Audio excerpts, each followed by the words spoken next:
person more criminal than Tinubu in Nigeria is probably Babangida. But he's a criminal, and is he fit for purpose? Absolutely not. Should Tinubu be the president of Nigeria? Categorical no. Is there a better option than him? That is subjective. So show me who he is. And tonight, this gentleman will be making his network television debut. This is his most recent album right here. It's called Spirit of Love. We're very pleased to welcome Majek Feshek.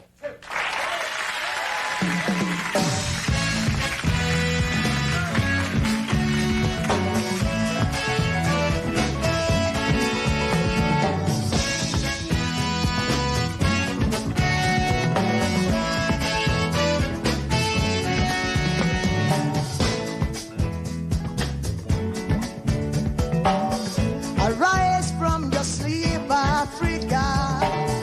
Rise from your sleep, America.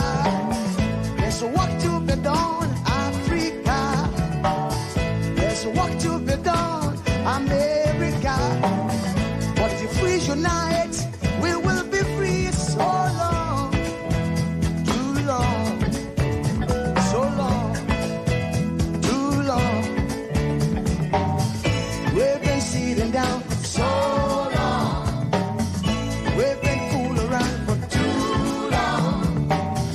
We've been sitting down for so long. I have not been fooling around for too long. So long, too long, so long, for too long. Hey.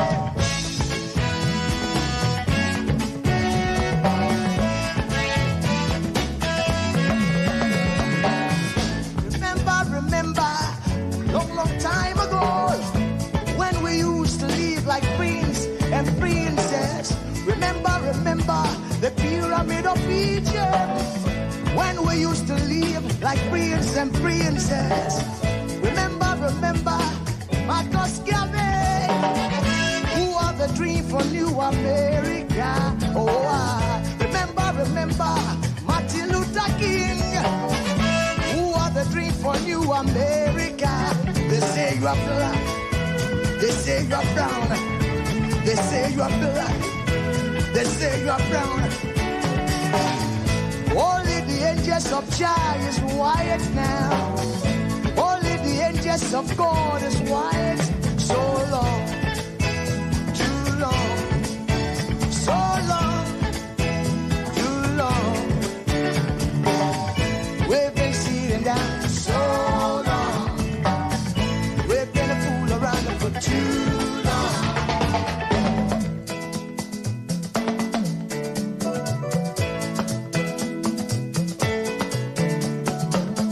Arise from your sleep, Africa. Arise from your sleep, America. There's work to be done, Africa. So much work to be done, America. But if we unite, hey, we will be free. So long, too long, so long, too long. Press down for so long.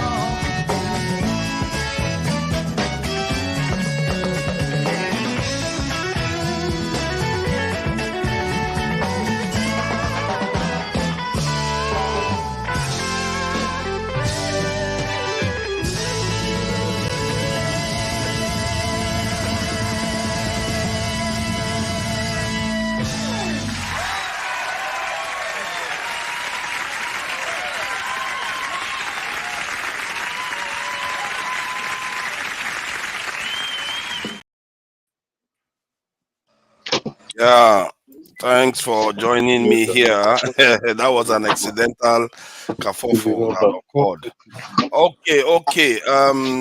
This is I just thought that you would have this conversation because we talk about security all the time. I do anyway. Want to find out what Nigerians think about contributing to national security. Um, I just saw Dr. Alexander say something about Nigeria can be said to be poorly managed, but not poor.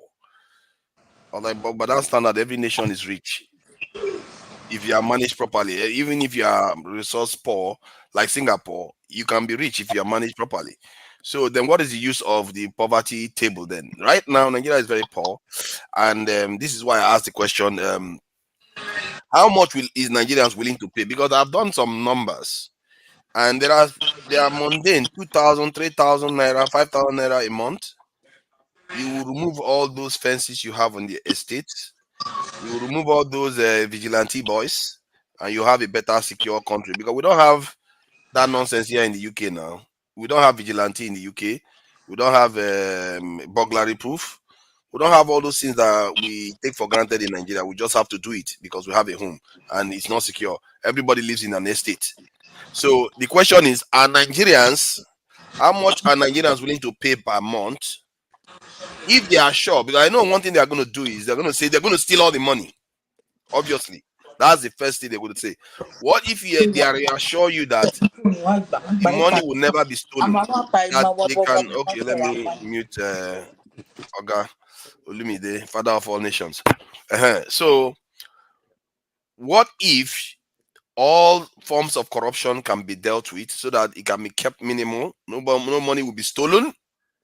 So now that excuse goes away. The question is, how much are Nigerians? How much can they afford to secure the nation, so that we don't keep losing $10 to $50 billion annually? That is a lot of money wasted. The money the government borrowed in the last how many months, more than half of that would not be borrowed at all. I think they borrowed maybe just the same amount actually, or less actually. So if we are losing almost $50 billion in GDP, and we are willing to invest in our security to give us that money back and offer us safety, offer the diasporans ability to return home at peace, being able to flex as they like to flex with their best clothes, best cars, and party and all the rest, without fearing for their security. How much are Nigerians willing to pay for that? Because sooner or later that question is going to come to Nigerians. Because any nation that has been built the way you saw it, it didn't come from nowhere. Somebody funded it. Maybe Saudi Arabia, because of their oil, they didn't have to donate too much to the federal government. Qatar, Dubai, all those countries that have so much oil. But by far, the vast majority of nations, the people are paying for it. You'll be surprised. The UK made a lot of money from colonization, and yet the people pay a lot of tax. They still have to pay into the state to keep the state functional. Why do they still need money? They have so much money. They have industry. They have everything. Why do you need tax anymore? But yet the people still pay a lot of money to keep themselves safe. When you call police, within 15 minutes they are at your door. If it's an emergency, they may even show up even faster. So how much are Nigerians willing to pay to get that kind of security? That's the question. Welcome, Pastor. Thank you for joining us today. AY, thank you for joining us. Righteous Man, I see you there. Thank you for joining us all the way from Nigeria. And I think that's for you, this is special because you are Nigerian. Okay, we are Nigerians, but you understand, you are the one in Nigeria. So for you, it matters because if this is going to happen, then your money is at stake. I speak the truth. Thank you for joining us. And Olumide, as always, thank you for joining us. So, Pastor, please go ahead. How much do you think you'll be willing to afford, that the maximum you are willing to pay every month for us to get national proper security like the way they have in the UK? And how much do you think other Nigerians should be able to afford for this? Why should we when the government is there? Skip me to the next person, please. Thank you. Oh my God. So you don't think you should have to pay for anything for the security, of the country? Okay, that is clear. You see, now this is Nigeria. AY is not there at the moment. Righteous Man. So what do you think?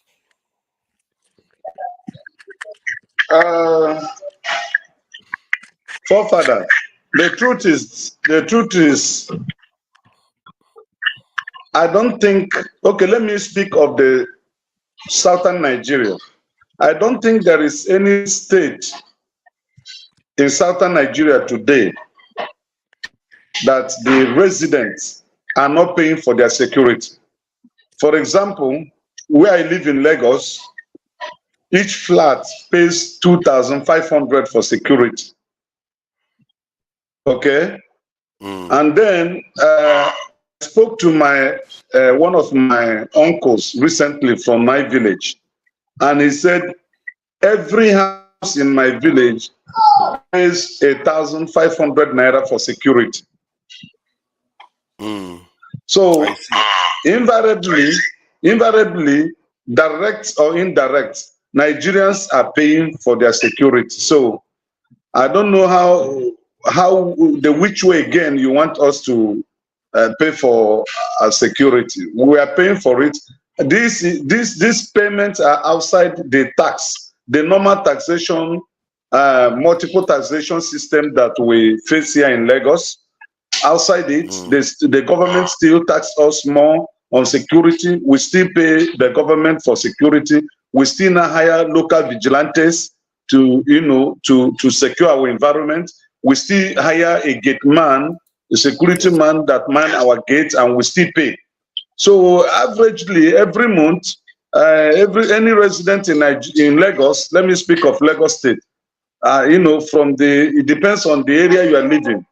Ordinary area, I don't think there is a resident that pays less than 5,000 naira for security. Wow. Okay. So let me see.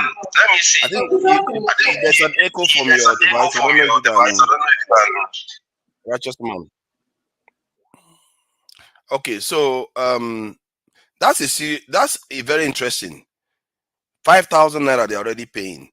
So if you go by every Nigerian 200 million, let's say you pay 5,000 on the head of, okay, it means some households will pay a lot of 5,000. That would be a lot if you ask me. But let's just go with 5,000 for 200 million Nigerians. Let's just do that as an exercise. 5,000 by 200 million. That comes down to quite significant amount of money. 5,000 times 200 million. Let's see how much you get from that. Because the thing is, if you have that kind of money to pay your security forces, like the military, the police, and all the rest, why are we not doing that instead of spending it on inefficient use of security? Just like we do power supply, we use generators that cost us more money when we could put the same money into the state. But I guess the argument will always be not everybody can afford it. So there you go. AY, what do you say? About what? About how much are Nigerians willing to pay to secure the country?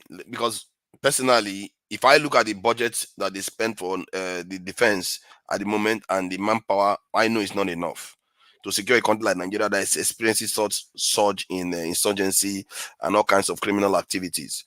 So how much would you say Nigerians should be able to afford every month to get the country secure? And how much would you be willing to pay if you know it's not going to go into corruption, nobody's going to steal the money? If you are sure that's not going to happen, how much are you willing to pay? So I should speak for myself? Yes, and you can speak for yourself and speak for Nigerians too. So that's the idea. So that's the thing, right? So the first thing you're going to look at, what's the percentage of Nigeria that have disposable income, right? Mm-hmm. Like myself, to be honest, did you say every month? Every month, yes. If my people are going to be protected, I'm willing to give between 50 and 100,000 every month. As long How as much? How much did you say? 50 to 100,000 naira every month. Wow. I'm willing to give it out. As long as I'm sure the money will be used judiciously to protect the people. Even in terms of the economy. So that's the way I think we in Nigeria, we need to be patriotic. That's one thing I love about Femi Otedola. Femi Otedola, if you see how much that man has put into Nigeria Lagos security network, the last time he gave $1 million. You see, there are Nigerians that have this money, that have disposable income. Help your people. We don't have to think what the government can do for us alone. we need to look at this issue from humanity aspect. Then it's gonna work for us. Even if you have, that's what I was thinking about. Somebody like Soludo, right? Soludo with his intelligence, with his experience, with his network. I thought one thing he should kind of like build trust around the people, because when you look at people in Anambra have, if I'm not mistaken, the highest number of billionaires in Nigeria in terms of states, if not one, second or third. You can get these people to contribute to the economy, make them realize a program, even if it is in terms of security, in terms of building infrastructure, in terms of economy. You can really, when the people trust you, they will give out money. When you hear billionaires have money they don't need it. Trust me. Even millionaires. If somebody have 100 million naira, he can easily give out 1 million. It's nothing, except you are just retarded. Like, if you really know this money will benefit your people, why should I give the money to individual rather than use it to help the community? Everybody is going to benefit. So I think it's a very good topic. I think we should think along this line to help our people. We Nigerian people, we have this mentality of pass my neighbor. What's that? Righteous man, there's echo from your. No, it's not righteous man actually. Or is it righteous man? Check your echo, righteous man. There's an echo coming through. Yeah. No, it's not coming from my end. My end is silent. If I talk now, off your mic. It's happening. Okay, it has stopped now. So we have this mentality of I pass my neighbor. Like, people just want to oppress your neighbor because you are wealthy, because you are richer. You just want to tell them, oh, you are suffering, die there. Like, this mentality, we need to change it. It doesn't mean just help. Just help. If you can help, you don't need to know them. They don't need to be from your tribe. They don't need to be from your religion. They don't need to look like you. They don't need to be from your family. You don't help without looking back, without needing anything from there. Just move on. You see, if we think this way, we gotta make our country better. Like, we gotta really make it better. That's my whole thoughts on that. And man, you really good. But how much do you think Nigerians can afford? But I know you've said yours. That one, see, there is people are really poor, right? So the way I look at it, right, you still gonna meet the Nigeria that are doing like above average. You don't need to like go after the poor Nigeria that are struggling to eat. You want to collect 2,000 from there, they might not have it. You know, you can make it up. Okay, whatever you can contribute, just drop it there. But the average Nigeria that, you know, that shall be the system, because we don't. If it's in America, for example, in UK, you know, everybody is working, everybody is earning minimum wage and above. They can contribute some percentage. You could say, okay, you know what, we gotta make it $20 a year, a month. Everybody can afford that. But in case of Nigeria, you're not gonna put that bill on everybody. Trust me. Yeah, man, I really have. But so you are saying, okay, let's go after the ones that do have them. Yeah, but yeah. If you are putting a figure on it, what would you put? Would you put like a percentage of income, or because that one can get confusing very quickly? Because Nigerians don't disclose how much where is the income? People don't have the income. Exactly. We don't have that data, right? We don't have that data. That's the problem. So what's the fixed number you're going to put it then? No, you're not going to do it that way. You're going to do it in terms of, okay, let's say, for example, you want to raise security fund for a state. Talk to the people, invite people like that have the money. They have enough. So basically, you can have one person giving you $1 million. You can have people give you 5 million. This money will kind of cover up for a large number of people if you were asking them to pay 2,000 naira. You know what? And if they promote those people too, Like they promote people that super chats here.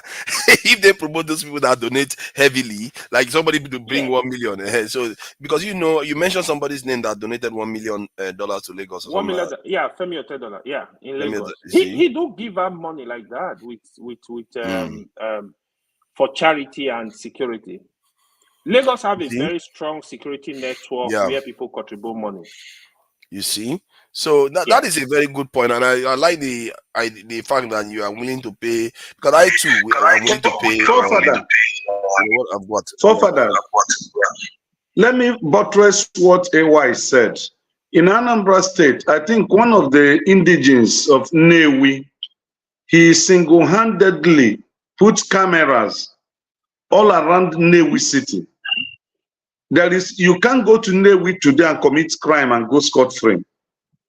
It's not possible. As I'm talking to you presently, one single individual was able to put cameras around the whole of Newi town and then employ people that works there.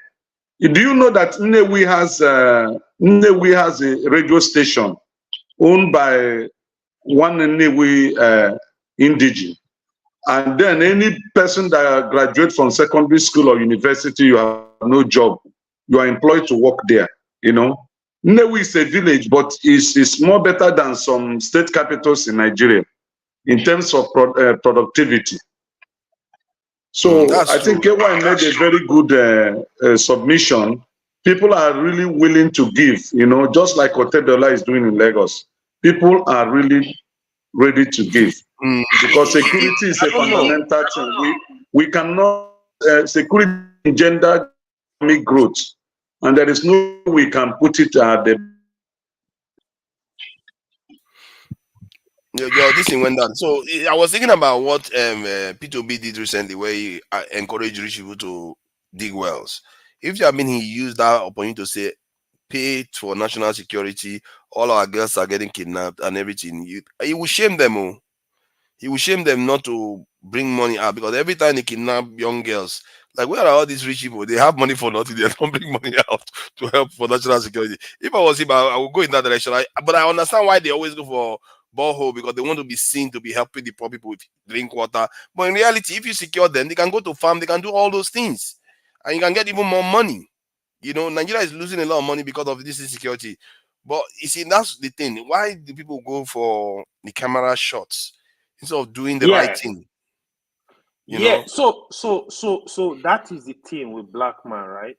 I have seen situation like my big experience, like in Canada, there was a wildfire in some region in Canada, right? So they put in like they were raising funds for them, right?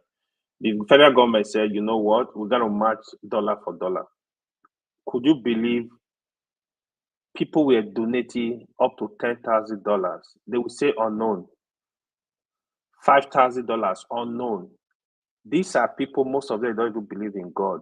But you donate 1 million to, in fact, 20,000 naira. Oh, chief, Alaji, professor, donated.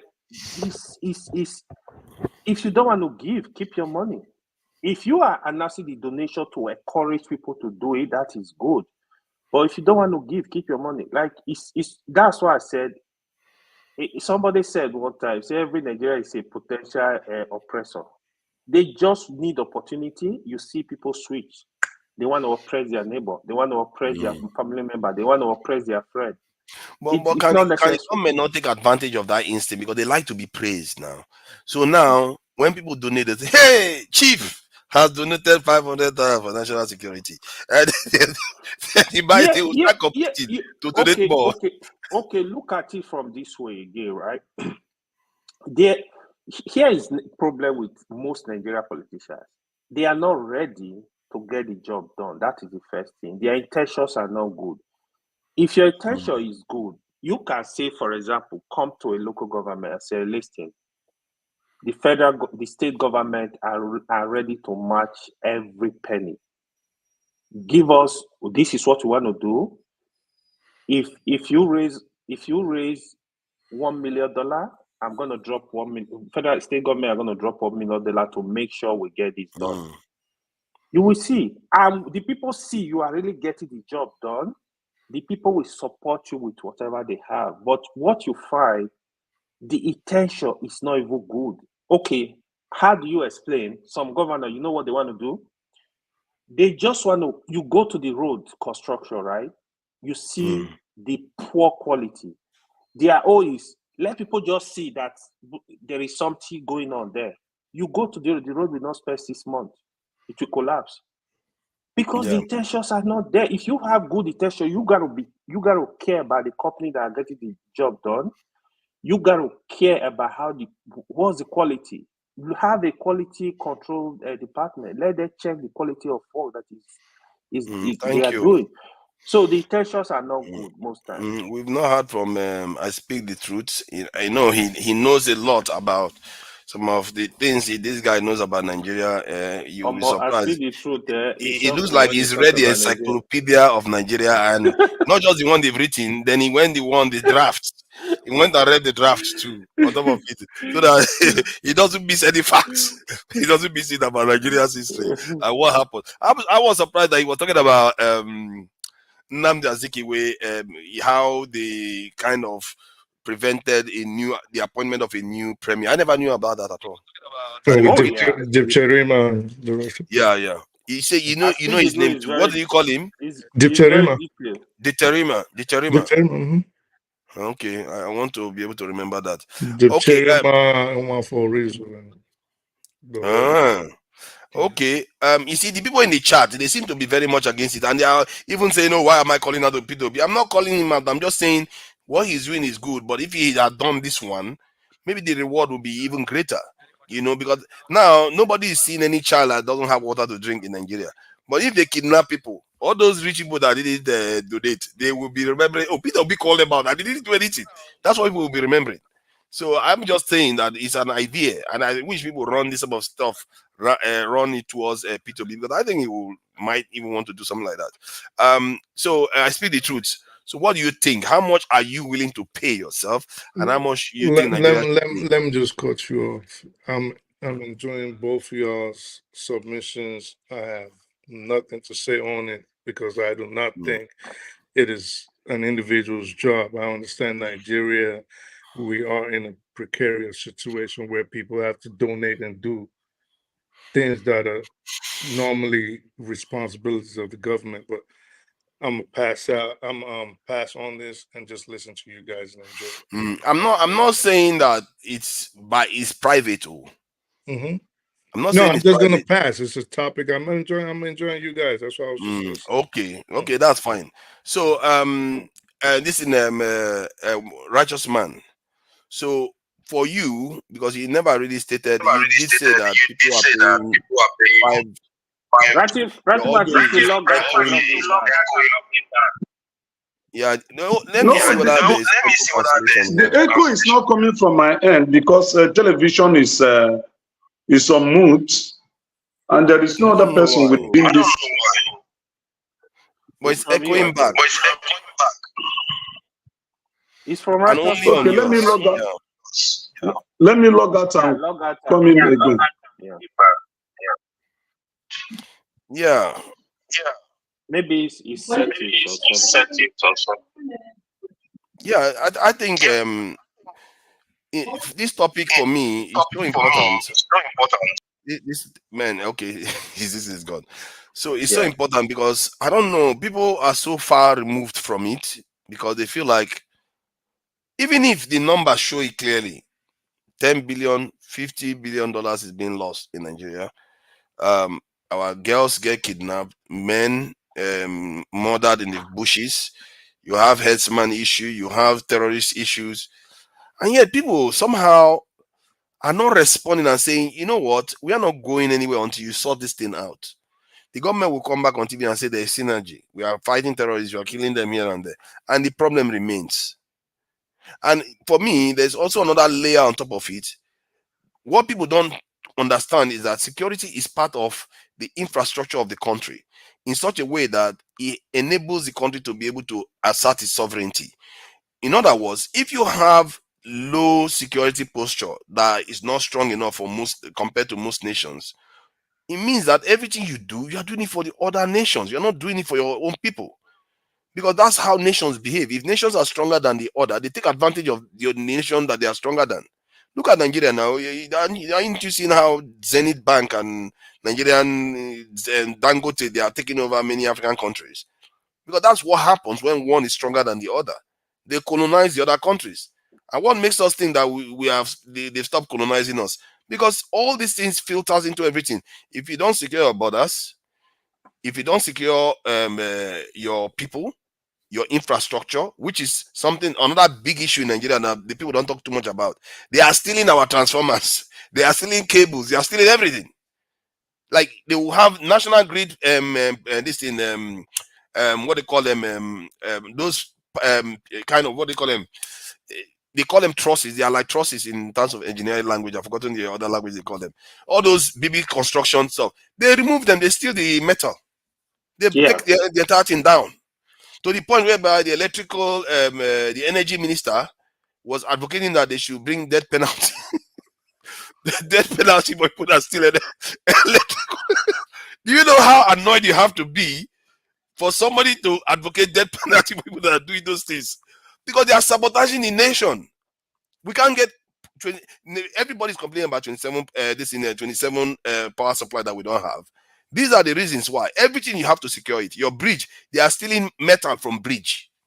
They are stealing landing lights from airport for planes to land. They will stake it, and who is buying it? I don't know. They are stealing everything, and if you cannot secure your nation, this is kind of stuff that keep happening. Nothing will work very well. And this is not only about bandits. It's not only about people getting kidnapped. There are so many areas we are losing because we are not doing this thing, and this is why this amount, if we can get it in a way that the government can control the money without stealing it, I think it's very, very important. Sooner or later, Nigerian governments have to approach their own people and say, you know what? If you want this country to be secure, this is what we need to do.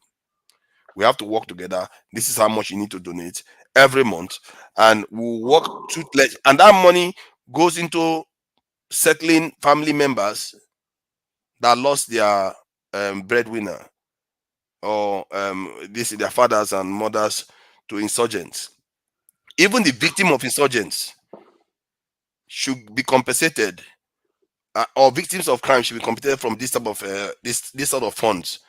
And you're going to start seeing the nation. This is one of those things I'm talking about, that increases collective intelligence. If people start operating like this, you're going to start seeing that, you know what, we are paying for this and we expect results. And if they don't get results, they are going to challenge the authorities that, okay, where is our money? What's our money doing? We pay. You said this is the amount you needed, and this is what you are supposed to do with the money. You are supposed to recruit these people. You are supposed to buy this equipment. Why are we still having security problem? That is what happens. Your behavior start becoming smarter. That's what I mean by collective intelligence. If we start doing some of things, if people keep asking for solutions, these are the ways you can turn this thing around. And I even think it's actually a big opportunity, because there are worse things that can happen to transform a nation. We all know them. A lot of people have come on this panel and talk about revolution, revolution, revolution. Some of them advocate all kinds of different things. We know. So if it takes a levy to fix that, to plug that gap, and allow our nation to breathe, where our farmers can go to the forest and get palm one from tree without worrying that they are going to be waylaid by herders. Why are herders carrying guns? The reason, part of the reason why they are carrying guns, because Nigeria is not secure too. I'm not even sure if bandits, if Boko Haram sees them, Boko Haram is going to be happy with herders too. They are carrying guns. Everybody's carrying gun. So the entire thing is a mess. If you want to start fixing it, if the government doesn't want to fix it by their own thing, the people need to step in. One example I will give before I shut up. There was the issue of ASU strike that occurred about in last year or so. And ASU, they went on strike for such a long time, I think 9 months or so, 8 to 9 months. Then the Teachers Union Association, the parents, came out and said, you know what, we are going to pay these fees. Don't keep our children at home again. We are going to pay the fees. Within a month, they solved the problem. Within a month, they solve the problem. That is very dodgy. As a matter, there's nothing more cagey than that. You see, when people start acting smart, their leaders take action. The parents didn't have to pay now. They came out and said, you know what? You are fighting too much. Our children are at home. We are willing to pay for it. Just go back to classroom. As to say, no, we don't want the money. Suddenly they don't want the money anymore. Now government can pay. Now they can find a way to. The court swung into action immediately. Oh, ASU, your lecturers go back to strike. Go back to classroom. Suddenly they found the solution. And you know why? That's why I always suspect these Nigerian organizations. The government and the unions, they are all working in cahoots. They are all one. They are not that different. All of them are just as corrupt as each other. And that's why I think if you want to deal with this problem, the people need to start showing that they are smart. If you show that they are smart, you are going to see that your leaders will want to prove that they are smarter. Otherwise, they can't end that position of being leaders. They are going to want to prove that. So I will leave it there. So what do you think? Olumide hasn't said anything. Olumide, are you there? Yeah. Yeah, Olumide, the other day, I never really got time to thank you, I never really got time to thank you because I remember on this very platform, you donated 140 Canadian dollars. Though it's Canadian, but it's still 140. That is a lot of money. That's $100 right there. Yes. That's a lot of money. Yeah, we really appreciate that donation. I thought you should know that. So, but what do you think about this topic? What are you willing to donate to restore security in Nigeria, and how much do you think Nigerians should be able to afford for restoring security in the country? I think Nigeria is rich enough to afford its own security. I don't think I should be donating after. I mean, I want to believe that the people are paying taxes in different ways. What are the taxes for? The taxes the taxes are supposed to fund government operation. Security is part of it. So that's the very essence of governance. I mean, they think they are doing the people a favor when they don't know that it is the people that is funding their activity. The resources of the people, the oil, the gold, the uranium, the bitumen or whatever resources they are mining for foreign exchange to be funding all this. So why do you want to tax them extra? I mean, what is the essence of paying governor security allowance of 250 million naira when the only people they are securing is just their family members? Yeah, but okay, look at it from this point of view now. Why are the senators and House of Reps taking between 200 and 500 million naira yearly? They should start from there. They should cut government expenses from there. Why are they local government chairman? What project are they doing?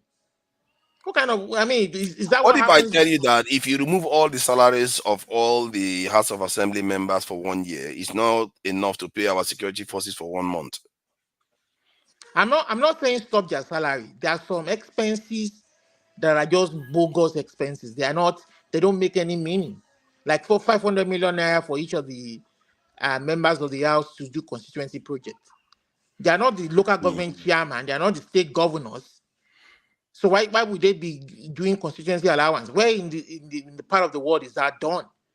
We've wasted money. I don't know. Let me add one more qualification, because I did add it for AY and Righteous Man. What if all the money people contribute is immune to corruption?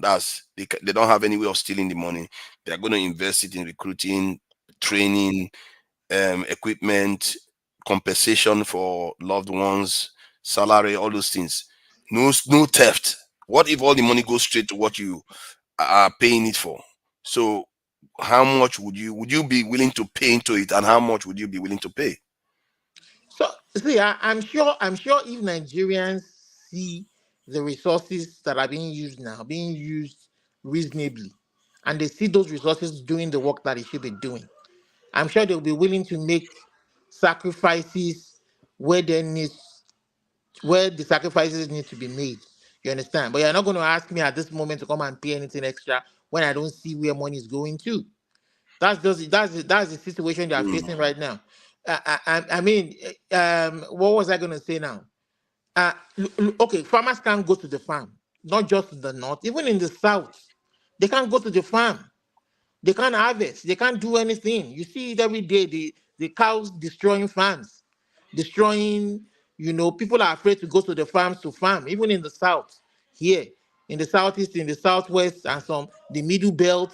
So when all this is going on, when the government cannot secure the lives and properties of the people, what more do you want to demand from them? What more? Yeah. I hear what you are saying. I hear what you are saying, and a lot of people have the same concerns. As a matter of fact, this is the first time I've been on the panel. Somebody said, "You know what? We are willing to contribute." A righteous man started off with that. AY even topped it up. Most of the time, when I talk about it, like, what contribute? Are you crazy? Why should we contribute? The government is there. That's what people often tell me all the time. Like I'm crazy for even suggesting it.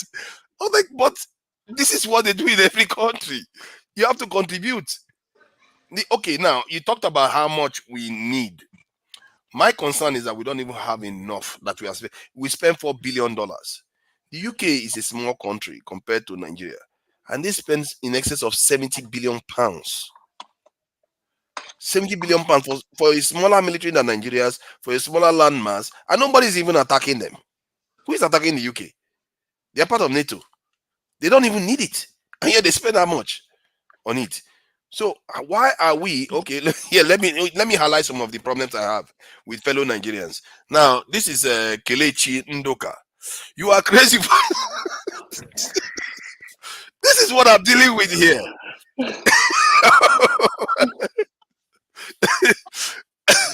And Kelechi is probably in one of these Western countries, paying council tax, paying tax, and paying everything. No. But in Nigeria, People don't see do where it. their money is going to now. We don't see where the money is going to. People dying every day. Police not doing their job. People not doing their jobs, and then you want to come and ask them to pay more. No, the government should be the first one to cut its coat. Go But after. don't you Go. think that they are doing their job though? Sorry. Don't see? I'm saying controversial things. I know, but don't you think they are doing their job? Because They are, Nigerians think that they are not doing their job, but the money we pay them, that 4 billion, compared to UK 70 billion. What makes you think Forefathers. when you get down from the airport? Sorry. When you get down from the airport, you don't exactly get attacked by armed robbers, do you? Somebody is securing that airport. When you are driving the road, somebody's keeping that road safe. It's not for free. Oh. If it was for free, you will see all the Akbaros. You will pay and pay and pay along the way, and they will rob you still. So, righteous man, you wanted to say something? Yeah, it seems as if you did not really understood what my submission before. I said right now, Nigerians are paying for security. Already, I we know. are paying for it. It is not official, but we are paying for it. I agree. We're paying for it. In my village, they are paying for security. Here we are living in Lagos, I am paying for security. I pay for the streets, I pay for the house where I'm living. Wow. So Nigerians are paying for security right now. The only thing is that the money is not channeled to the government coffers. You understand? That is why it looks as if it's not official. But we are paying for security now. It's So not free. the total you are paying is how much for the road and the house? For A month. the road, 2005. For the house, 2005. That is 4,000. 5,000. 5,000. Wow. Yeah. And then if you, like in my village, if you have a house in my village, you pay 1,005. So check Wow. it, and it's monthly. You see, that's interesting. That's another point I raised before. I said it's not like we are not spending already. The terms that I used was we spend on burglary proof, all the defenses, estates, we pay security guard, we pay vigilante, we do all these things. We're already spending it, but it's just that it's inefficient. Because if we spend it in the center where you have secure police, you have military, you have all of them doing their job, it's going to be like the UK. You don't need burglary. Can you imagine Nigerians living without burglary proof in their houses? It's like an essential in every Nigerian home. You can't have a building in Nigeria without burglary proof. That is how it's meant to be designed. The doors have to have gates on them. All that resources being spent on that, you can put that into the security forces. Now you get a more efficient security outfit. You are able to secure the nation. The nation doesn't lose billions of dollars every month in this. Then fellow Nigerians can go home and catch cruise for once. Instead of, do you know how many Nigerians are building houses in Ghana? Because Ghana is safe.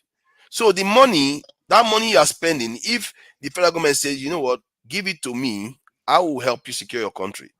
And if you can replicate that 100 million times, if one way or the other we could replicate that, where rich people pay more while poorer people pay less, you can see a situation whereby you can double the size of your security force, at least the manpower anyway, and you can start changing things on the ground.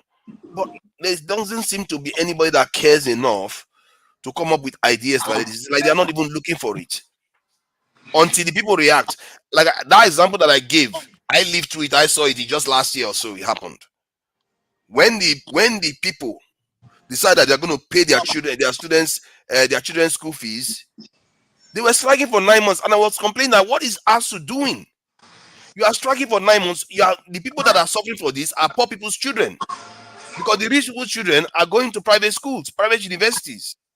The lecturers, many of them are working for private universities.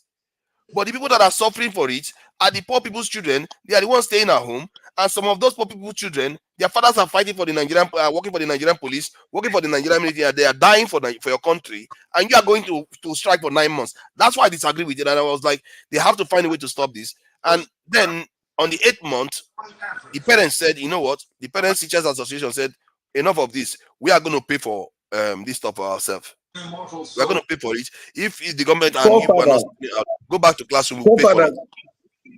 Forefather, have you ever thought it this way? It may look stupid. Have you ever thought it this way, that if the government will ask Nigerians who are building houses not to build a long fence, that money you are going to use to erect a long fence for security, pay it into the government purse, then we'll be able to use it to secure the environment. Like knocking off all these high fences. High fences, wow. like a prison fence. You know, Righteous Man, you surprised me today. I didn't see you coming like this at all. You surprised me today. Because you know what it's like. You know you are in Nigeria. You are the one spending money every month. You know how much you have spent just to keep yourself safe. And even then, you still don't feel 100% safe in the country. These things are important. And it's a shame because many Nigerians viscerally just push back and say, why should we do this? But we have to. Maybe if we do, our leaders will know that, oh my God, these people are not embarrassing us. They want to do this. They are going to start doing better. You have to raise the standard. If you don't raise the standard, they're not going to raise the standard. I've seen it happen. I don't know. You know, that's the lesson I learned from that ASU strike. That's the lesson I learned from it. And it's common sense too. If you think about it, if you are going out with a lady or you are going out with anybody, and the person doesn't demand anything of you, you take them for granted. That's what happens. They will take you for granted. But if you know your worth and you show signs of intelligence and capacity, people respect you more. Haven't you seen that experiment that they carry out? They carried out this experiment where they dress a child, you know, in dirty clothes, you know, looking very bad, really. And this child will go out in public restaurants and beg for help. Then they dress another child in clean clothes. And that child goes to a public restaurant and beg for help. Guess which one got more help? More. I'm sure I speak the truth. No, the one that is better dressed got more help than the one that needs the help more. Of course. Because people respond more to people they feel are worthy. I witnessed it in Nigeria. Nobody needs to tell me. You got to dress how you want to be addressed. And that's the truth too. And I hope people that know the government people are listening to this, because this Righteous Man is a Nigerian, and they can try it. They can go and carry out the exercise themselves and see whether people are willing to act. And this is the thing I'm talking about. And this type of stuff, if you do it, this is how collective intelligence increases. Those parents teachers association, they got tired of the lecturers acting stupid and making everybody look stupid, and they decided to act smart, and the lecturers elevated themselves quickly because they didn't want to get embarrassed that they couldn't solve a problem that parents teachers association that are not professors are solving. They moved very quickly, and within a month they are back inside the classroom complaining and complaining and complaining till now they've not gone back again because they know those teachers are waiting, those parents are waiting for them. That is, we have to take responsibility to our own hand. We that are overseas have to start understanding that the people in Nigeria are not always free to do all these things. They don't always have the space and the mindset to do those things. You have to encourage it, and if you have the power, start doing stuff on the ground. You know, people say Peter Obi is a good listener. People should put all these ideas to him, because if someone like Peter Obi comes out and says, you know what, let's do this as a nation, he will be running circles around the government. What is the government going to do? They will have to toe what he's saying, because he's not saying that they should kill people. He's saying they should solve the security problem. That he's tired of seeing the young girls get kidnapped. He's tired of seeing headers and farmers having trouble. And the government are not acting. They keep telling us that they are commanding their commanders to go and solve the problem, but the problem never seems to go away. Now we are hearing that they are coming in from Niger Republic again. Maybe a new set of cells are coming to Nigeria to cause all kinds of havoc inside the country. It's funny because Topper O asked me a question on the chat earlier on today. He says, because I said if I was an Oyibo man, I would just come and put us out of our misery. He said, how are you going to do it? And some of the things I listed there was exactly some of the stuff that is happening now. I will first, the GMO is on the first, vaccination, this thing, causing division, sabotaging your infrastructure. Those are the kind of things causing. You can get the country to get into a civil war. They will kill themselves first. By the time they weaken themselves, you come on and do the mopping up and clear out all the mess. And this is exactly the method that they use to take over Africa. It's not different. It's just the same formula, just reformulated for modern times with vaccination and GMO and all the rest in between it. So that's how you destroy a nation. And we as a people, we have to become resilient to that. We have to get smart at these things. And I'm quite encouraged by this conversation I've had, actually, even if it's only AY, Olumide, and a Righteous Man that contributed to this, because what he says is that it is possible. I've had this conversation before. I've not had one person say they are going to contribute actually. But Righteous Man even went as far as saying, how about the fences that they are building? Those fences are useless because you don't have fences here. You only have wooden fences. You know, you don't have most Western nations. You don't have all those big fences where you have those barbed wires everywhere. That's another building, no. Right? I speak it to you know now. That's basically the amount of block we used to make fences in Nigeria. You could have built a small flat, a small room. Nigeria is a big prison. Let me tell you, forefather, because I'm into the real estate industry, let me tell you, to have a standard fence, 100 by 60 square meter, okay, in Nigeria today, and you're using 9-inch block, and you want to put design on it, both the material cost and the labor cost, put it at 3.5 to 5 million. Wow. 3.5 to 5 million. That's a lot. I know people that are building almost a 25 million worth bungalow in Bayelsa the other day. That's almost 25% of that just on fence alone. And if you don't have to do that, that money goes into something else. You see how inefficient we are? We are so inefficient in the way we do things. When we want to generate power, we spend so much money on generators. You know, and that generator business, I was saying that if the federal government wants to phase it out, because the federal government, they're capable of phasing things out if they want to. They phased out Okada, didn't they?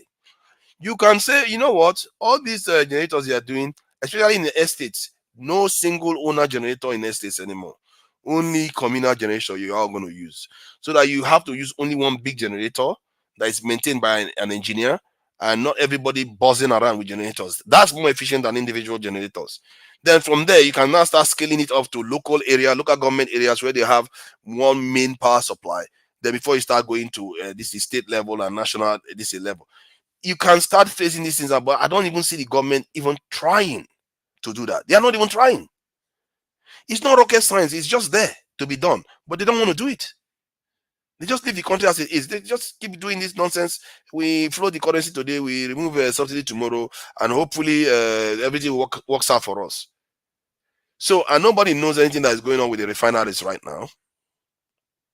They've not given us any update. I think somebody was saying that they have an update. I think, was it Colata? I don't have any update of what is going on with the refinery. I thought it was going to be on by now. Nothing is happening. Let me just take some comments from the chat, because the chat, they were very hostile to the topic in the first place. They were thinking, how dare you ask this question? How dare you? Let me see. Oga Badbele, solving Nigeria's problem. This is classic. Solving Nigeria's problem from the UK. That is all he knows. Oga you know what? I like Oga, because he's like me to an extent. Very consistent. This criticism, when he started criticizing me with this, since I was turning against ASU. I was against ASU strike. Oga was going at me, like, how dare you? Why are you against ASU for going on strike and all the rest of it? Like, yeah, they may have a reason for going on strike, which I support, the reason for the strike, but you can't make the reason the enemy of the whole this thing. Your primary directive is to educate poor people's children, not to leave them at home for 9 months. We had that argument almost every week, every day, whenever I'm online, and he kept calling me, I'm here in the UK talking all this nonsense. But guess what? The problem was solved within many minutes of the parents stepping into to try to solve that problem. That said, let me see who else. Okada is back. What are you talking about? Is it this in the Righteous Man? Is it Okada in Lagos now? What do you mean Okada is back? Yeah, it was not completely banned in Lagos. There are some section of Lagos that where the Okadas were permitted to operate. You understand? Okay. And the thing is that because of lack of transport infrastructure by the government, there is no way you'll be able to moderate what the people uses to get their self and their goods and services moving from one place to the other. So we have limited supply, we have limited the means of transportation. So the available one, people will definitely go and use it. And most especially, those Okadas are being owned by military personnel. Let me say military and paramilitary. They are the one that rides these Okadas we are talking about. So, and you can't arrest them when they have the ID card. So it is difficult for you to see ordinary Nigerians riding it in the areas where the Okada were banned from operating. Yes. Okay, that's good then. And Kenry Ba is asking, will the government provide the big generators? That's a fair question, because I remember when I thought about this idea, I thought that if some estates that may not have the resources to buy it, should be able to get a loan from the banks to be able to procure the generators, and in turn they collect the rent from the the tenants. Governments can do this. This is one of the ways you can do it. You can phase out all these small generators, and in marketplaces do the same. You can't believe that you go to a marketplace, you see one shop next to the other, they have different generators and they are buzzing together. It's like, why? Just get one generator. Forefathers, let me add to what you're saying. Do you know the health effects of this I pass my neighbor generator? You are inheriting those discharge fuels from these generators. The health effects of it. Come on, if we measure it here, it's killing more Nigerians than Boko Haram has done. I'm telling you the truth. When you visit Nigerian hospitals and see the number of people there suffering as a result of all these things, the health hazardness of it is terrible. So I think your point is good. But if these politicians will listen to this kind of program like you raise a very important and vital educative point today. If they can listen to it and begin to, implement these things, no man is an island of knowledge. They can't know it all. If you read the history of the Bible, it was a house girl, a common house girl, a maid that helped a general that had leprosy for him to be cured.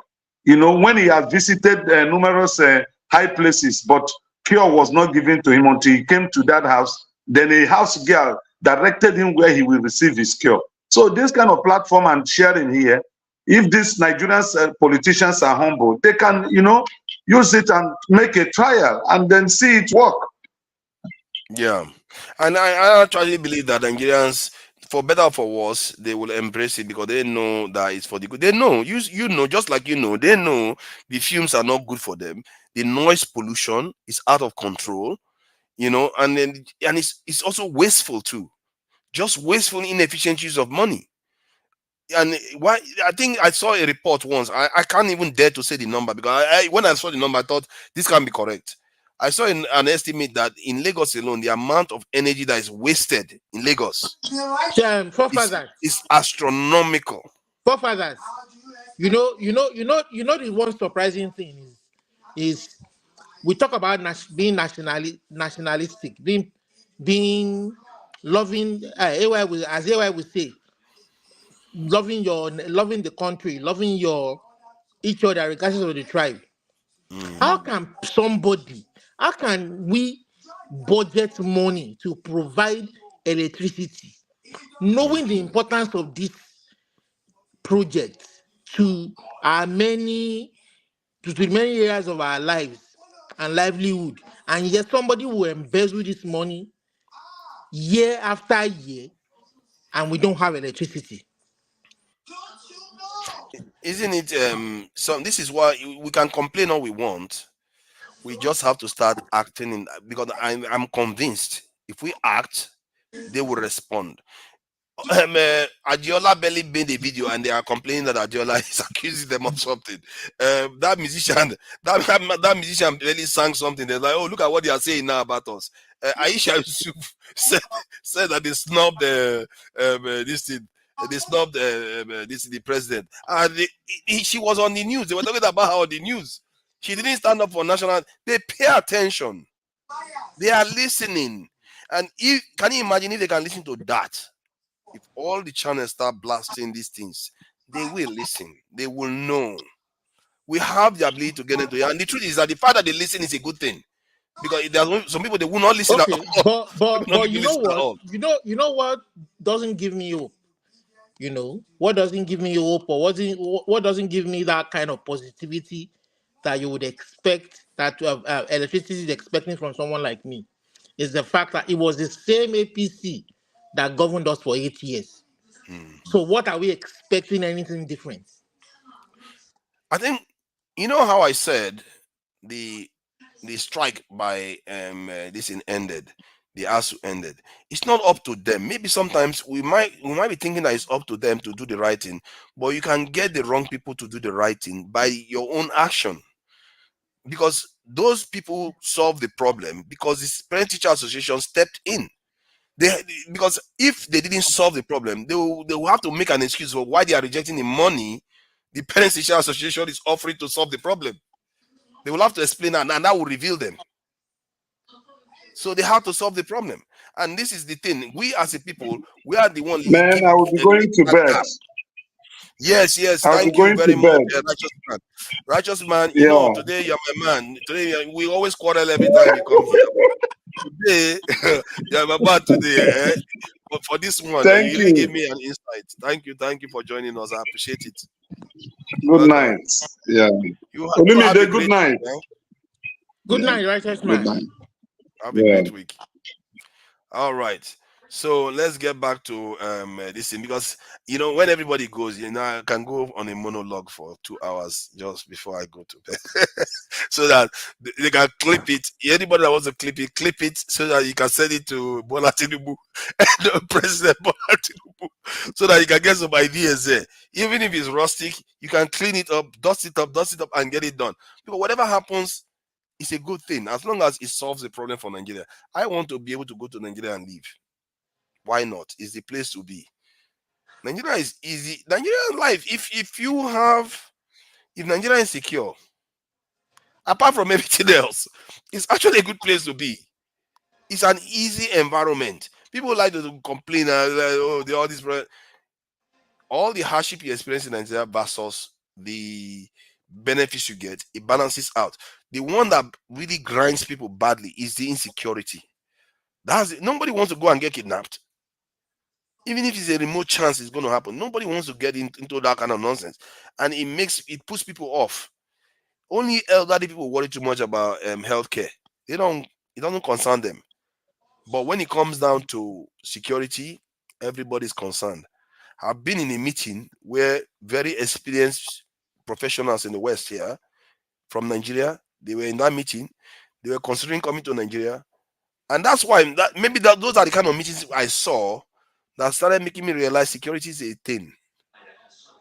Then all of them, security, security, healthcare, security was at the top of their problems.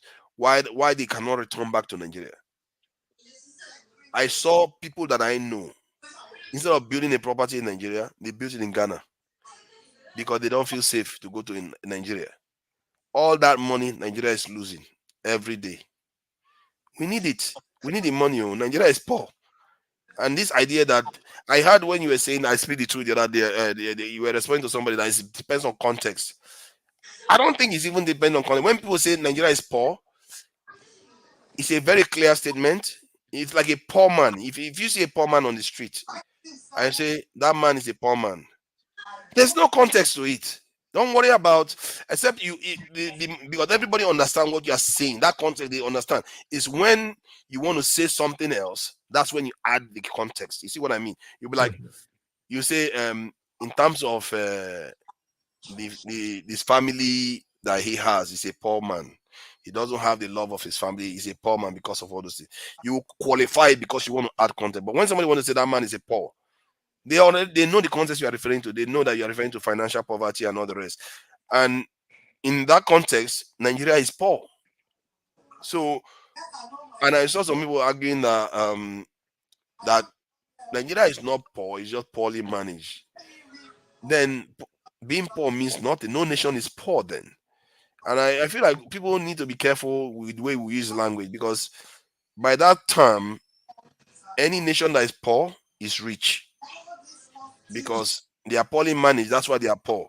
If any nation is well managed, they're going to become rich. No matter what nation that is, they're going to become rich. So it means every nation is rich, but just because they are poorly managed, that's why they are poor. No, not necessarily, forefathers.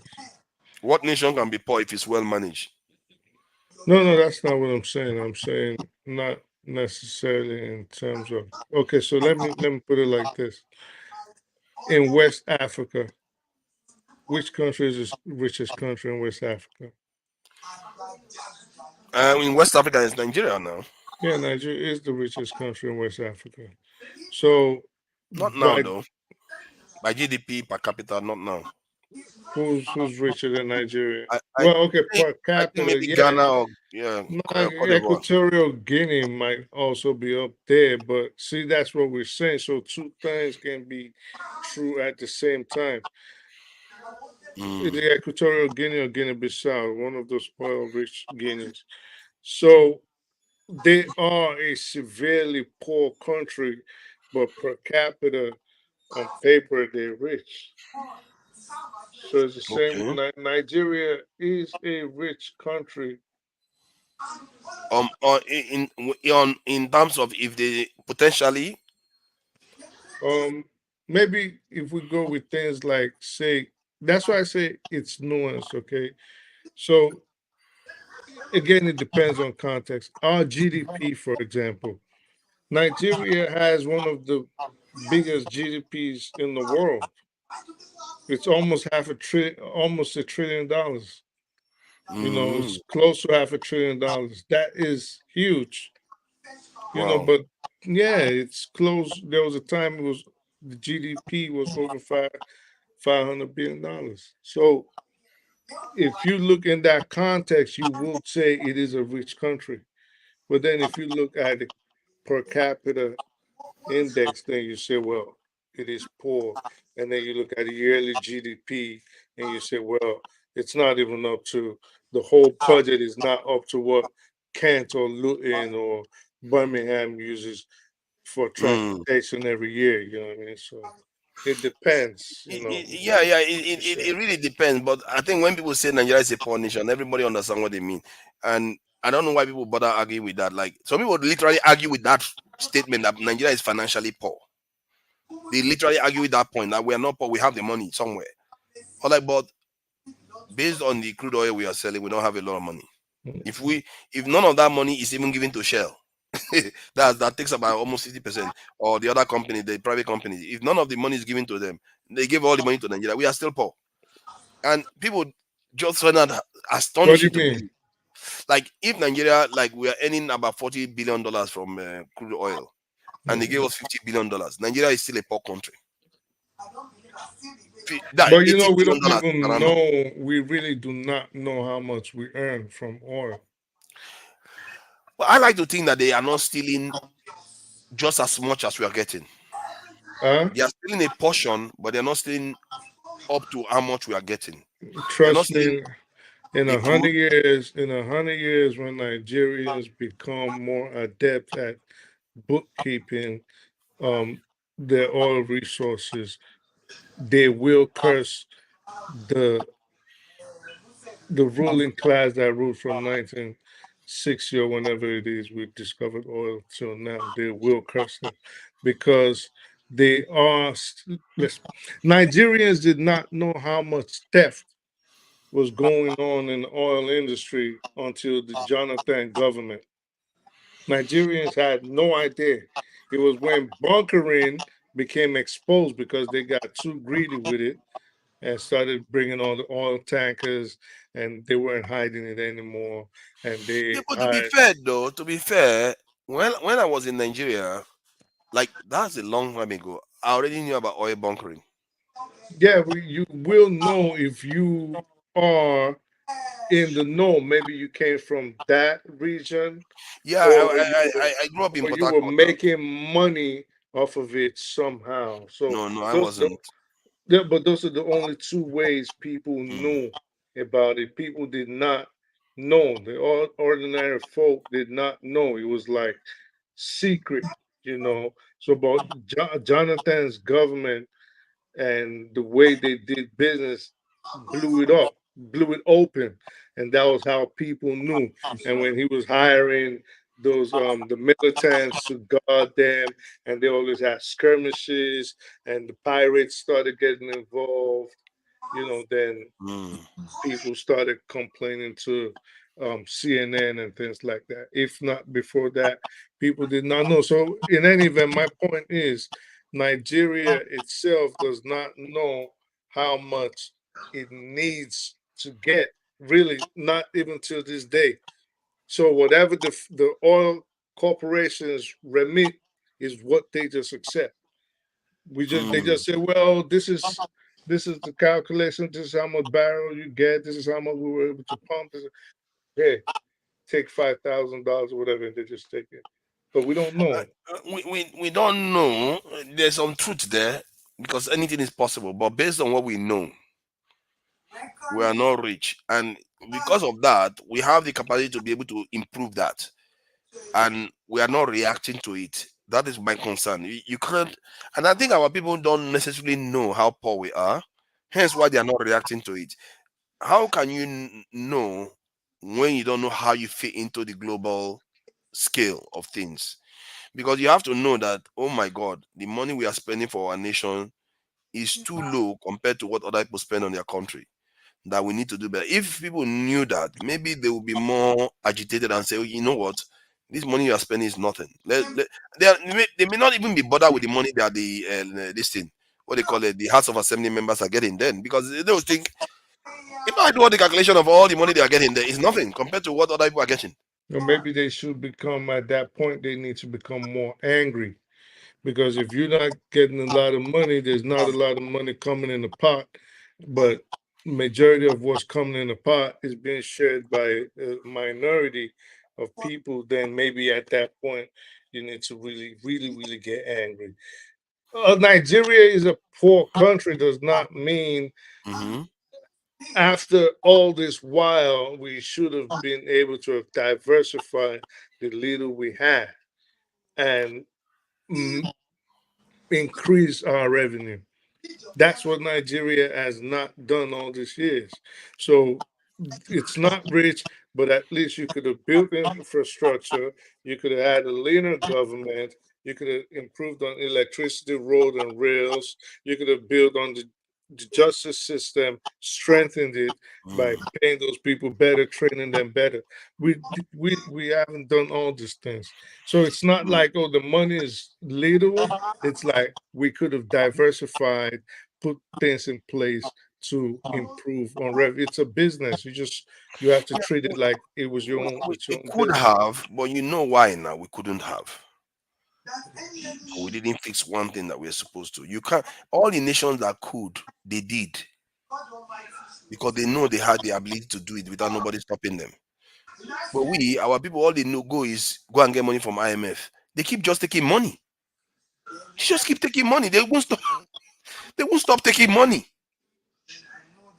For what? What are you taking all that money for? You are not using it to really diversify. And by the time they've set all those silly conditions for you, your country just collapses even further.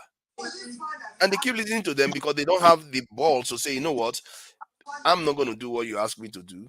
I'm going to do my own thing. And if you want to come after me, you are not going to be able to because it's going to cost you too much. And as a matter of fact, if Nigeria was competent, if our leaders were competent, all these things, you know how the British, the Americans, they have a military, they have a military, even the French, they have a Right. military base in Cameroon, Right. Ghana, all those countries. They wouldn't even need that if Nigerian leaders had common sense. They will be the ones saying, you know what, I'll take care of business. But this, you have to take care of us too. You have to make sure things happen for us. If they refuse, then you become problem for them too. And then they will have to think, okay, is it not better to work with this guy? Because if we are not working with these people, they could go with the Chinese and the Russians, and that would be worse for us. You see what I mean? But our leaders don't seem to have, they don't have value. Mm-mm. How can a Japanese man have more value than our leaders, or South Korean man have more value than our leaders? Because South Korea, they made themselves valuable to Americans that are saying, you know what, we are going to keep these North Koreans in check, and by in turn keep the Chinese in check. So you have to work with us. We are now friends. You have no choice. You are stuck with us. And South Korea is one of the most advanced countries in the world today. The same thing West, with the Chinese. West, if, like if Nigerian leaders had done what they were supposed to do, all those West African states should, in effect, at this point, should be vassal states for Nigeria. So, like, we should be under normal circumstances, we should be running the whole West Africa. Like, I'm telling we you. sneeze and they just have to catch a cold. We just Mm. Nigeria, anything happens in Nigeria is supposed to shake the whole of West Africa, Central Africa. But like you said, they just did not do what they were supposed to do. And they're still not doing what they're supposed to do because, they Nigerians have a tendency of focusing on things that are not important. And I was saying this with Steph yesterday. It offends people, but I say, well, and the professor Equation was saying it is inherently their character. They like to deny it, but they are not, and I'm sorry I have to say this, they are not really nice people. They're not. You see it even in the way they approach each other. If they Mm. think, yeah, this is why they always lay emphasis on your religion, and they lay emphasis on your ethnicity, and they lay emphasis on your tribe instead of focusing on pertinent issues and the more important issues. And the politicians know this. They know that these are not serious people Or we can take all the money, give them a loaf of bread and $20, and just scream religion and scream my tribe or my ethnicity. They'll do whatever I want. They'll go on social media and they'll malign even people that is talking real truth, like real serious issues. They will malign you. And this is just a Nigerian attitude. The leaders, like the professor said, are picked from the people. They're picked from Yep. the people. They're not aliens. They're not from Mars. They're not from Saturn. They are Nigerians. So why is it that you have a tendency? Let's even say you claim they rigged, but why is it that you have a tendency of always picking the worst of the worst amongst your people? It is because that is who you are. That is who you Mm, are. You at some point you have to take the mirror, look in the mirror, and admit to yourself, like, this is who I am, and we are getting exactly what we deserve. And until you change certain things about yourself, things will continue to be the same. And I that's think you are just it. right there. There was something you said that a bit popped out to me about, like saying that they are not very nice people. It's very, I find that a little uncomfortable because some people okay, I get what you mean because I can see some people that their opinions are consciously shaped by tribal reasons, not for any other reason, not for any other altruistic reason. But the ones that I may be concerned about that when you say that kind of statement is that the ones that feel like they are actually being marginalized or there is a lot of injustice that has been done to them and they share similar views as those people that are just making comments even if they know better, just because of tribalism. Those ones I feel those ones are the really um not nice people because they just it's like all those white supremacists that just want they don't like you no matter what you do they will never like you and they want you away and nothing will ever satiate them and those ones are the ones that when you say they are not nice people, that is true. Those are the kind of people that they will see their own person do something wrong, they'll pretend as if they didn't see it, and they will go after the next person. That kind of stuff creates malice within society because they are not acting in good faith. In a society where people are diverse, you're not acting in good faith, you're going to create a poison, toxic environment, and people are going to. And when somebody says they are not nice, 100%, that is not a nice person because of those views. They might be nice fathers, nice friends, and all the rest. But by approaching things that way, they are actually quite unnice, for want of a better words. That said, though, I wanted to go into a bit of philosophical area, but I don't want to do that now. This topic I'm definitely going to return to it again. It's a shame that the stream was ended when it was, but next Saturday I'm going to start next Saturday, and I'm going to be starting with one of these. I'm going to make it okay. Yeah, they're going to be headlines, of course, but I'm going to make because this topic is very very important, and the topic of the generator facing out the on useless generators is another one. That we need to be going on, and it also the idea that we can start a campaign from the media platforms. Like this platform is one of them.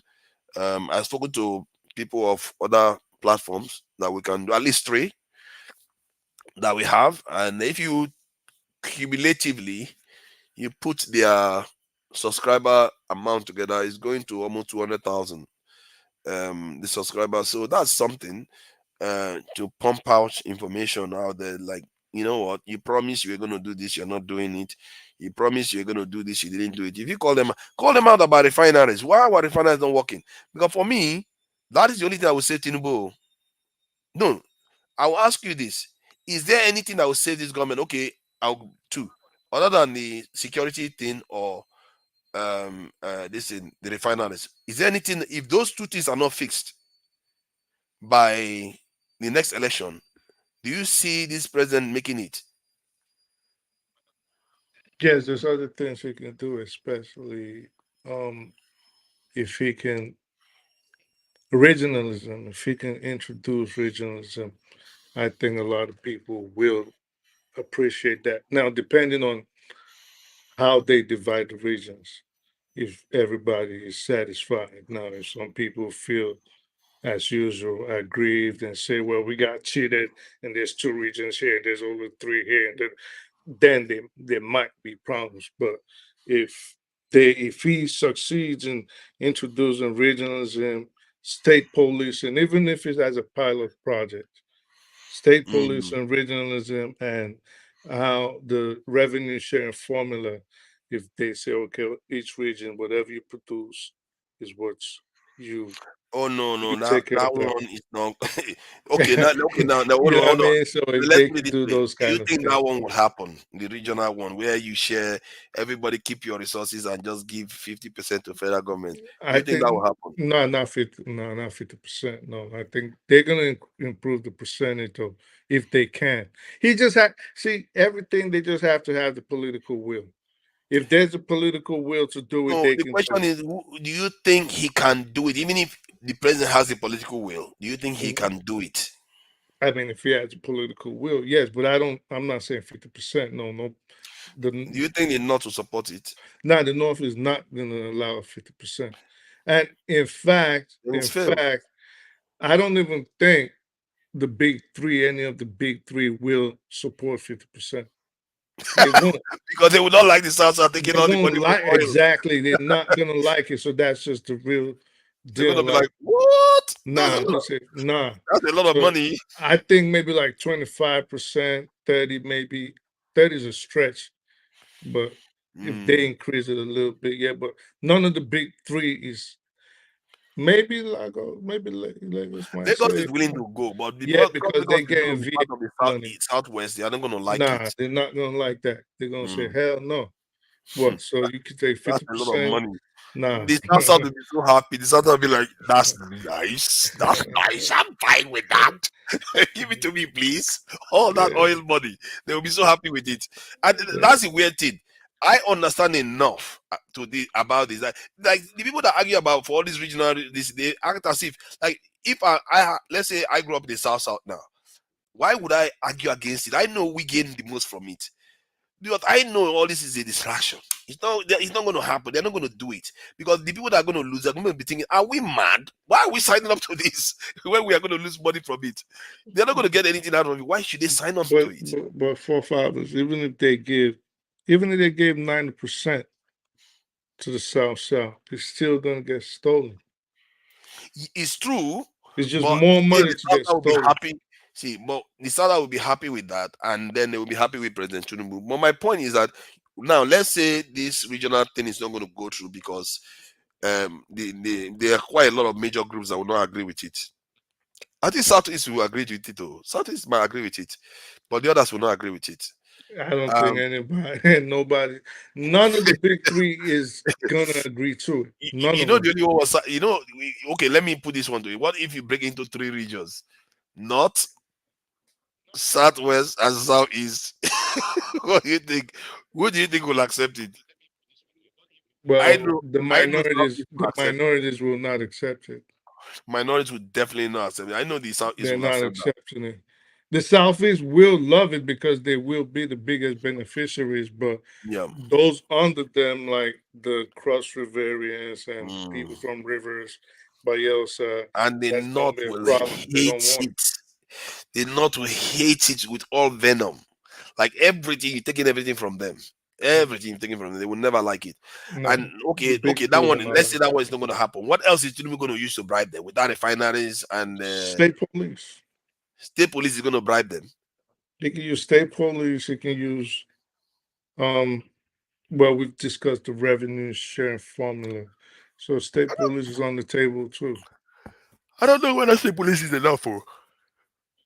Yeah, People like your state police, but they don't care even too as a much. pilot project, it is. I think that is actually the most important But it's not food. thing, huh? Cost of living is still high. No Yeah, but electricity. forefathers, you always espouse security. Yes, Okay, you espouse security. That is what you're known for. You always talk about security. Now, true. just imagine a situation where you had at least four, five, six cities in Nigeria that are running 24/7. Business is running 24/7. So Mm-hmm. let's say Kano, and Lagos, and Port Port Harcourt is one. Is a big city. Um, Enugu, somewhere, you know what I mean? So we have, if you had these different spots where people, there's productivity every day, day in, day out, is putting money in the pockets of the people. But you need to be able to do that if the environment is secure. So if the people are secure in their bodies and their property, you can do that. But if you cannot move around freely without someone kidnapping you or snatching you up and you end up as a slave in Libya somewhere, or you end up somebody beheading you and trying to use you for money rituals, you know, and there's no investigation, it just goes like that. Like, so if you have a secure environment where gruesome, heinous crimes, like I just described, are very limited, where people, there's a deterrent factor. I can't really do this because I'm going to get caught and I'm going to go to jail or go get the hangman's noose. You know, you will have more people coming in and establishing businesses. Why Nigeria does not have a lot of foreign Yeah, investment but right now you are is the saying lack that of security, like you you are, just said. you are putting all that on state security, state Yeah. police. Mm-hmm. State police, from my estimation, given the resources the local government have, the state government have, it's not going to be a difference. It's going to be the same thing. What you mean? Because, because if they are going to create state police, they will reduce the national police. You see Mm-hmm. what I mean? So they are Mm-hmm. going to, most of them will shift to state police. So which means it's just the same thing, but just now the governor can command them, and it may not No, make any no, no, no, significant no, difference. no, forefathers. All right, so let me explain something. You cannot, you cannot effectively police a society with outsiders. If you bring in outsiders to my society right now, if you came in my hometown and I'm talking to a cop, where you from? He's like, I'm from, let's say, I'm from Poughkeepsie. What the hell are you doing here? Can't even talk to me. Get out of here. That's how it is. But you won't be able to police you. The only person that can police you is Mm. someone that knows you, that knows your society, knows how it functions, knows the laws of the community, not I necessarily. hear what you're saying though, but that is true. It's good that it's better if they know the rules of the, they know the environment and they know the people there. It does also has a downside because they know you, they can come for you and they can threaten you and all kinds of the criminal elements, I mean, in the society. And in terms of the president being able to do that, because we're talking about barely a year or 2 years now. He has to do it very, very quickly to plug the gap. And for that to transform into the kind of results you're talking about, it's going to take years. It's not something that happens Yeah, within but you start from some. 2027. You got to start from somewhere. And if you were to Mm-hmm. start, if you were even to establish a state police mechanism in Nigeria, especially with a play in a society that has the problems that we just described, where people are very tribal and people are very bigoted, you cannot just, and a very corrupt society to boot, you cannot just make state police at once. You got to make a pilot project. So you test it out. You know, it's you get a you. Mm-hmm. It's gonna be You like see, you know what I would do if it was maybe me? like a 20 year, maybe like a 20 year project. Okay, so it could be a Transition. Okay, 20 year you can do project, that. and then you try it in the big cities. You pick out five Mm. or six big cities, and you pick out maybe Mm. 10 little communities, and you try it out, and then you tweak it as you go along, and then Hmm. you tweak it each time. Okay, we made a mistake here. We need to change Hold it on here. now. You know what I would do? You know what I would do? Because you see, I think we should be looking into the future. The future is pointing to centralization of all these state police infrastructures, including that of America. It's becoming more and more central because they need to be able to share information interstate and being able to combat all kinds of stress threats. This is why you have homeland security. So, in most parts of the world, the argument is that most of these institutions are becoming more and more centralized because they have to be able to share information all over the place. So now you have a situation whereby if we start if we start heading in the other direction, oh my God, again we What are one of other those people that direction? the direction of going towards state police while others are centralizing. But it's a bad idea to centralize. um it's more efficient. Why? Like if you have like the entire European Union having their Schengen this thing centralized police, it means if you commit crime in one country they can track you to the next country. It's like seamlessly. It's Well, like you're in one for territory. no, well, no, because you also have to look at human rights when you do that. So people still have to have at least, if not really privacy, they have to have a semblance of privacy. So you don't want a government that has access to just monitor your life 24/7 seamlessly. That Mhm. becomes Orwellian.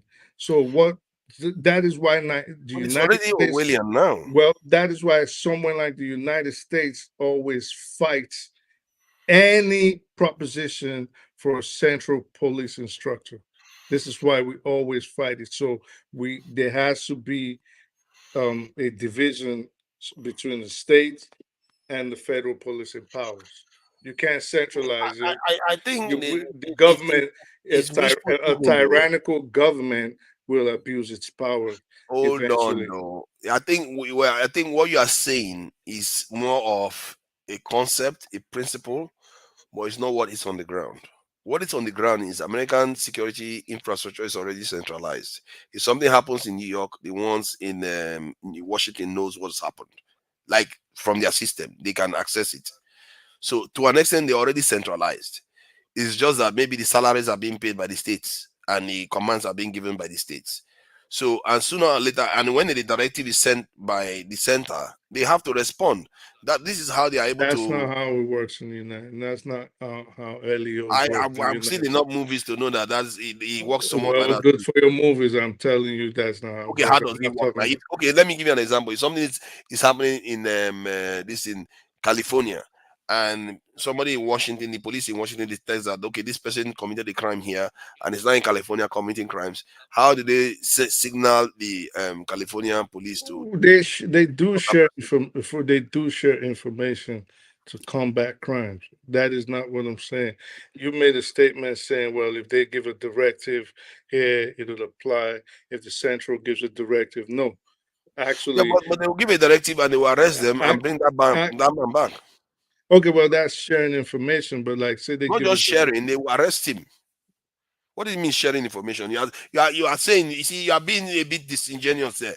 You are saying sharing information. The sharing information is for a purpose, isn't it? To arrest the guy. You said give it. Okay, so that works. That is no. When you say someone has a nationwide warrant now, of course it is imperative wherever they are accosted, they will be arrested.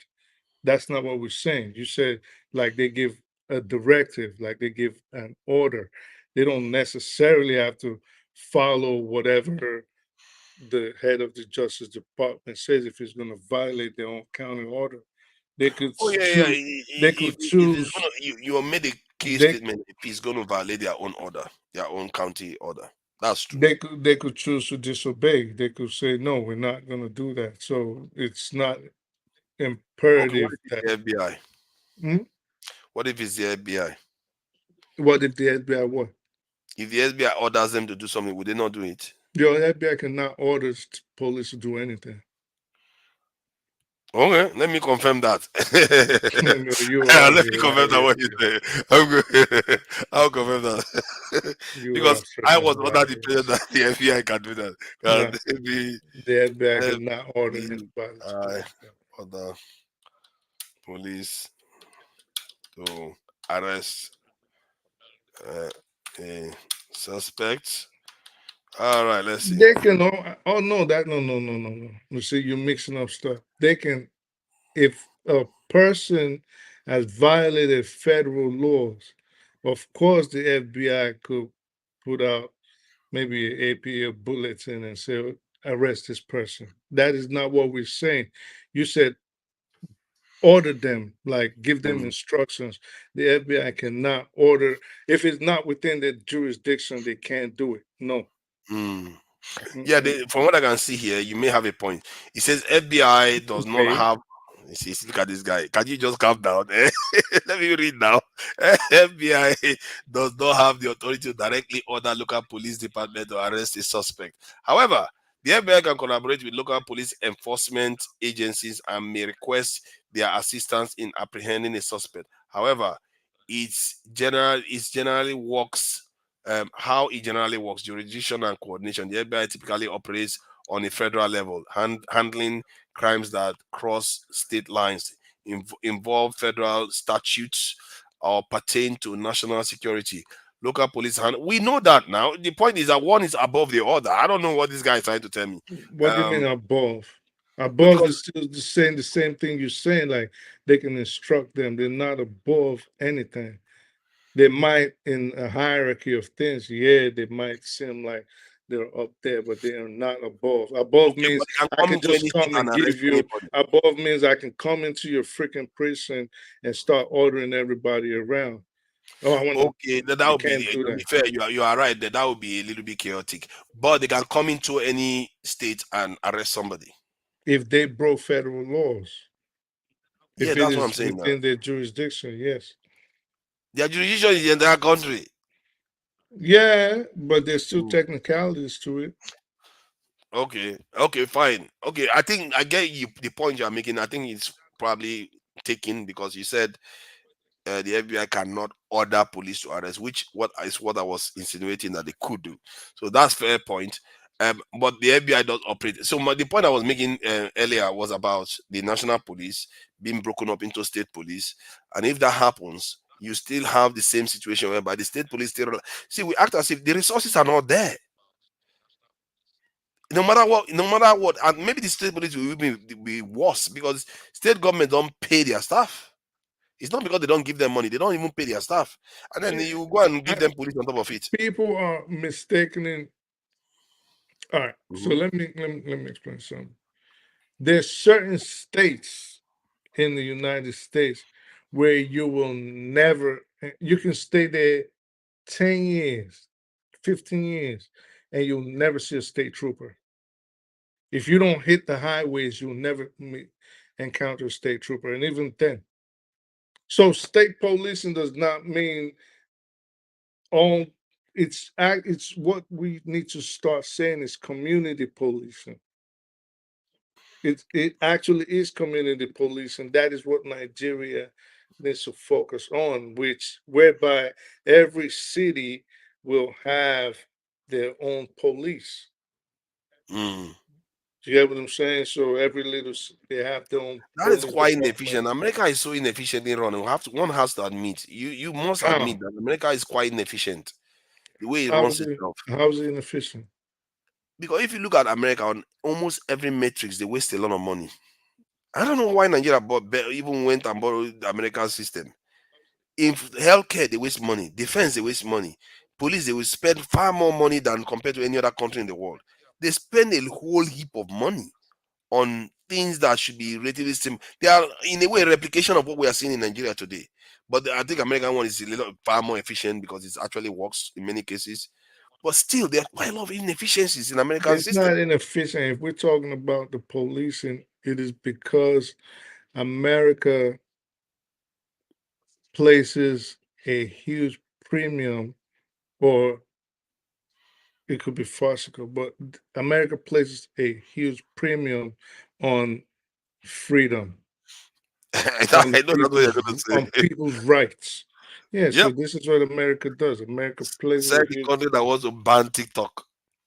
Freedom. Exactly. So that's why I said, you could say it could be pretentious, but America does place a huge premium on people's human Yeah. rights and liberty, people's liberty and their So rights. because when I think about America, I think about how UK and France and Germany and all, yeah, those other countries are run very efficiently. compared to the UK and even European Union. They are run very efficient. Even them, they are compared to Nigeria, they are quite wasteful.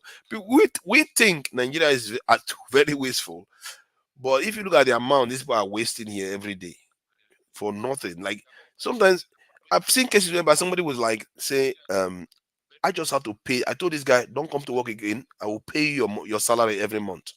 And the salary every month, they are paying this person more than £500 a day. They will tell them, don't come to work again. Just because I don't like your face, don't come to work and I will keep paying you. That's how wasteful they can be.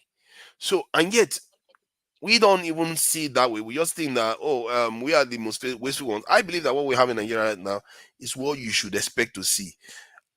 The only thing I don't have proof of it. I wish I had itemized list of what the government is spending and all the money they got and how much they actually spending, like to pay salaries. We know they have to pay salary, otherwise the staff will be shouting everywhere. Right. All the things we know they definitely spend the money on. If you remove all those ones, then we now evaluate what are the chances that this one they will steal it. So we know precisely how many percentage is definitely up for theft that they could steal. And we rule out, because then you start knowing what you are playing with now. You now know that, okay, out of all the money the government budgets and borrows, this is definitely being spent, because we know that they are paying the national debt off. Like when they are servicing the national debt, they are paying it off. We know they are paying lecturers, they are paying all the salaries they are paying. They are paying. We know they are doing other things. If I can do that math, I will really be happy to have that number, so that when all these people keep saying, "Oh, they are stealing all our money," so you have something to show them. Like, look at the numbers here. This is the amount they are stealing. What are we going to do about this amount they are stealing? And if we can take care of this amount to this point, and maybe compare it to other countries, what But if don't. no, Sorry, go what if we ahead. find Sorry. out that 10% of our national wealth or 20% of our wealth is being stolen, and you check the UK, you see the same amount. You check the US, you see the same amount. When you see the same amount, what does that tell you? It tells you that, okay, this seems to be a kind of feature of capitalist societies or democracies or societies in general. If that is the case, the attitude of fellow Nigerians may change towards it. They will start understanding that, okay, yes, we don't like it, but that is not why our system is not functional. Because all those people have the same conditions, but they are functional.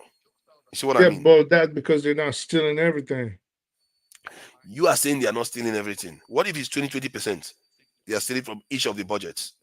Well, if you're stealing 20% and you already have good roads and electricity, and your minimum wage is what, let's say $10, whatever, and you are stealing the same 20%, and your minimum wage is like 60 cents, and you're having blackouts every day, and you have potholes the size of craters, Mhm. why would you want to steal 20%?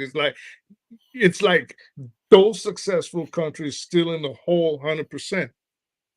That's how No, no, backward. I understand what you are saying, but you also understand that if a Nigeria knows that 20% of national wealth is being taken by the elites of almost every country, the attitude towards our elites will change. You know that, Nah, man, nah. because they are not going to see them as unique anymore. If anything, they should see it as real horrible. If those countries are stealing 20%, Nigeria should be stealing less than a percent. They should probably be Yeah, stealing but point that may be 0.25 or true. something. That may be true, but they can also translate it to themselves that if that country is doing that and those people are paying tax, we too should be paying tax. But the point is that if they know their leaders are not unusual, because I think many in the head of many Nigerians, they think their leaders are unusual. But they In are terms of, unusual. no. To be fair, they are unusual. They're unusual. They are Okay, unusual. yeah. In some areas, they are definitely unusual in terms of completely sabotaging their own nations. But Yeah. in terms of the debts that the money that the country has and how much is actually stolen, we don't have any clear evidence that they are unusual. We don't have a clear evidence for it. Well, And I let me wish tell I you. know the Let me number. tell you. Let me tell you how you have a clear evidence. Okay. Um, you are. You are freaking hilarious. All right, so I'm just checking because sometimes if you don't check all these things, nobody will know what is there. You have you to check. have there's a guy that tried to become senator for Kogi, Dino Malaye. Yes. Dino Malaye dresses like a freaking rapper. His Mm-hmm. show is assortment of cars is like a freaking hip hop video. Mm-hmm. This guy was supposed to be a senator. We do not know what businesses he does. All we know is that the Senate president at the time, Bukola Saraki, put him on a bunch of committees where he could siphon monies. Okay, so if you Mm, think that guy had close to at least every picture you see, he had millions of dollars worth of cars, and you don't think that what they're doing is insane? Have you ever taken a look at his watches, at least at that time, and gone to check the amount, what they cost? mm, Those people are ripping Nigeria off. Like mm. Nigeria is sick. The I don't think, and this is why some people get mad at me when I say this, I do not think that there is any president, again now, there's let me retract a bit, any, I meant to say politician that has ruled since 99 that wasn't corrupt. Mm. Personally, I might say maybe Buhari. I might say maybe That's just not him corrupt. that did not personally enrich himself. He looked away when his people were stealing. Mm, He looked away, but I would say like personally enriched himself. Buhari, and I used to say Jonathan until the Malibu investigations came down, and when they had him as yeah. Fortunato and all those. Yeah, that was his nickname. So I used to put him in that same category. Maybe something is going to come out tomorrow, and they're going to say actually Buhari was also personally corrupt. But as of now, we haven't had anybody, whether from the Speaker of the House or the Vice or the President or okay, maybe Osibanjo too, because I never heard anything between those two. But Mm, they've been wrecking that country, and the people, because they're so docile, and yeah. my apologies, they're also very cowardly. They just let it Mm. happen. How are you starving and you see someone taking pictures with like $4 or $5 million in cars, and you haven't ran up in his house to go, let maybe we need to talk, because my life did not come on yesterday, and I need to eat something. Maybe you want to They set don't up bother. cars No, and no, all. no. Nobody will do that. Because if you do it individually, they can always rubbish you, and you might get yourself into in Nigeria. You might get into serious trouble. Because they know your house, and Nigerians now they have money. They can give police officer to come and beat the living dead out of you, throw you in guard in cell, and then you spend ages trying to get out of that problem. So you can see why Nigerians are intimidated because of it. But the people in diaspora are different. They can't intimidate the people in diaspora. Simon Ekpa has been rapping all the way in Sweden for how many years? They barely can get to him. So the people in diaspora do have an advantage. They can say things that people in Nigeria cannot say without repercussion.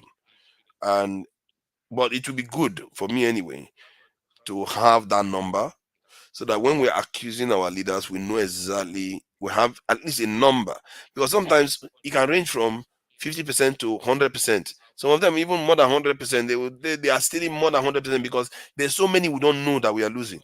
They taking loans and stealing the loans. Hmm. Yeah, but they still have to pay subsidies. You see, that's the thing. We have to be careful. We have to do the numbers. And I'm really beginning to think that one of the projects that is worth doing when we have the money, because you can pay somebody to do crunch these numbers. People that are good at this thing, pay them, crunch these numbers, present them, and then they can tweak it based on how much we are spending on subsidies and petrol price and all the rest. Because then you know what you're criticizing. Because sometimes I feel like the reason why many people fail, because if you don't know what you're criticizing, you walk into that door and you want to one advise them for change, they review this or you review this, so you go and you come there thinking, oh my god, I have half of the things that is going on here, I don't even have a clue. And now they put you on the back foot, and it's easier to compromise you and get you Well, to doing what they are even doing. if you know the numbers, Hmm. if they gave you the numbers today, what can you do? What you can do with the numbers is that it's going to inform the way you approach the leaders and the way you speak to people. Because if you know the leaders, like I said before, if the leaders are not unusual, your leaders are not unusual in terms of the proportion of wealth that is in the country that they are taking away. Now, the only problem they have is they are not creating wealth, but they are taking a certain proportion of wealth compared to that of other countries. Then you can now start seeing that, okay, maybe what we should be focused on is generating more wealth. But our people right now, because of the way they perceive the leaders, they believe that if they try to generate more wealth, the leaders are going to steal everything because they assume all is being stolen. But the people cannot generate more wealth per se if there's if the enabling environments do not exist. So that is also a responsibility of the leaders. It's not the people not wanting to generate more wealth. It's just they cannot generate more wealth. Yeah, but that's the enabling and the enabling environment that I was talking about. Because if they think the leaders are stealing everything, there will be no enabling environment for development. Because they will not, like now when I talked about paying for security, they will not want to do it because they think the leaders are going to steal Yeah, everything. but why should they pay for security if, for example, if you Yeah, that's not the trust of my last argument. The yeah trust of that my last argument was that if they are not in the right mindset with the leaders, like thinking that the leaders are stealing everything instead of 20%, they are going to be thinking no matter how much they give to the leaders will steal everything. But if they know they give 1 billion to the leaders steal 200,000 and 800,000 is going to go to the stuff, they are going to be a bit more forgiving than when they fear that the leaders will steal everything. You see what I mean? So that is the environment. You have to create understanding on both sides. And if the leaders are stealing everything, then your approach is going to be more hostile to them. Then your approach, if you check the record, you find out that they are stealing almost everything.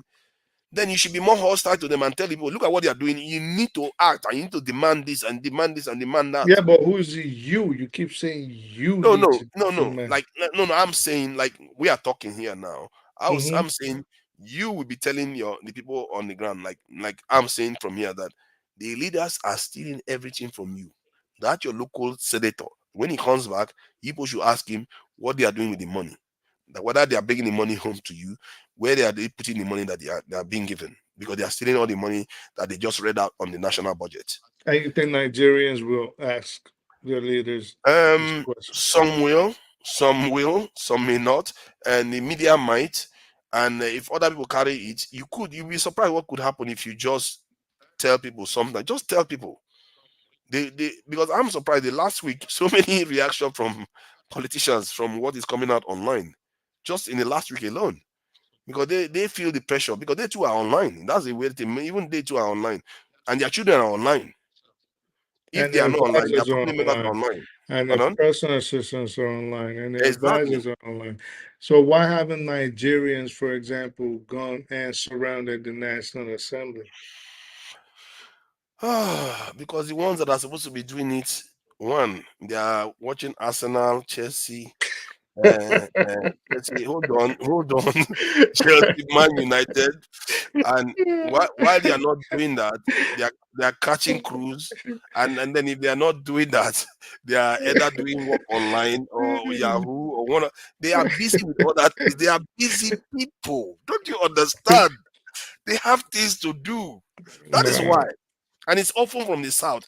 And this is why I think in Tinubu's time, he faces a danger because the north don't have that problem. It's the southern ones that have these things that you described. The north don't have that problem. I don't even know what I would describe it as a problem. It's a way of young people doing their thing. But if this, that's why I think that if this suffering carries on like this past next year, and the refiners not come online, hey God, Tinubu will have to do some serious campaigning. If he barely won the last one, and especially if the opposition sees the blood in the water, knowing that this economy is not going anywhere in the next 2-3 years, because next year now is going to be 2 years, he's got to be able to plug the gap. And by the time he reaches 1 year towards the election and you have not done it, it's almost too late because the campaign has already started. The nation knows that it's time to move. And if the opposition party sees that from afar and think, I don't see this for recovering, we better work together now and kick these guys out of office. And if they organize, they can suffocate the government. They will not let the government move. Anyway, they can oppose the government. They will block the government so that the government is not able to fix the problem until they remove the government from office. And they have a chance because they didn't know the government didn't even win 40% the last time. Who So will vote for the government that has done all this to Nigeria without any gain to show for it? Okay, so the refineries are Nigerian, the federal refineries, not private ones like Dangote. Okay, I think the private one will help him too. It depends on whether Dangote start manufacturing fully and supplying Nigeria fully. If he does that, it will help too. But because Dangote is operating a private institution, the gain Exactly, to Nigeria wouldn't be as much as the Nigerian refineries because coming it on needs to stream. make a profit. Yes, and that is understandable. That's why I said if the Nigerian refineries come on stream and Dangote start selling on top of it, I don't think Tinubu should just sit in Atorok. Don't bother campaigning. Just sit down, put his hand.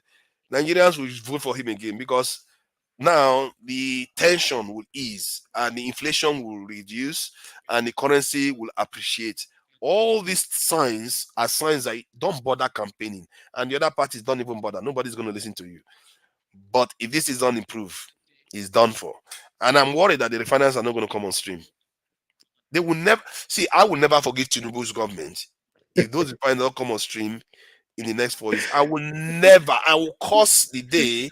In short, I'm already cursing it to be fair, but I will curse them to the ends of the earth because this is just wickedness. Then, because how can you say the refinery coming on stream before you came into office, and then during the time you came into office, say it's going to come on stream, and it never does. That level of incompetence. Oh my God, Nigerians should stone them out. That's not even stone them out of office. That's So, wickedness. but do you think the refineries are they're gonna start working or not? I think they will.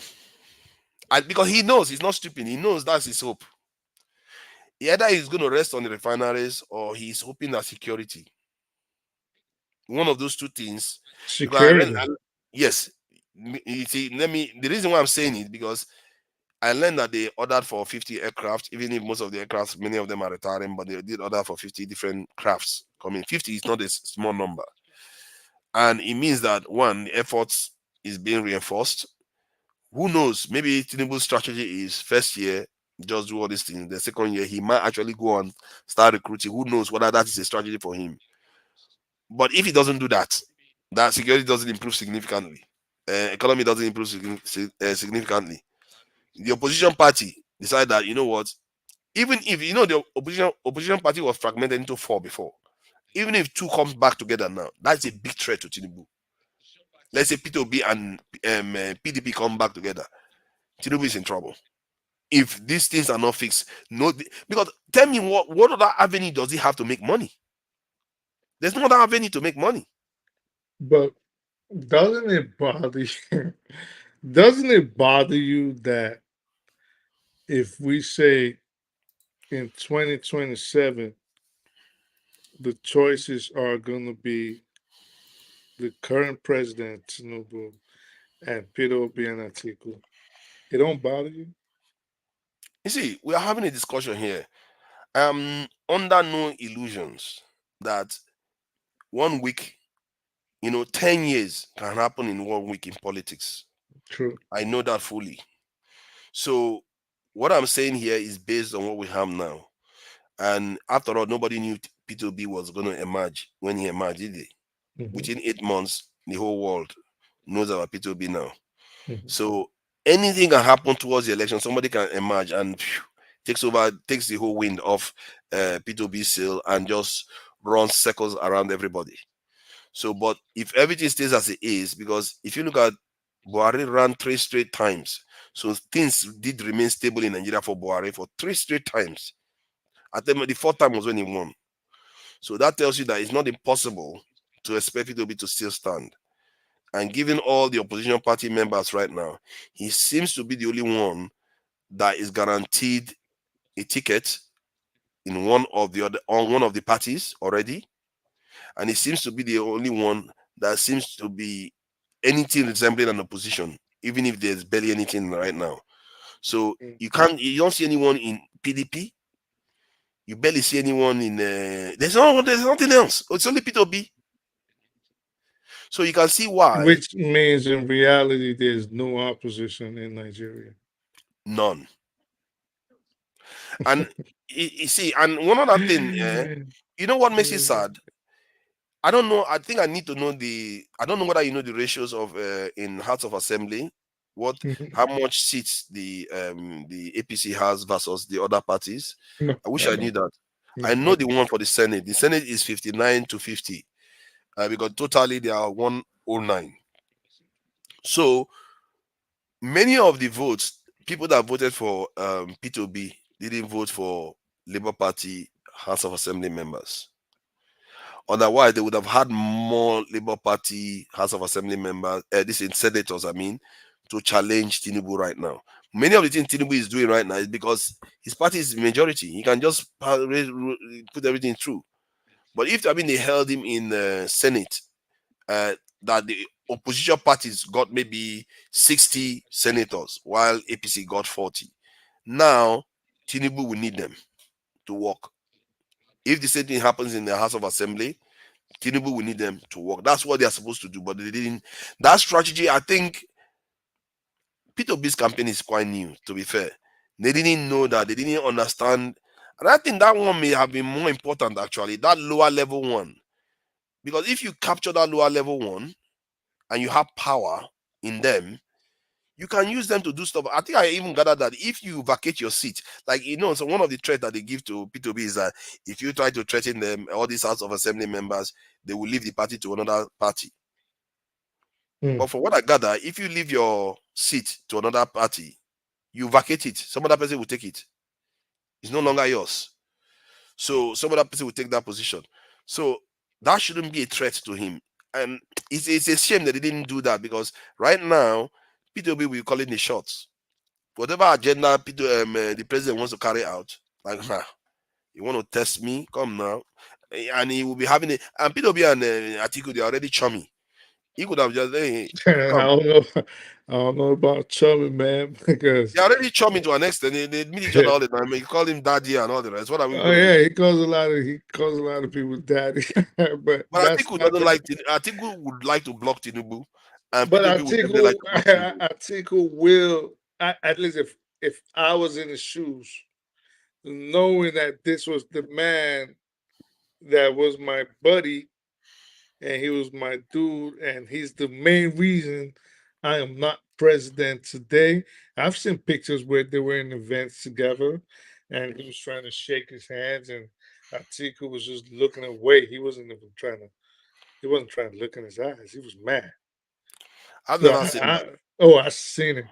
So I do not know about Chummy Atiku. Oh no, they seem chummy to me. Every time I see them, they seem very chummy to me. I don't know why. I mean, yeah, they would laugh for the cameras, but there was numerous pictures where right after the election they met in places and he tried to shake his hand. There were videos, and he just he didn't even want him. He didn't even want him. You know what I mean? So he's I've not had one. You see, Atiku was so horrible as a party leader. Man, I've seen, P2B is not showing leadership in his party right now. But at least he's not there pouring fire. P2B is not taking petrol and pouring is not the problem. Atiku, he sees trouble in his party. You know what he would say? Get me the petrol, let me light the fire. He will make it worse. That Atiku, nobody did it to Atiku. Atiku did it to himself. Why you say that? because I sat here, watch Atiku ruin that election for PDP, for himself, for AP, for Wike, for P2B. This guy could have said, you know what, whatever happens, P2B, I'm going to stand behind you. After all, it's your turn. It's the southeastern turn. I'm going to stand behind you. Even if Wike is trying to sabotage it, I'm going to stand Excuse behind you, you. and you're going to defend him. He was supposed to drop his own presidential ambition for Peter Obi. Hold on now. Let me finish my analysis. If that didn't come through, if let's say that one didn't work out, hold on now. Let's say that I'm one didn't work out, listening. then he chose to go ahead and beat Wiki and take it, which a lot of betrayal occurred for that to happen. So after he got that, then the least he could have done was find a way to mend fences with Wiki, knowing that that ticket was clearly for the South, and it's because of Wiki's carelessness. Wiki was the one that opened it up for everybody. Then he took it. Instead of him now to say, now that they made a mistake and I have capitalized on it, let me find a way to bring the tent together. What did he do? He kicked Wicked to the curb like a bad dog. Then, then he thought out that Luis Peter be he looked at it to be. It's not my fault. My ticket now. You can go to Blazes. I'm going to choose some other person as my running mate. So you kicked everybody out. You kept the party for yourself, and then he went on. Wike broke out from the party, causing problem for him. G5 happened. Kwankwaso is on his own. P2B has gone the other way. Did this man make one move to try to solve that problem? Not one iota of move he didn't make. He barely even made a speech.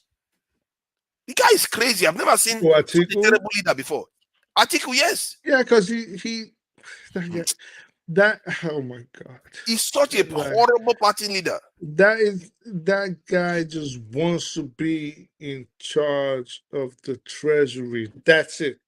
Once you just put him there, Nigerians are gonna figure out what they He's just some did. serious mumu, because He's how not can dumb. He knows how to get you money. dumb? How can you not be dumb? You see Wike roaming around like a mad person, and with the G5 causing all kinds of problems.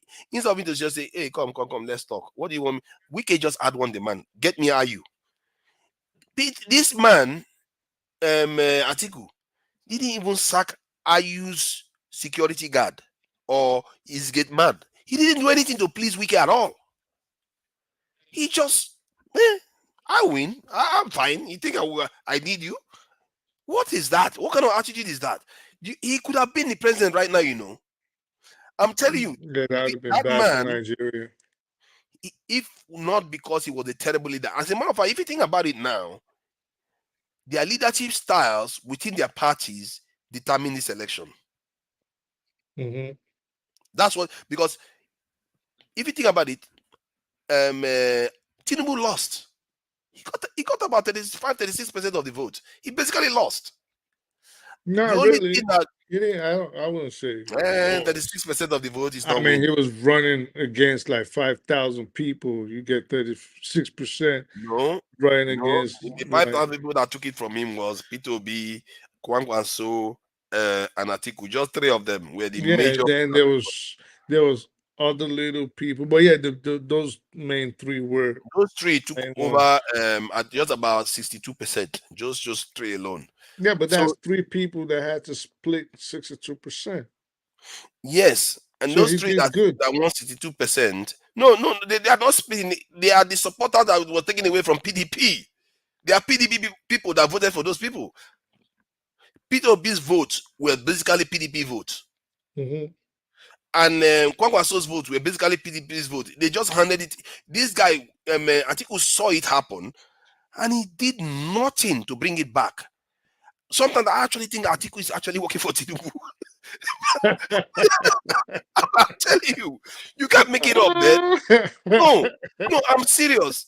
Sometimes I literally think. No, do you know what Atiku said the other day on TV? He said, no, listen, I'm telling you. I'm listening. Atiku said on TV that day that I think who was making noise that day, was it Wike or one other person was making noise? He said, if I call Tinubu right now, Tinubu is going to fire you. So that's what I think he's saying. He's telling the guy, this is a top ranking person in Tinubu's government. He's saying, if I call Tinubu right now, they're going to fire that. He's going to fire that person. Yeah. So it tells you that he has sway with Tinubu too. Dude, they're boys. That's what I mean. They're all friends. See, I wouldn't be surprised. Article somewhere along the line, they did a Machiavellian and stuff there, and they just sabotaged the DC because they didn't want anybody like Wike or P2B winning that DC ticket. Because the guy did absolutely nothing to win. He barely went on this state campaigns even. When he's there campaigning, does he even convince anybody? Maybe the Northerners, he says something Because that he thinks the solution for everything is to throw money at it. That's his biggest problem. So he has the money, and he just believes what? I'm gonna just give you money. You just do whatever what kind I of want. money business is that? He must have known now that P2B supporters from Southeast is not going to take anybody to vote for him. Nah, but he didn't think about. Listen, nobody thought Peter Ob's because Peter Ob's campaign was really organic. Nobody saw it coming. I don't care. I saw it. You saw it. I didn't Mhm. see it coming. I was telling one man, they were all saying, oh, it's pedestrian. One man couldn't stop using pedestrian. I say, you know, this is the kind of stuff they said about Obama. This is the kind of stuff they said about Macron. You are underestimating this thing that you're seeing here. I'm looking at that. This guy, people have seen that they were looking for Wiki in PDP. They got an old man Atiku. They were looking for Shibanjo possibly, or maybe some other candidate in APC. They got Tinubu. There's nowhere else for them to run. P2B is the man for them now, and you are underestimating the support this man is going to get. And every day the support kept increasing, and no structure arguments started falling apart. He kept increasing. P2B almost swallowed the whole thing. If the campaign went on for 2 months extra, he would have swallowed all of them in the process. So that tells you that the others didn't run a good campaign. Atiku is I've never seen such a horrible leader before. Thank God Nigeria dodged him. He's the worst of the worst. And the funny thing is that when I look at Atiku sometimes, when he talks, I like the guy. He's so strange. I don't He's a strange human being. I don't know. No, He just there's something about Atiku. When you look at him, you don't get this nefarious behavior from him. It's like, that's you, not me. When I see him, yeah, for me anyway. I don't know why I look at him now. I don't feel like he's got. That's you. I don't know why. I don't know why I feel like that about him. Out of all the big three, he's the one. Like I would not trust him as far as I could throw him. Now, oh no, I won't trust him. Oh but there's no! something about him. I feel like he doesn't go out of his way to do harm. I don't know why. I don't know why. Maybe not, but I would not trust him with the treasury. You know, especially. Oh no! God forbid. Yeah, I would not trust that. Like, as corrupt as we all say Tinubu is, I will trust him there, even though I'm still very worried. I would never trust Tinubu. I think I'm saying I would trust him more. That I don't trust none of them, not even Peter Obi. You know this. I've said this. Did you know that Edu now is back on his side now? What? They said that they saw better Edu with Tinubu the other day when he was coming back from South Africa. That she's back on duty now. Really? That's what we saw in the image. I don't know whether they made it up, but they said they show a picture of her walking next to the president from South Africa. What are we gonna do? Better Edu is back in business. If that picture is correct. Yeah. Well, even you say wow.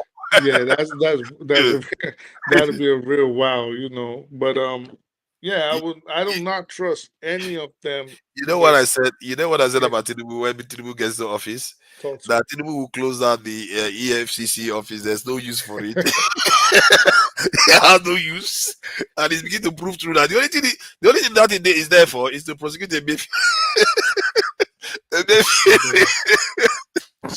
Boy, the EFCC office, if most of the EFCC chiefs have always been corrupt.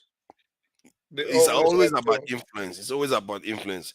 And what I've discovered is that all these leaders, when they come into office, they look for one of their rivals, they prosecute him in the name of corruption, And for me, I just want them to be prosecuting each other in the name of corruption, but just in a larger number.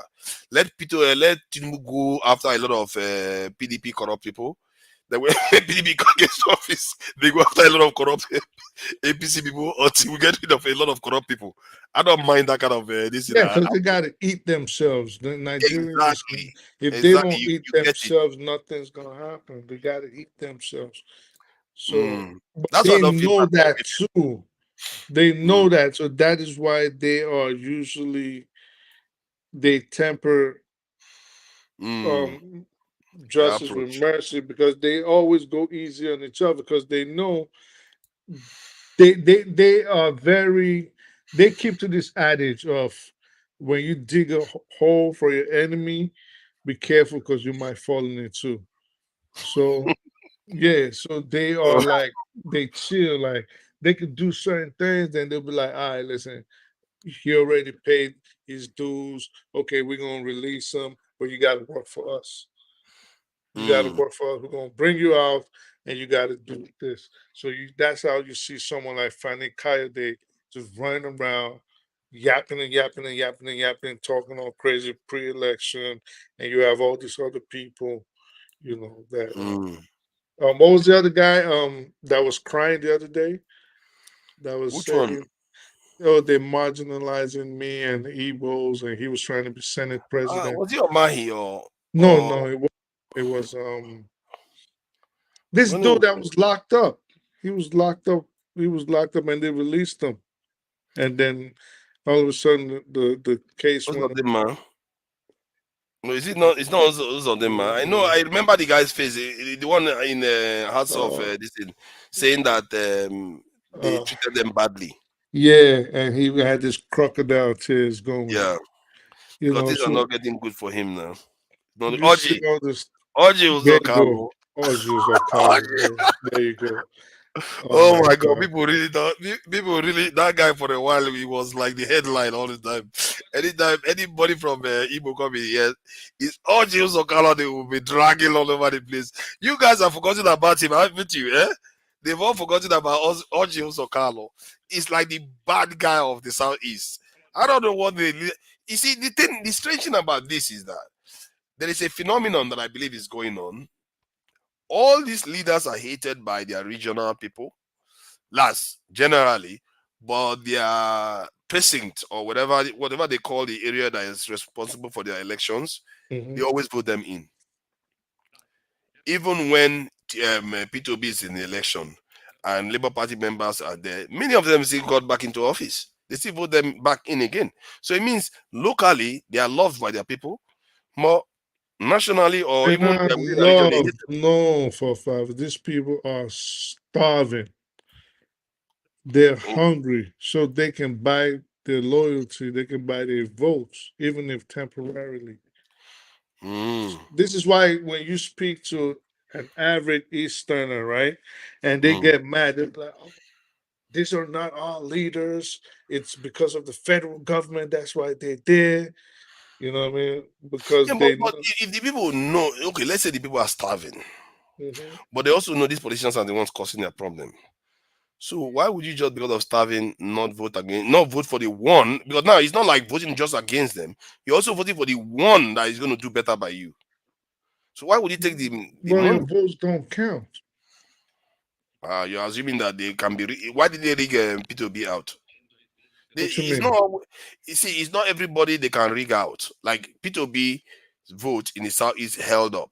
So if they wanted to vote for Labour Party member or Senate candidate, they could go for Labour candidate party's candidate and vote that guy they don't like out at the same time in one soup.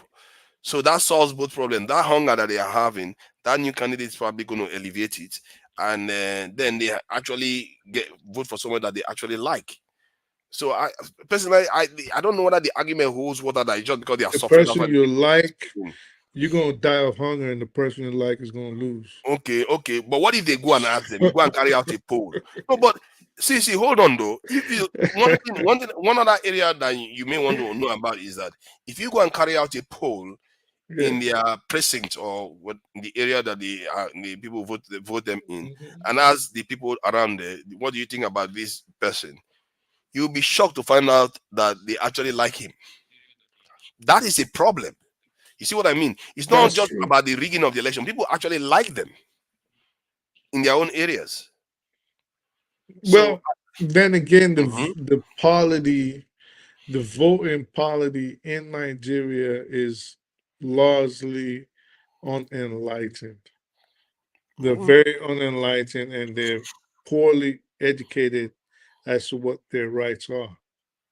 So a lot of them don't even know the responsibility of their elected representatives. They don't know mm, what their duties are supposed to be. So it's not so much as they like them, but they are just largely ignorant. As of mm, then again, there's the ones that know better, but they need to eat. They need dinner.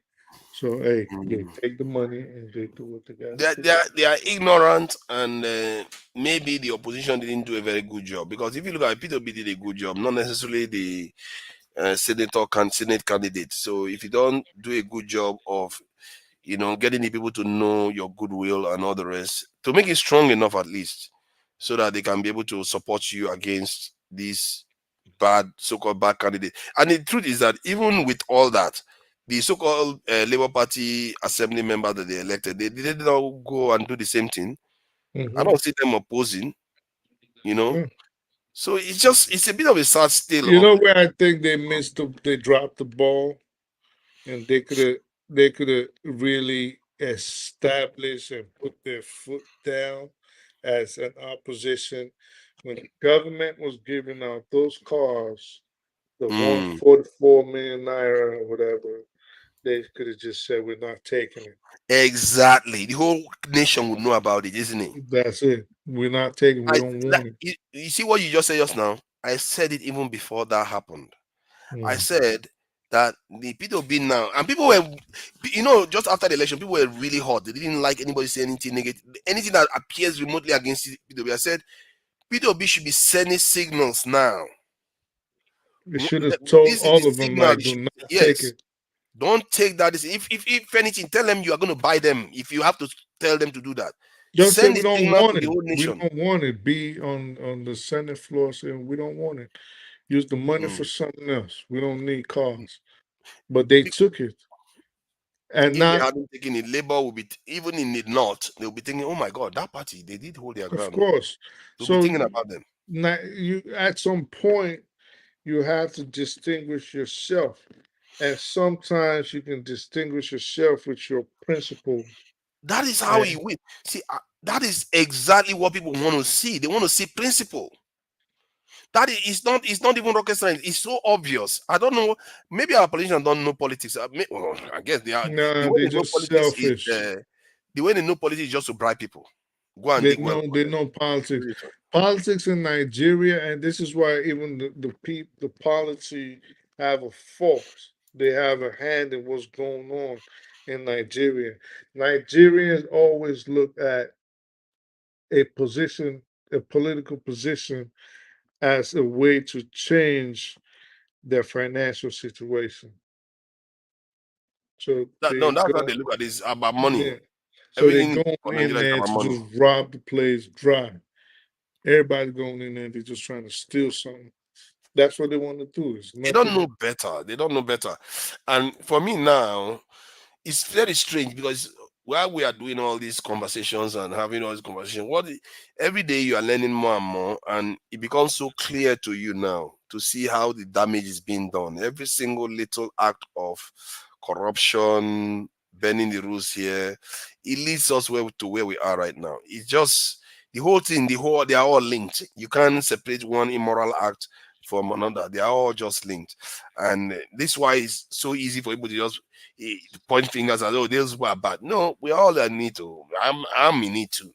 Is the entire system is faulty, and until you Right. start recognizing that and say, you know what, if I get the chance, I'm going to bulk it, and I think we should start from somewhere. This is why I keep saying, bring capital punishment back to public office holders. It has to start from them. Yeah, but Because they they're are the not going to elites. do it to themselves. I You'd be think surprised though. they're gonna nah, they're gonna take out their opponents. If they have capital Because punishment, they're gonna oh, kill themselves. okay, Anybody how they how? think is an adversary, they just put a corruption charge on him, and he's facing the Yeah, death but you have to penalty. prove it now. You're not just gonna go and Okay, execute good somebody. luck proving it when you stay there for like the next 12 years, and then one government comes one day and says go home. So that's what's gonna happen. Yeah, but it's I'm not happening now already. exactly. So I'm not saying it's not a good idea. I'm just saying it's a very dangerous one in a place like I Nigeria. see. I think that you see the thing is one government may not enforce it, but one maybe out of five that may come, one that comes in that wants to enforce it will execute all those people that were in this thing. It's not about executing just for executing sake. It's executing to set examples so it doesn't happen again Do you know to why save life. our law ended up in prison Our what? right before the coup in '66, January '66? Who? Obafemi Awolowo. Oh, he was in prison. I think it was for the disturbances in the southwest, isn't it? All Against one right, of the so they basically framed him and charged him with treasonable felony and locked his ass up. yes, but And they would have had if the evidence. oh, you think they had evidence? No, no, no. I mean, they if to be no, no. They can jail him, but to convict him and execute him, you have to It have was a evidence to do that. gang up. If you go read the archives, they ganged up on him and locked him up True, because they true. wanted SL Akintola in charge. So this is what's going to happen Mm. if you have the death penalty on the books. They're going to knock each other's opponents off. That's all they're going to do. And then maybe they should knock them off now. Is that not a good thing? Like you said, they knock each other off. If that is the case, you see, the thing is that signaling again. Just like your body signals, your brain signals your arm to move. There has to be signaling from the law that certain behavior is not good. It's not necessarily about how it's even this is executed. This is about sending a signal that this is serious. It rises up to death penalty, and if you catch any public official doing it, you might get one might get away with it, but one will get nicked and get punished for it. Like in the case of the naira, when they say stop defacing it. By the time they throw Bob Risky in jail and catch another person and throw in jail, now everybody knows about it because of Bob Risky. So and anybody that wants to throw money now, they will think Bob Risky. Hey, But I have to but think but but twice. see, So, this is but see that's what I have a problem with. Okay, so this is why I always, I say certain things and people get mad. I believe whatever's good for the goose is good for the gander. You can't leave on some two legs good, four legs bad type of stick. mm-hmm, All right. So we seen the Bob Risky issue. When they locked up Bob Risky, there was other people linked to top people that mm-hmm, were caught on camera doing the same thing, mm-hmm. but they never got prosecuted. No, it's always like that with these things, You isn't get what it? I'm saying? So Mm-hmm. that's what I'm saying. It's dangerous when you bring in the death penalty, like, Oh no, no, no, it's not and dangerous. people See, don't die. you have to look at it from the greater good. Where you're busy trying to save one life. See, you have to. You know how they put security guards in shops. It's Mm. not necessarily to arrest people. It's to deter people from stealing Yeah, or but if deter you're people only from deterring shoplifting. your opponents, but you're allowing people that are cool with you to steal, you're really not deterring anything, really. They too, when they are in office and if they are stealing, they know their day is coming, and that all that stuff they worked for might all be lost. They may not even live to enjoy it. If they, you see, so now you can now you have you we can't say because you are worried about they're going to go after this that you don't lean in this world. You have to lean forward to do the bigger things first, and then the smaller problems that come up, you deal with those smaller because now you have a smaller problem. But if you don't do the big one, you have a big problem to deal with. That big one still remains. I'm just saying the institutions are not strong, solid, or trustworthy enough to carry out those kind of functions. How I'll do tell you institutions become personally, strong and I would not. trustworthy? Uh, How do institutions become strong and trustworthy? gotta have credibility. How do you gain that? You gotta clean up the system. How We do you have a clean up the system? well, I guess you gotta make people be, like you said, aware that they're gonna pay for their crime. You So see, in they, the end, you still have to. In the end, you still have to raise the stakes, including for the judges that are misbehaving. but it won't work in a system like we have it now, where it is partisan. If we had a system that, at least if it was fluid to the point where there was a semblance of equality, it would make sense. Right now, we are not Mm, running that kind of democracy. I think you need to start somewhere, because sometimes if you are building a Lego set, you don't always have to start from the area that is recommended. You can start from any end, and then the other slots can slide in place. So you don't have to start, because one, you could start even from the legal jurisdiction. There's a legal system. All the judges and all the lawyers, if they are found to have broken the rules, the penalty should be so high too. They too will have to be careful. And like in some countries, people who worry too much about, they fear so much crime that if they punish you, they punish your family members too. That I think about, Yeah, that's what's crazy. I think there was a North Korean one where I heard that they punish two generations because of it. Damn. Yeah, that is what when I saw that one, when I heard about that one, I said, okay, now that's gangster there. This is some serious business. This person is not having it. Yeah, that's This crazy. is Nah, sins of thy fathers. That's what we're talking about here. nah, that's We're talking crazy. about sins of thy fathers. So if you see why do you think people do those things? They do those things because maybe their society has pushed them so far that they felt like if we don't implement this, we are done.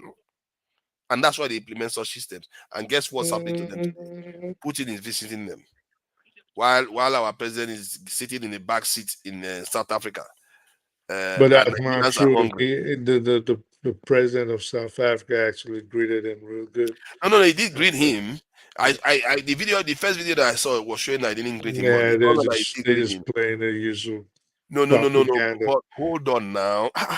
You see, I hear what you are saying on that. But one other Mhm. question that I asked myself after that was, would the president of the United States be sitting in that back seat?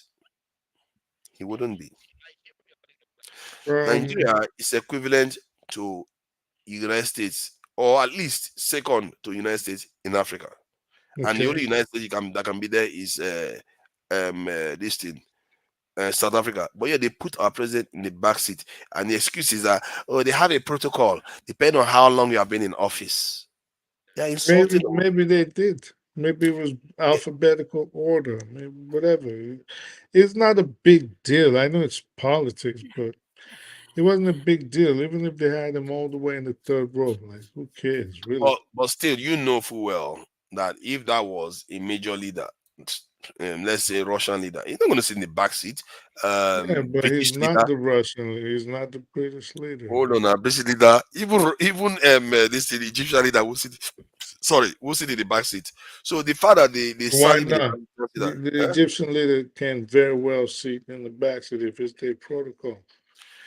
yeah, I they could mean, do it, they could do it, but the fact that Tanzania is a big country in East Africa. She was next to him. The president was next to him. yeah, but that's not Nigeria, and Tanzania is a baby compared to Nigeria.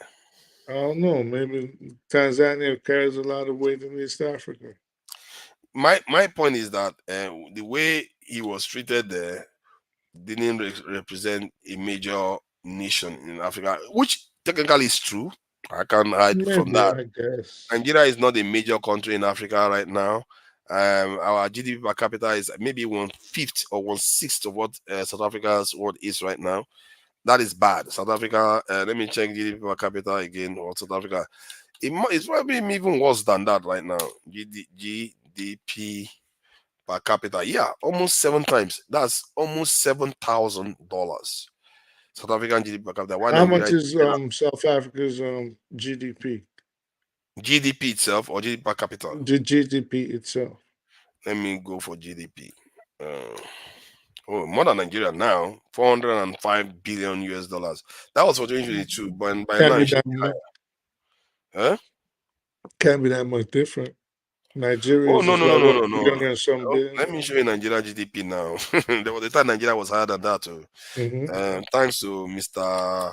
President, the greatest Tinubu, Nigeria GDP. Our greatest president, Tinubu, has given us our current GDP of, let me see, right now it's not giving us the accurate one, it's giving us 2022. The current one is Nigeria economy. I don't know whether they have the current date one. Let me see what they say. GDP, yep, our GDP is 252 billion US dollars. Ouch. It's You know close how to much? $400 billion. Yeah. You know how much we Wow. were in, we were at 500 and something billion dollars just last year. 1 year, you halved a nation's GDP. 1 year. Do you think any Western nation was any leader will survive that in a Western nation? Yeah, you have to resign. Straight up. It's like he will about to resign, and the route you're going to see on the street is you're not going to believe it. They were like, what? What? Yeah, but see, Nigerians really do not understand this thing. They That's will the problem. erase that president's name from history. Even they will erase it in the West. I'm telling you, even George Bush's even George Bush's That's recession, they didn't have the GDP. He didn't even have it. If you have their GDP and depreciate the currency by more than 100%, they will find a way to erase your name like it never happened. Jesus Christ. And our people just like, oh yeah. So people actually come on screen and start arguing for Tinubu like he's done some great job. Someone said the whole of Apple is worth more than $1 trillion. Yeah, yeah. That is true. Mm-hmm. Apple was created by an American. Mm-hmm. Why hasn't a Nigerian created something similar to Apple? The closest we have to that is Dangote right now. I think, and some people are busy There you bad go. mouthing him. I So like Dangote. He wants to go into steel now. He says he when wants they to go into steel. compare things like that to me, Um, it's like, and no. I think the biggest company now is Nvidia now. Isn't it? Nvidia surpassed Apple even. So they are into AI chips, the Nvidia chips. So they have the whole world is crazy about AI now. So I'm surprised that they are just those guys. You see, the companies that specialize in one area and just hang on to it, they tend to do best. Just like TCMC of Taiwan manufactures microchips. Nvidia is focused on microchips for graphics. Why am I saying graphics? AI basically, and they've done so well out of it. My goodness. And do you see any of our leaders even thinking, you know what? All these billions I'm borrowing, let me just give one Nigerian or two or five, 1 billion to go and look for a company that manufactures microchips, not even at the highest level, just for mundane stuff. Let's start having the technology home built. Mm-mm. Let's use that $1 billion to catch cruise. Let's do this. Let's do that. Buy cars, get strippers when they go on UN meetings and get arrested in Australia. I hope they are listening to us. I hope they are listening to us because these leaders, they Nah, they don't really care. need to listen and start doing these things because sooner or later they will find out that all those capitals they are running to is going to be on fire. Nothing's gonna Hmm. happen. Let me say this to you though. Do you know, as we speak here, Right. the prospect of America going to civil war is not less than 2%. Yeah. It's not less than 2%. It's probably higher. Hmm. You know that. Yeah. So that is something people need to keep in mind. because it's not impossible for America to implode. And if America implodes into a civil war, you can imagine what will be going on in Europe. Then there will be upheaval there. Then all the protection for all these our useless leaders will fall apart to an extent, and then all hell will break loose. There will be flux, but there's no guarantee that's going to happen in America. But one of the reasons why I'm almost betting to an extent on almost 50% on it That a is because civil of war that. is going to happen. If it's not a civil war, serious unrest is going to happen Mm. because of the demographic shift. It's too big in the next 5, 10, 20 years. It's too big for a nation to just hop over that peacefully without any major. We're already seeing signs of it. We already what you are seeing with. I started saying this in a long, like even before the election, because I wasn't surprised with what Trump is saying, because they are white supremacists have been saying it. They've That been what? saying that they are saying they're going to break the country up. I mean, they're not playing around. They are advocating that they need to break the country up because you know what they've seen. They believe that there are too many minorities in the country, so they want to break it up so that they can have a superior major. That's a majority white people country. So if they break it up, they will break it up in such a way that the country that are broken, they separate from are the ones where the minorities, most of the minorities will be at, and the ones they move into, it will be mostly, let's say, the demographic was shifting to whites, 60%, minorities 40%. They will now shift to an area where they have whites 80%, 90% again. That is their plan. This is something I saw more than 6, 7 years ago.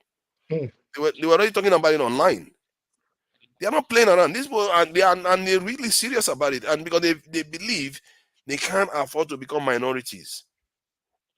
Yeah, And you can understand that. but it's inevitable, though. That is why my bet for a serious uprising in America is quite high. If Mm. Trump loses, It doesn't even matter. If Trump wins or he loses, there's a problem because people think that the left leaning side are not problematic too. That if Trump wins, they'll just keep quiet. No, they will not keep quiet. Though some of them will be like, no, the I left. will never tolerate it. Who's gonna fight for the left? Those Oh no. guys that don't know if they're boys or girls, the feminists. See, the thing about the left Nobody, is that nobody's fighting on the left, bro. okay. See, let me Forget give you about the scenario why the left always win the conflicts in America. it. Right. Is because they are surrounded by minorities. And when whites combine with minorities against fewer whites, the whites will always be fewer because the minorities surround the continent. They will beat them, just like they The beat left them in the is Civil not. War. I don't. If anybody's gonna cause strife, it's gonna be the extreme right. The left is not doing anything. I don't think you understand how.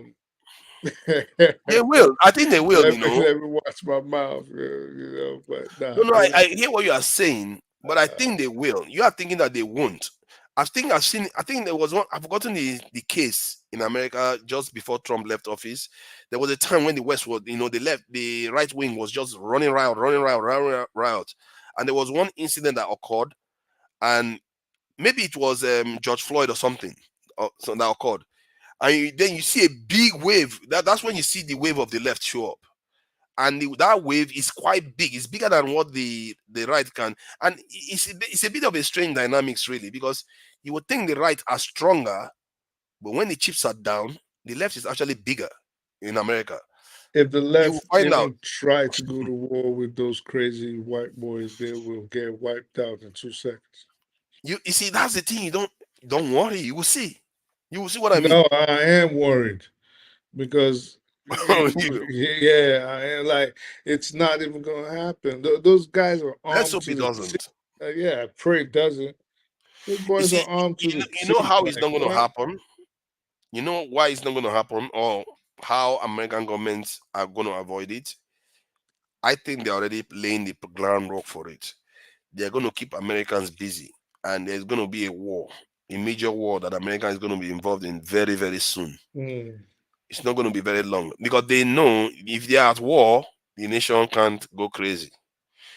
Because if they go crazy when they are war, that's implosion. You're gonna have They an implosion. calculate wrong, it could backfire. Pardon? If they calculate wrong, it could backfire. That's why, for Yeah, yeah. example, they do not want Israel going into Lebanon. They telling Mm. Israel like don't even do it, but Israel wants to escalate. You know, Yeah, they have to be careful because, especially given an election is coming up, and if that election sets up a kind of because election is coming up and they are supposed to be going to war, and if you have it that two situation occurs at the same time, you can't predict what is going to happen. All hell can break loose because there are a lot of forces in America. Like they will ask Republicans openly. They will say they want to break up the country. They are not even hiding it. They will tell you openly they want to break up the country. They want to separate. So you can see the feelings are very strong. And I've asked this question before, and I will ask you that again. And maybe I've asked you before. Have you ever seen a nation in history that have experienced demographic change to a point whereby the majority group, the vast majority group, became a minority group peacefully? um, none comes to mind now. You see, that is what bothers me with what is happening in America. That's what my the risk is a lot higher than people would like to admit. It's a lot higher, and I worry that they are not having enough conversations about this, and the fear is already there. The European people there are already getting anxious about it, and Trump is the only one airing it. I think a few Fox News people have said it. I think that lady in Fox News once talked about the demographic shift and all the rest, but they don't want to confront it head on and say, you know what, we need to find a way around it. This is happening. Either we stop immigration permanently and find a way to slow the population, that the demographic shift down, or find a way to make it work for everybody. Because if they don't, You are in the UK and you probably get a different type of news and you probably see things a little different. If you was to choose who you wanted to be president between Trump and Biden, let's pretend you're American, who would you? I will choose Trump. What? I will choose Trump Why? because Trump is better for Africa. How? Because Trump doesn't care about Africa. Oh, okay. I get what you're You saying. see, he doesn't care about Africa, but Biden does. He cares about Africa in such a way that he wants to suffocate us to death. Out there, you try to move. I will make sure you will never see the light of day. You will eat GMO and embrace our LGBTQ Yeah, I get and what you're saying. our climate change business until you die. That is, they are strangling us, and this is why I tell many people, many Nigerians that support Trump. Then and this in Biden, they don't understand how dangerous that man is. Biden right now, it looks like an antichrist to me. Why That you guy say that? is awful because everything he represents is so awful for our community. He promised all kinds of things. He has done zero. Tell me one thing that man has done for the black community other than making chief of defense staff and UN this thing a black person. Tell me what that man has done for black Yeah, people. but that's just the government. American governments, they usually do not Exactly. do anything. They just come, make promises, then bounce, and Yeah, but rinse and he did repeat. something for, he's doing stuff for Jews. Do you know the laws they are passing right now in the Congress telling people that if you dare to criticize Israel, eh, you will be considered Well, anti-Semite? remember, I used to tell you this when I first met you, and I used to say Israel runs America, and you'd say no, America runs Israel, and I'm like, all right, don't worry, one day you're gonna get it. Like, nah, it's every government since after JFK, they have to kowtow to whatever APAC says. They got to bow down, whatever the Israeli Are lobby you says. following Candice Owen? I see some of her tweets. Oh my goodness. There was this one that she made recently. She revealed that they said every House of Assembly member in the House of Congress member and senators, they have their APAC handlers. Hmm. Unbelievable. This Hmm. is in the top democracy in the world, having an organization that is not even national to They them, run America like it's not handling their new. this That's thing. yeah. They run. The Israeli lobby is the strongest lobby in U.S. Congress, And the government, stronger than the pharmaceuticals, stronger than the ammunition, stronger than the airlines, stronger than all of them put together. In But fact, they run all those things. you see, and the weirdest thing is that I know even that organization itself is still, you see, that's the counterintuitive part, is still being controlled ultimately by the Europeans. That is the Europeans, strange why you say that? because anytime they want to do away with it, they will do away with it. What, with Israel? They will do it, including if they want to distance themselves from Israel, deal with APAC, they will. When the time comes, they will do it. And they are not They're so subservient to them. powerful. You see, I believe that it all makes sense. What they are doing in the Middle East right now with Israel makes sense. It's in their interest. It's in American interest. But like how do I put it? It's in America's interest in such a way that they cannot openly admit it. Just like the way they go after Russia. There's no reason. If you look at it on paper, there's no real reason why America is going after Russia, especially. They just there's a deeper meaning behind it, but they don't tell people why they really hate Russia so much. You can work with China, but somehow Russia is the bad guy. China that have Uyghurs in this thing, somehow Russia is the bad guy. Russia that is fighting Islamic terrorists too. They don't like China either. So they don't like China, but they trade very well with China. They work with China very well, but not Yeah, with if Russia. they could trade with Russia, if Russia made the kind of products they wanted, if they could do business with them, they would do business with You them. see, America will do business with the devil if there's paper involved. not with Russia, not with Russia in that way. America will do business if the devil came with a suitcase full of greenbacks and with his horns, his tail, red eyes, wearing a bionic suit. America will do business with the devil. You see, the thing is, you still don't understand. Russia wants to do. Do you even listen to Putin? Putin knows he's losing. Putin has a lot of money in the West. His friends have a lot of money everywhere. Before he even went to the war, he said, "I don't have anything to gain from this. My stuff is with them. Just demilitarize this country. Don't make it part of NATO. You don't have any problem with me." And they didn't even grant him that. So you can see he don't. Me, I've said it before. Even the Soviet Union, as people say, "Oh, America is against the Soviet Union." No, because America was so against the Soviet Union that is socialist and decided to go and make friends with China that is communist. Does that even make sense? Yeah, Communism but is the extreme form of socialism. So why didn't they go to Soviet Union instead? why do you think? Now you're asking the right question. It's because of reasons that they cannot reveal in public. This is European tribalism going on. Okay, that's part of it. Because the other day they asked Putin, why do you think this in US and Britain doesn't want you to come to NATO? Because he wanted to join NATO. He was asking to join. He said whenever he spoke to them, the officials will tell him yes. Then they will go and report back. They'll say no, no, no, no, no, no. Because even the officials never knew that their own people were against Russia joining NATO.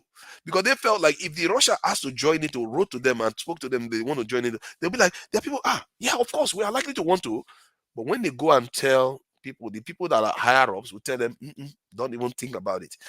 Now, the reasoning for me, what I look at on the ground is power structures. Right. If you look at Russia, its location on the map is right next door to Western Europe or Eastern Europe to Western Also Europe. next to China. Exactly, next to China too. And where Not is far from America? India. Where is America? Exactly, not far from India too. Where is America, the Anglo-Saxon power in the world, across the ocean, All the far way in away? North America, yeah.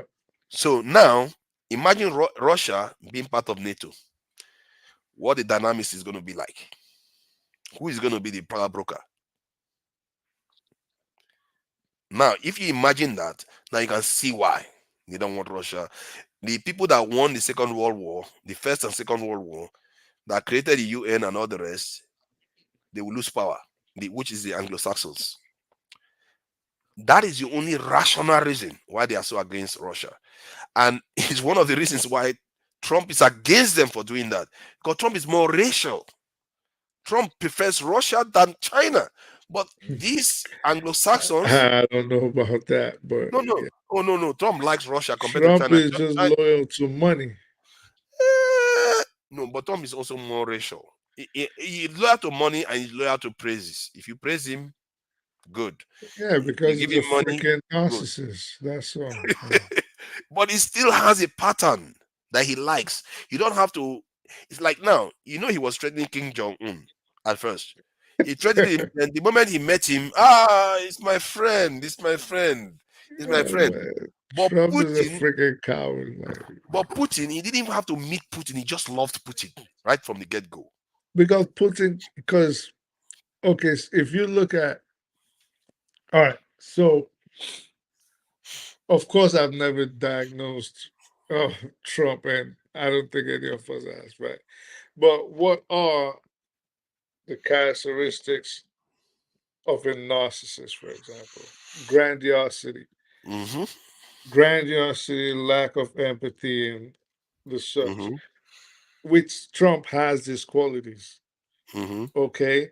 And one of the things they like to do, these people are, they like to associate themselves with people of a higher societal stature, Mm-hmm. which is why it's no surprise why he would try to buddy up with Putin, or he'd go to Saudi Arabia, for example, and Yep. courtesy like a freaking obedient wife from the Mm. 1950s to King Fahd. So he likes to buddy up to people that he thinks are higher than him. And if he thinks you're lower on the Mm. hierarchy, he looks down on you. So Mm. he's just a classic overt narcissist. That's all he is. It's nothing Oh like, no, there's a pattern to his madness, and I think the other day there was a video that was revealed that Trump was saying something about Russia, and Ryan of the Republican Party, I've forgotten his first name or second name, and oh, Paul they were, Ryan. yeah, Paul Ryan and a few others. They were there, and when they heard, and what he was saying was racist. They he said, "Oh yeah, we're all brothers here." That's what he was saying in the audio. So in other words, all these white boys, they know what is going on. And Trump was saying some very racist things there, and they were like, "We are all brothers here. Don't worry about it," and all the rest. So the reason why I'm saying that, because at the core of Trump, his natural allies are Europeans. If he sees you as European, you are his natural ally. He doesn't even ask questions. Yeah, he will say maybe you should pay more into NATO and all the rest of Trump, it. Trump, Trump, Trump only respects you if you have money. He don't care about your color, really. He says a lot of crazy Eh, stuff. He's he I don't think so. I really don't think that he's all only about money. Yeah, he likes money, but he also likes to align himself. Like if he wants to be friends with like North Korean leader, that is business. That's making money, and that is satisfying his narcissistic side, as you said, but not his in a way that he starts fawning over you. Like he will say North Korean leader is his friend, but Putin is on a different level. You can see that it's so different. And if you look at the way he treats European countries too, and the way he looks at China didn't do anything to Trump. The way he looks at China, he sees China as a threat because they are different. Russia is just, if you look at on the map, Russia is just as much a threat to America as China is. But because he feels that those ones are not his people, that people are a threat. Even when they found out that he lost the election, at one point, China was literally worried that Trump was going to order an attack on them. They had to contact each other to stop it. That is how concerned they were, because they felt Trump was so hostile to China, like, and he also wanted to disrupt the election transition process.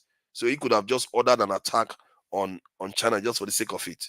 So watch what is space. I believe that if Trump comes into office, the Ukraine war is over instantly, and this prospect of a Taiwan war goes through the roof, and Africa will have a little bit of a breathing room. If Trump wants to deal with Africa, I fear he's going to make the mistake the others have never made. Let's say something happens in Africa he doesn't like. He will just say, go and bomb them.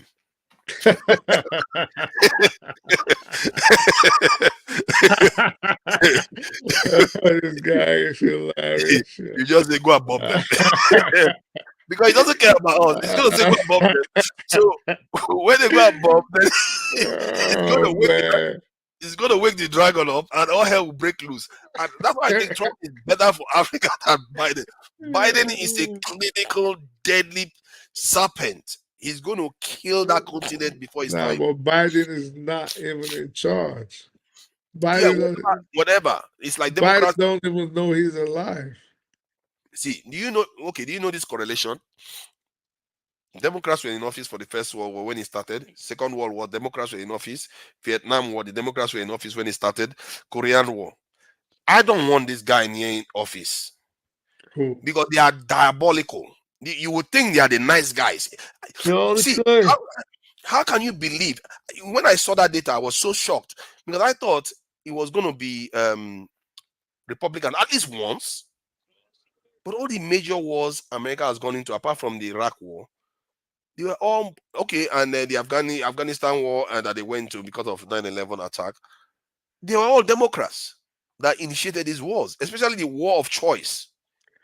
Yeah. They are the ones that initiated them. Like Afghanistan, this in the Vietnam War, they didn't have to go there. They just chose to go there and cause all kinds of havoc for them. Korean War, they chose to go there too. You know, so it's really and that Look, Second America. War was bloody. Yeah. Second World War.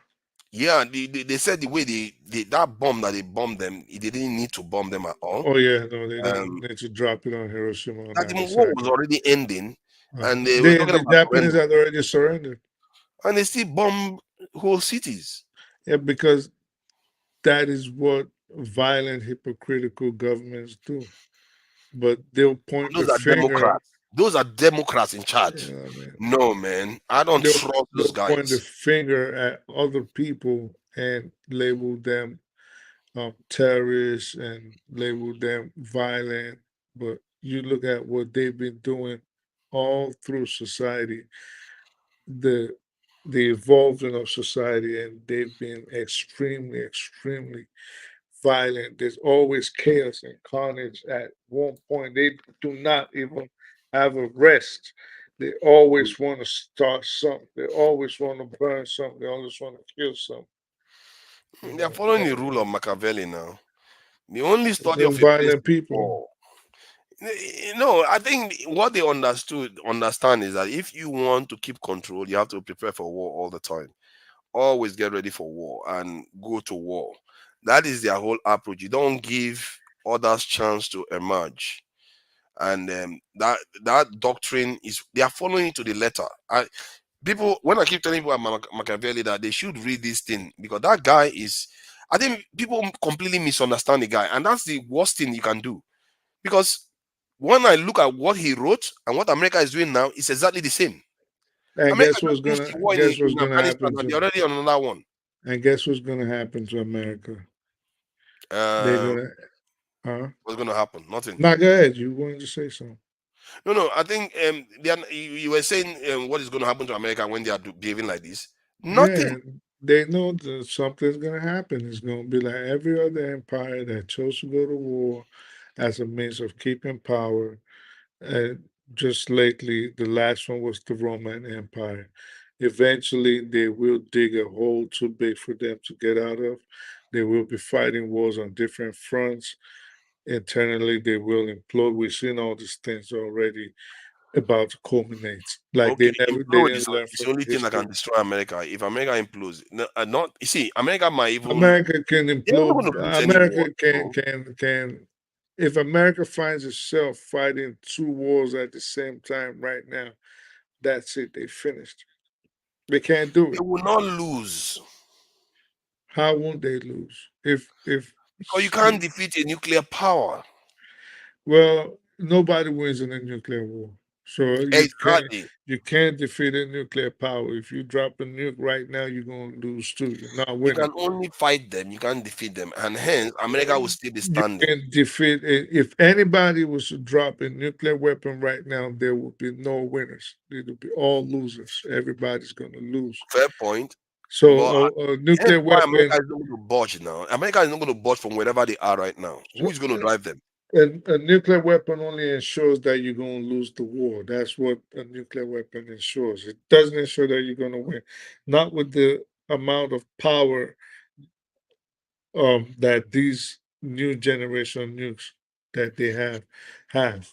So if America was to find itself bogged down, say in the Middle East, say in Taiwan, say they had to for some reason go to Ukraine, Mhm. that's it. The empire is done. Donezo, they finished. There's no Okay, money. I think maybe the term you use, the empire is done. The empire might diminish. Yes, it's true. As a matter of fact, the empire might unfold, but America will still remain the most powerful nation. You Not can't not if they take them find out. themselves fighting three different wars or two different wars, they're not gonna be the most powerful. But they don't have to. They just have to ignore the fight and not fight. Nobody want to fight. Nobody wants to fight America if they don't want to fight them. Exactly. That's the point. If No, you we're start not, attacking America when they don't want to attack you, you have invited danger for yourself. no, not attacking. Say for example, let's say for example, Israel goes through Jaffa and goes to Beirut, right? And Hezbollah and the Houthis and all these Iraqi groups and Iranian rebel Mm, groups, they storm Israel. Israel is being overwhelmed because mm, right now they're destroying all um, mm, the Iron Dome batteries, right? So mm. let's say America is I trying thought to it was only figure out. one that was destroyed. Oh, they just I don't know how many they've destroyed. I know they've been targeting them, right? Mm, So South America, for some reason, has to put boots on the ground in the Middle East. And simultaneously, Russia starts like really trying to annihilate Ukraine. And in the same vein, China attacks Taiwan. How's America gonna fight all those wars at the same time? mm. Okay. How are they? Ask the question again. If America is bogged down on three different war theaters in Hmm. three different fronts, how are they gonna fight to still keep dominance as the most powerful nation in the world? So I'm saying if they are bogged down and people have started testing them and seeing that you said, oh, if America doesn't want to fight, they're not going to fight. Okay. So if China knows that and they attack Taiwan and America does not go to the aid of Taiwan and Russia attacks Ukraine or really, really goes into Ukraine, or those rebel groups and Hezbollah and the rest of them storm Israel, and America is like, oh, you know what? We're not fighting. We don't have time for this. I think You the really think scenario. they're still going to be referred to as the strongest country in the world? Yes, No. except they were completely, totally mismanaged. But I can see how America can extricate itself easily from that situation. One, make sure Israel doesn't get out of control. Because if you look at all the conflict that is going on now in the Middle East, it's only America that is enabling it to happen. America can just say, you know what, no more weapons, stop with your nonsense, get back home, let calm the whole situation. After all, Hezbollah is saying the reason why they are shooting at you is because you keep killing people in Israel. Stop it in Gaza. Stop it already. Slow down on that. We have another problem to deal with here. Right. Now, Israel will have to just pull back the moment America gives that order. And if Israel doesn't do that, you see, now this is where you could see a problem. I made a prediction somewhere in one online video that I saw. I said sooner or later, Israel is going to become a problem for the US. When I say that, it's already a problem that America will have to confront Israel one way or the other, whether with one major sanction or military conflict or something. Because Israel somehow, the people, not the Israel as a nation on the document, the people, their mindset right now, they have become a little bit hypnotized by Radicalized. power. Yeah, they have they have their estimation of their power is higher than it actually is, and that is a dangerous thing. If you think you are this powerful when your power is here, it's dangerous game. You take on more than you can chew. and you can drag your friends down with you. So that is that is a problem for America to deal with. Sooner or later, that will be a problem for America. However, like I said, if that situation wants to occur, America will. The good thing is America can rein Israel in easily and can easily. If America wanted peace in that region, they will get it. If America really wanted peace in that region, the only reason why they don't have it is because America wants to keep a balance of power in a way that they are the one moving the dial, whatever they want it. Because if they give all those with peace and stability amongst themselves, that region becomes a problem for America too. You see, the same dynamics that is going on within Europe, why this in Russia, America doesn't want Russia to work with Europe, is the same dynamics why America doesn't want Israel to work with the Arab world. You see, it's always about power. If Israel works with the Arab world, Israel is a nuclear power, technologically advanced now, and the Arab world has a lot of money. And they are geographically in a strategic location of the world, joining 3 major continents together, Africa, Asia, and Europe. They can be a big problem for America too, if those areas are working together. And the truth is that region has governed the world before. They are the one, that region is the one governing the world most of the time, from Egypt and all of them. So you can see why America has to always keep that area in tenterhooks. But if America is facing a total annihilation, see, let me just summarize it so I don't go on too long. Right. My take is that America's power might wane, their dollar power might wane, other people might start using other currencies. They started already. But yes, more will keep happening, but America will still remain. If America and Europe just remain together alone, they will still be fine. And I believe that that state of affairs, if they can arrive at that, may not be bad. It's good for us, we Africans. Because if you have 2 polar sides of the world operating on balance, then Africa can choose which direction to go more easily. You don't think America lost control of Israel already? No. I say that for the, you can see why when Netanyahu came on TV, he was like, he didn't give us our fix.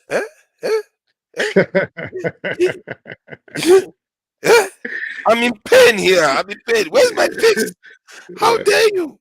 I'm in pain. I'm expressing withdrawal symptoms. And you refuse. Where is my fix? I think America lost control of Israel. No. At least with the Netanyahu government. I think they did because if they tell him to do something and he comes on the air and chastises the U.S. government, they lost. Netanyahu is not trying to be controlled by anybody, and that's why it took even Chuck Schumer to call on the Israeli people to change their government and replace them. Because they know that for him to do that, they realize how dire it was that America this replaced. Will get very hairy, Israel is not just Netanyahu. Israel is facing, because there are a lot of people down. The more things they are saying, Americans are not saying anything in public, but behind the scenes, they are storing up a lot of bad will. And these nations, the way they behave when they want to do bad thing to you, they don't come out shouting. It's behind the scenes. And I fear that sooner or later you're going to see some serious action, especially if Biden wins. You're going to see some actions by Biden against Israel that Israel may not even see coming. They may not even see coming. Personally, I don't want that guy in office. I personally want Biden. Yeah, I don't want Biden. Biden is too dangerous for Africa. Nah, I think. Look at what is happening to Africa now. Africa is in trouble because of that guy. How? Look at our president. Look at the South Africa now. South Africa is now this thing. They supported the other party now to become so strong that they are not part of the government, and that government is against this thing. The way South African leaders are talking about Israel, and then the foreign minister of South Africa had now resigned too. That minister that took them to UN and basically opened South Africa up to the world big time. And now the foreign minister is gone, and those people now have taken charge. Guess what? South Africa is going to start singing a different tune, and that party is a white party. Yeah. Look at Nigeria. They muscle into Nigeria. It's like even the Chinese see coming. And they said They've muscled their way into Nigeria so strongly now that they are all over the place. They are training our military officers. They are working with our politicians. Our politicians are going to look at how they are running to them for money all the time.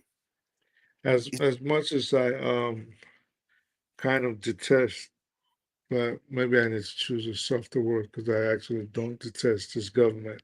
As much as I'm very circumspect about the Biden government and its intentions for people, minority people, I would rather Mm, I would rather a Biden, as senile as he is, mm. than a Trump. Trump coming into yo, America does not want to see that disaster. America Mind, doesn't want to see it because he's really gonna introduce third world politics to the United States. I He think has the already third said world politics is already going on. You see, it's it's already already going on, happening. and he's gonna make it worse. So he's already saying he's gonna go Mm, after his opponents. He's gonna lock this person up, and he's gonna do it this time. He didn't have time the last time, but this time mm. he's definitely No, gonna he do will it. lock them up, and I hope he does. Oh wow, no. I hope he does. No, no, hold on. See, these people are wicked. See, you don't know how wicked these people are. Look at what happened to George Floyd. And this Trump guy, the law they are passing now is to tell people that if you say one nonsense about Israel, you are this thing, you are anti-Semitic. And in the UK, do you know they are firing so many black MPs or MPs that appear as if they are siding with Israel in any way? It's like they are censoring everybody. The media is being censored like crazy. This is under Biden. That is freedom of speech Biden and all. Come on, man. Let's not pretend. There So is a what do you struggle think? for power. What do you think is going to happen under Trump? It's going to be 10 times worse, 100 times worse. I think if Biden wins and carries on with some of the policies he's carrying on with, and he doesn't address the reasons why Trump followers even exist, the outcome may even be more explosive. Because this is what I'm talking about. Like I knew about this years ago, and nobody seems to be having that conversation seriously. Every time they come about, like we are going to pass this immigration law to limit the number of immigrants coming to the country every day to 2,500. That is what you are busy talking. You don't want to talk to your people that your people are feeling anxious that they are losing their country to these foreigners coming to their country. If you don't talk to them about it seriously, on the level, how Obama talked to them regarding during the campaign when Obama made that something like forming a perfect union or racist speech kind of stuff. That speech he gave, Trump and Biden needs to give that 10 times Hmm. or more in America. And the same thing, Trump needs to do the same thing. Biden needs to do the same thing to get the people to understand. Because what I think is going on out there, if you are a majority people in any country and you see your population getting overwhelmed by other people, you are bound to react. And none of them are doing anything about it. Like it This is why happened in Sweden. Sweden is even small now because they are not even overwhelmed yet. And American one is worse. Yes. No, not yet now because Sweden, the minorities are just about 10% or so, barely anything. America, we are talking about going to 20-30%. That is a lot of people, and now they are even going to increase in number, going because they're having children on top of it, and the white people are not having that much children. And before you know it, they are almost 40-50% taking over the country under their nose, and they don't have any say in history. I'm still waiting to find a country that happened to. It's never happened peacefully in history before, and that's why I fear that if Trump gets and Biden gets to office, he But will not do anything about it, and those people are going to explode. you know, this would have never been a problem if America was not a racist society. So this I think it will issue happen of anywhere. To be fair, it will no, happen no, everywhere, no. anywhere. If America, this is just a classic. Um, Malcolm X saying the chickens have come home to roost. Okay, so if America was not a racist society where they created this superficial idea of distinguishing people based on the color of their skin, it would have just been like these are the things that make you an American, regardless of what your hair looks like, what the shape of your nose looks like, what your lips look like, what your skin color looks like. You know what I mean? But now we have to deal with this issue just because of and But, this is why the white demographic is worried. see, that is too much to expect from one nation. Literally, you can predict the outcomes of people based on the color of their skin in the world today. You can literally predict that based on the color of their skin, from India to Africa. Not to mention America that was founded how many 100 years ago. And if you look at America today, no society, I've said it, if I mean you can provide it, anybody can provide me a society that transitioned peacefully, I would like to see it. Because it never happens peacefully. Because the people that the indigens of, okay, if you want to call them indigens, the indigenous, this one, the indigen on top of indigens, they wiped out the original aboriginals, and now they are facing to wipe out too. So you think, especially given that they know what they did to other people, it, you think they will allow themselves to be wiped out on top of it? They will be like, we've seen this movie before. We did it. Not the other way around. We're not having it this time. So they need 10 times more of that Obama speech over time, almost every month, to prepare the people for the future. Because even if you close the gate right now, those immigrants that move in have a higher birth rate. They are still the die is cast. And that trend, if they don't address it, you're going to have a problem in that country. And Biden or Trump, it doesn't matter. Trump is just going to maybe speed it up. It's going to be more in your face. But Biden is going to hold it down, hold it down. The pressure is there, hold it down. Then it blows up. That's what I think is going to happen. Hey, Kando, I see you there. Yeah, Thank you for joining us. You see, we're just having a chilled out conversation as if we are backstage. no Eh? video. Yeah, video. Well, I've been listening from the very beginning, and I was about to start a mutiny when Pastor was trying to stop you from continuing the broadcast. I was like, "What in the world is this man doing?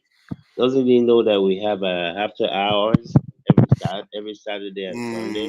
He didn't Oh, know, which is a bit weird. I don't know how can how he they not could have know? How can he not know? Everybody knows that. I mean, mm, in any event, the beauty of this thing is that America is America, mm, from inception and over the many, you know, decades at the very minimum. The beauty is when somebody comes from Guatemala or they come from Afghanistan and they become an American, they are, yeah, you have Polish American, Jewish American, but they are Americans. mhm, That's the beauty of it. You're just American. Yeah, that distinction might be put there. Oh, this is this American, that American. You do not see situations where people come here from other countries and the next or second generation then go to their homeland and try and say they're no longer Americans. mm, And especially with the peculiarity that we have, um, this is you cannot stop this. You cannot stop the immigration. People that have always immigrated to America is actually part of what we are as a people. That's why I wrote in there, let me talk about my country. Yeah, But there's but Kando yeah. though, has there been any immigration class that came in that is of a different race to Say that again. replace?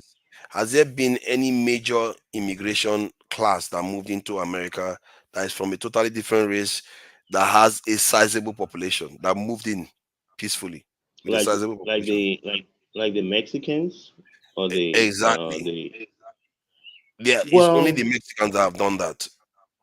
yeah, but you see, again, there's a whole lot of story behind this thing. People might not know this. I think about 112, 114 years ago, there was a pact that was signed between America and Mexico. Supposedly, they were supposed to be giving Mexico, I think there were 4 states that were supposed to be given back to Mexico in 100 years. And that 100-year mark was about 12 or 14 years ago. But that's what they signed back then.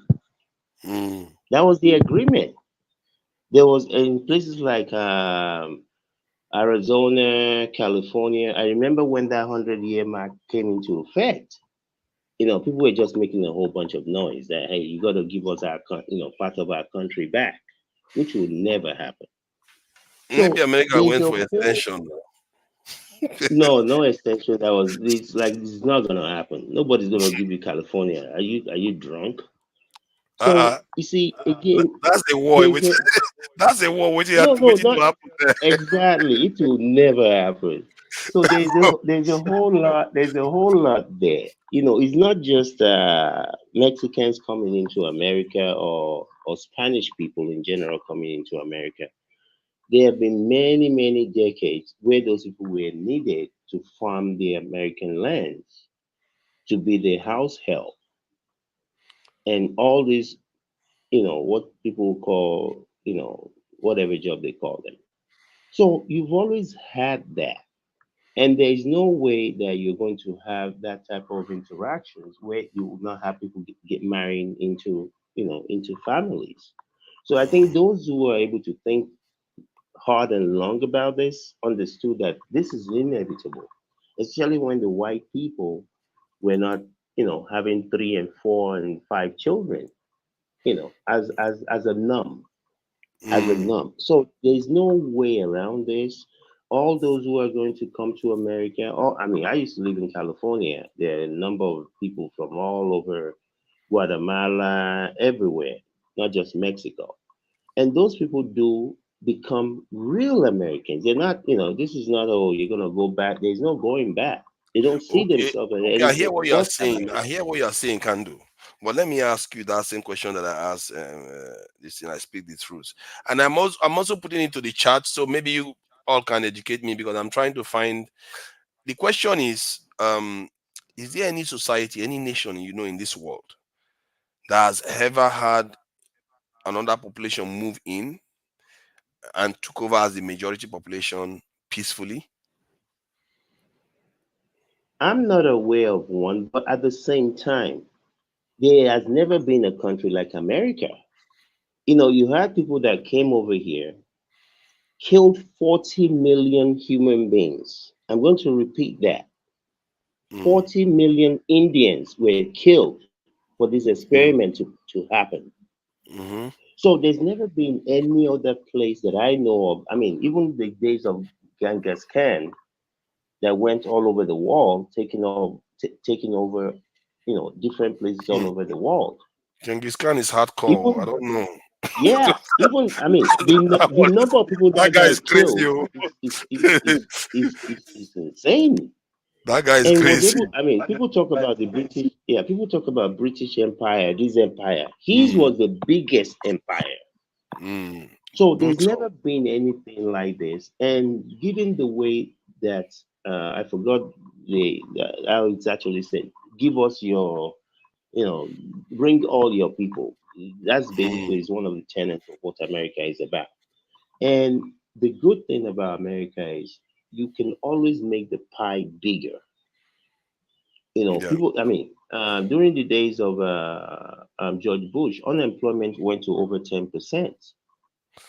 See, you, And you are living in a country that is yeah, democratic, and the yes, white majority is facing a high chance that they will become minority.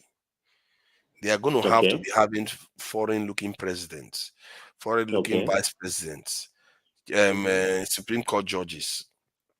They have to put up with that. These are the same people that are capable of killing a continent, and they know how they did No, it. no, these are not the same people. They're not the same people. Okay, even It's their what you said. parents. No, but yeah, but I mean, it's like me when people talk about all these white people. I don't see white people as white people. When I see a guy, his name is John, or my name is Victoria. I don't. It's not her that colonized black people. I can't take that out on her or on John. This guy was just born to the people that he was born to. I can't discriminate against a white lady because she's parents or her great grandparents might have had slaves. What does that got to do with her? I take Okay, each person as an I think individual. both things can be true. You can be friends with somebody at the same time. Their people can be enemies of your people in terms of trying to do No, everything they no, I can to don't, me, I destroy don't, people. me, I don't, me, I don't, I don't think, I don't know how to think like that So because the you people, don't think that there are Ukrainians today that have relationship with Russians, and yet both nations absolutely, are at war. So that is the point I'm absolutely. making. But no, no, no, that's not the point. The point is people need to go and look back. I forgot how many hundred and something years ago, what the Russians did to Ukraine. They have a memorial day that they celebrate about that till tomorrow. Mm, Okay, the Russians, they all, it's almost like they almost enslaved Ukrainians. So mm, this is not something new that's going on with those people. There's a whole lot there. All these mm. people that are Putin sympathizers because of the bread of crumbs of bread that they're going to eat.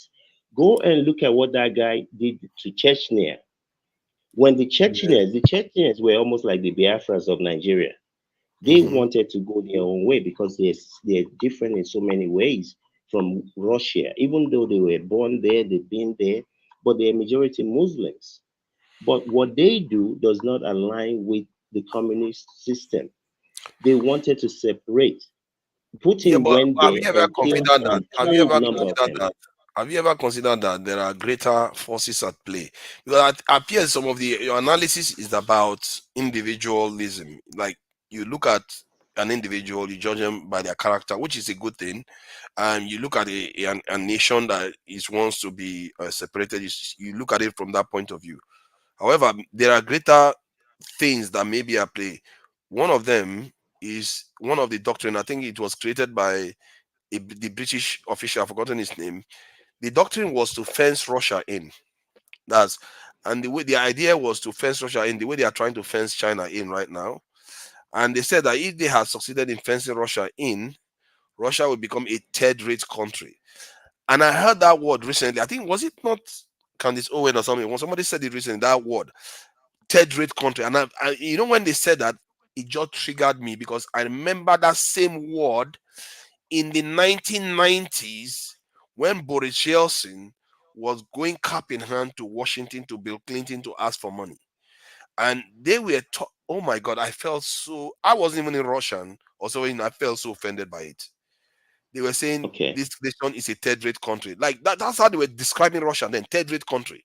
I was like, this okay. nation has got I've, more nuclear weapons than America. You're calling it third-rate country. well, if they have more weapons, you see, that's even here, not there.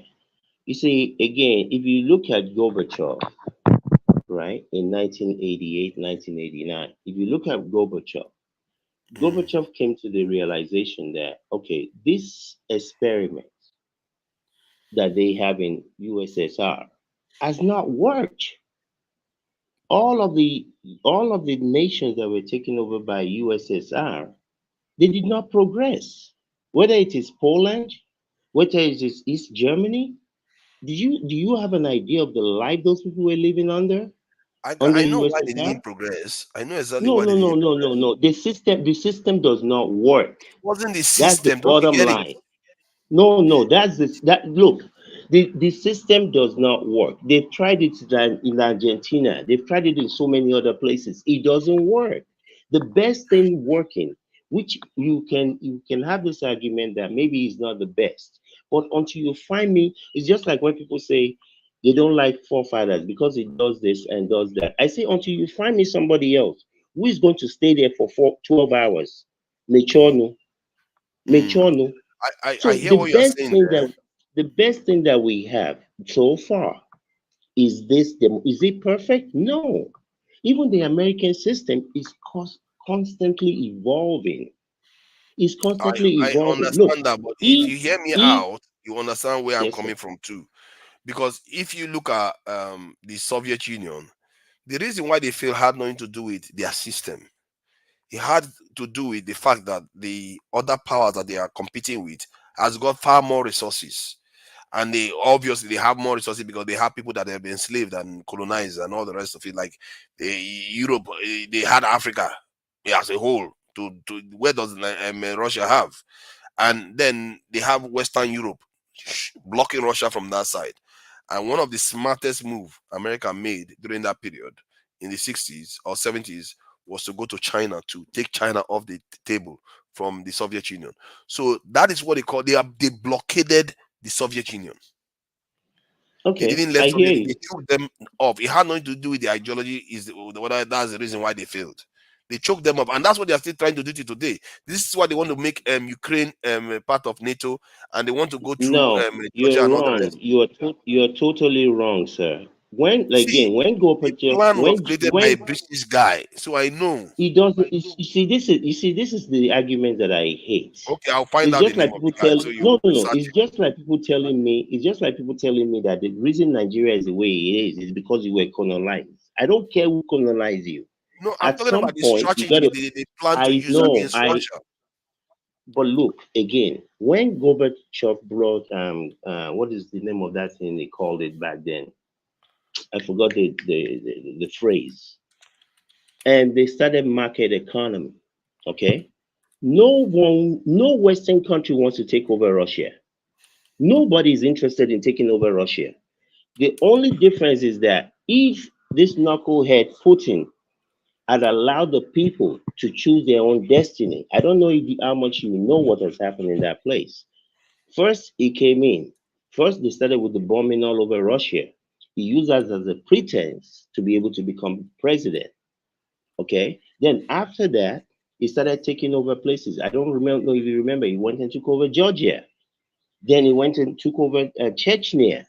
Mm. This is what bullies do.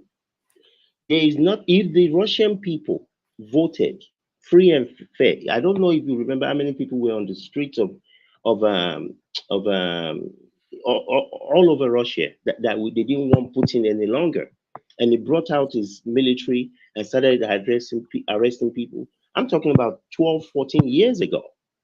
So this guy is a dictator, is a killer. There is nothing good. There is no ideology that he has that anybody Oh my needs. God! Oh my God! See, Yes, see, see. yes, it This, yes it oh is. my God! Oh my God! There This is is just no blew my mind. ideology that this guy has that anybody look.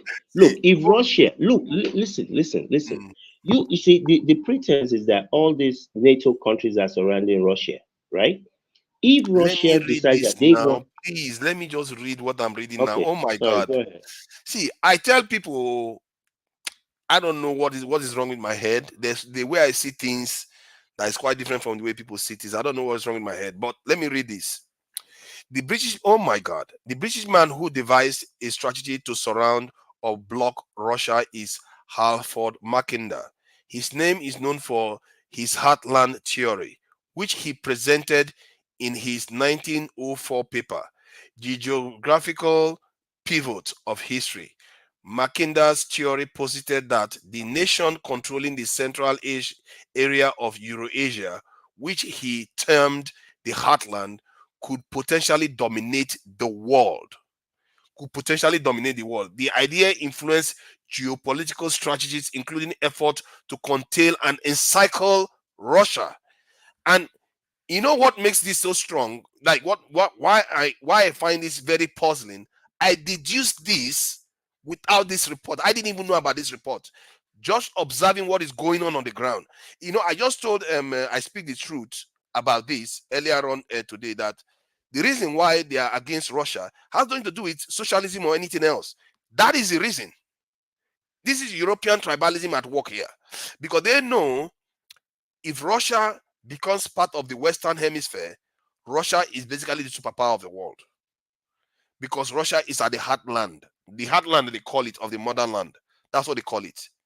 See, I don't know if this stuff came from 1904, and I was able to deduce it by just looking at it's just deduction, really, because America is trading with China, America is trading with Saudi Arabia. They don't have any issue. So why is it that suddenly they hate Russia? And I look at Okay. Russia, I don't see Russia as hating America that much. No, you see, again, whoever wrote that paper, whether it was written in 1403 or 100 years ago, the question for me is this: if the Russian people have been allowed to vote and decide they want to be a democracy, how does that stop America from doing whatever America wants to do in the world? It's a capital market. The Malaysians are not worried about who is going to take over the world. I don't understand why people are so vested in this. Oh, who somebody is taking over you. You want me to Look, explain it? what you need to do is to go to work. Be a productive country. Be a productive people. People will buy from you, regardless of what part of the planet you are in. Nobody wants this. And after Putin is gone, nobody's going to want this foolishness that he's doing. But People Kando, want you to know be that some free. people have advantage, natural advantage, based on their Yes, location. So yes, that is they what do. Russia has got. Russia has got a natural advantage over the US. So the US has to No, contain them. no. US has as much oil as Russia does. US Yeah, has but gold. We have everything. see, you We are use right. a lot more. We See, use a lot more. Kando, you are right. But US is more than just a self-sufficient nation. US is also a superpower. And that is the part that is threatened by Russia emerging. If Russia becomes part of the Western Hemisphere, like where if they start making nice with Western Europe, and now Russia is in the middle of that landmass, China is on his right, Western Europe is on his left, and where's America? America is across the ocean. America is across the ocean. Who do you think will be calling the shots then? You see, Russia. personally, I'm not a conspiracy theorist. No, I believe this in is market not a conspiracy economy. theorist. I No, no, just no, read it. no, no. Just because you read something doesn't mean anything. I It's can a write document. something. It's People a write, document that is okay, their policy. and then what? And then what? We stopping Saudi Arabia from doing what they're doing in their land. We stopping Malaysia. We stopping Indonesia. Nobody's here to stop anybody. It's a free market economy. If you produce Believe in products free that people market. are no, no, no. There's a free the world is free. Look at Israel with their limited. Look at what Israel is doing in the desert. If you are able to produce, The world is free if you are people will powerful. patronize you. Well, You have to be again, powerful for the world to be okay for you. I don't live in this world of somebody is trying to put you down. I've lived in Oh, you this don't believe country in that? You don't believe America. that? No, look. I've lived in this America for 30 something years. Nobody, as far as I know, at least if you're going to do it behind me, you're free to do whatever. Nobody has ever put me down. I But you don't are carry right, myself though. in a way that No, no. You see, you are right. As an individual, that is not nobody needs to put you down for the greater truth of there's a greater movement as a people to put your own people down. And it doesn't matter how consequential you are as an individual, your faith rests on the faith of your people too. okay. Forefathers, do you believe that the Europeans or America is trying to push Nigeria down? Yes, I believe Okay. so. If they were not trying to do that, Congratulations to all of you that mm, believe that's foolishness. That's what I call it, foolishness. If you fair clean up point. your house, if you clean up your house, if your supposed leaders, because they're not my leaders, those people cannot even lead my dog, not to talk less of an individual. If these people are doing the things that they're supposed to do, look, the world is leaving us behind. People everywhere, all over the world, black, Asian, everywhere, people are doing stuff to propel their people into the future. Sit down there and be arguing about you want to divide your country into six Not me. I'm geographical not having locations. that No, not debate. you. No, I'm speaking in general. You see, I don't talk about Obi said this, national flag. I don't have time for foolishness. I'm a serious person. I talk about serious issues. I don't have those conversations. This person said this. Who cares? Now you get your mouth. You can use it. You see, people make these people to become something that they are not by repeating what they said. Who cares what they said? Who in the world are they? I don't care if you're Edwin Clark. I don't care if you're Obasanjo. I don't care if you're Danju, whoever you are. People talking about these people make them to be have some semblance of importance. People Like are buying you're tomatoes saying for that you're whatever. talking about our leaders. Your leaders, not mine. Your leaders. Those people are Uh, not my leaders. They uh, can't lick my dog. we can't eat our cake and have it now. They are still one of us. They No, are well, losers, but they are actually, still our you losers. you you you might be right. I'm not one of them. I actually wonder, maybe I need a DNA test because I cannot come even from the same planet as this type of people. Because people that you see, what I call leaders are people that sit around and say, okay, where is my country going to be in 20 years from now?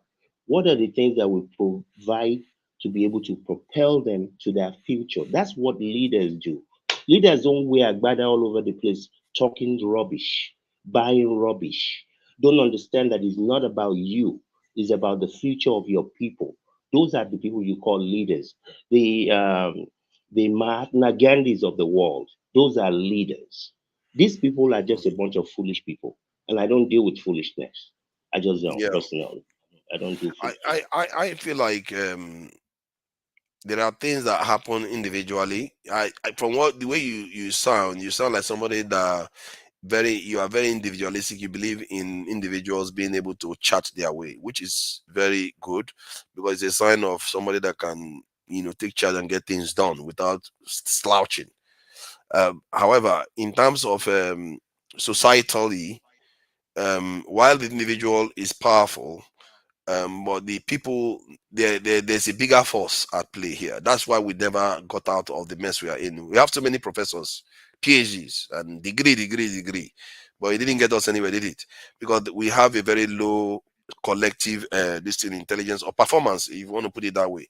You have to get the crowd to get to a higher state of awareness for that to happen. Personally, if I look at America today, you might say that they can be able to absorb this population and found a way to make it work for them. It's possible. It's not necessarily impossible, but haven't seen it happen in history.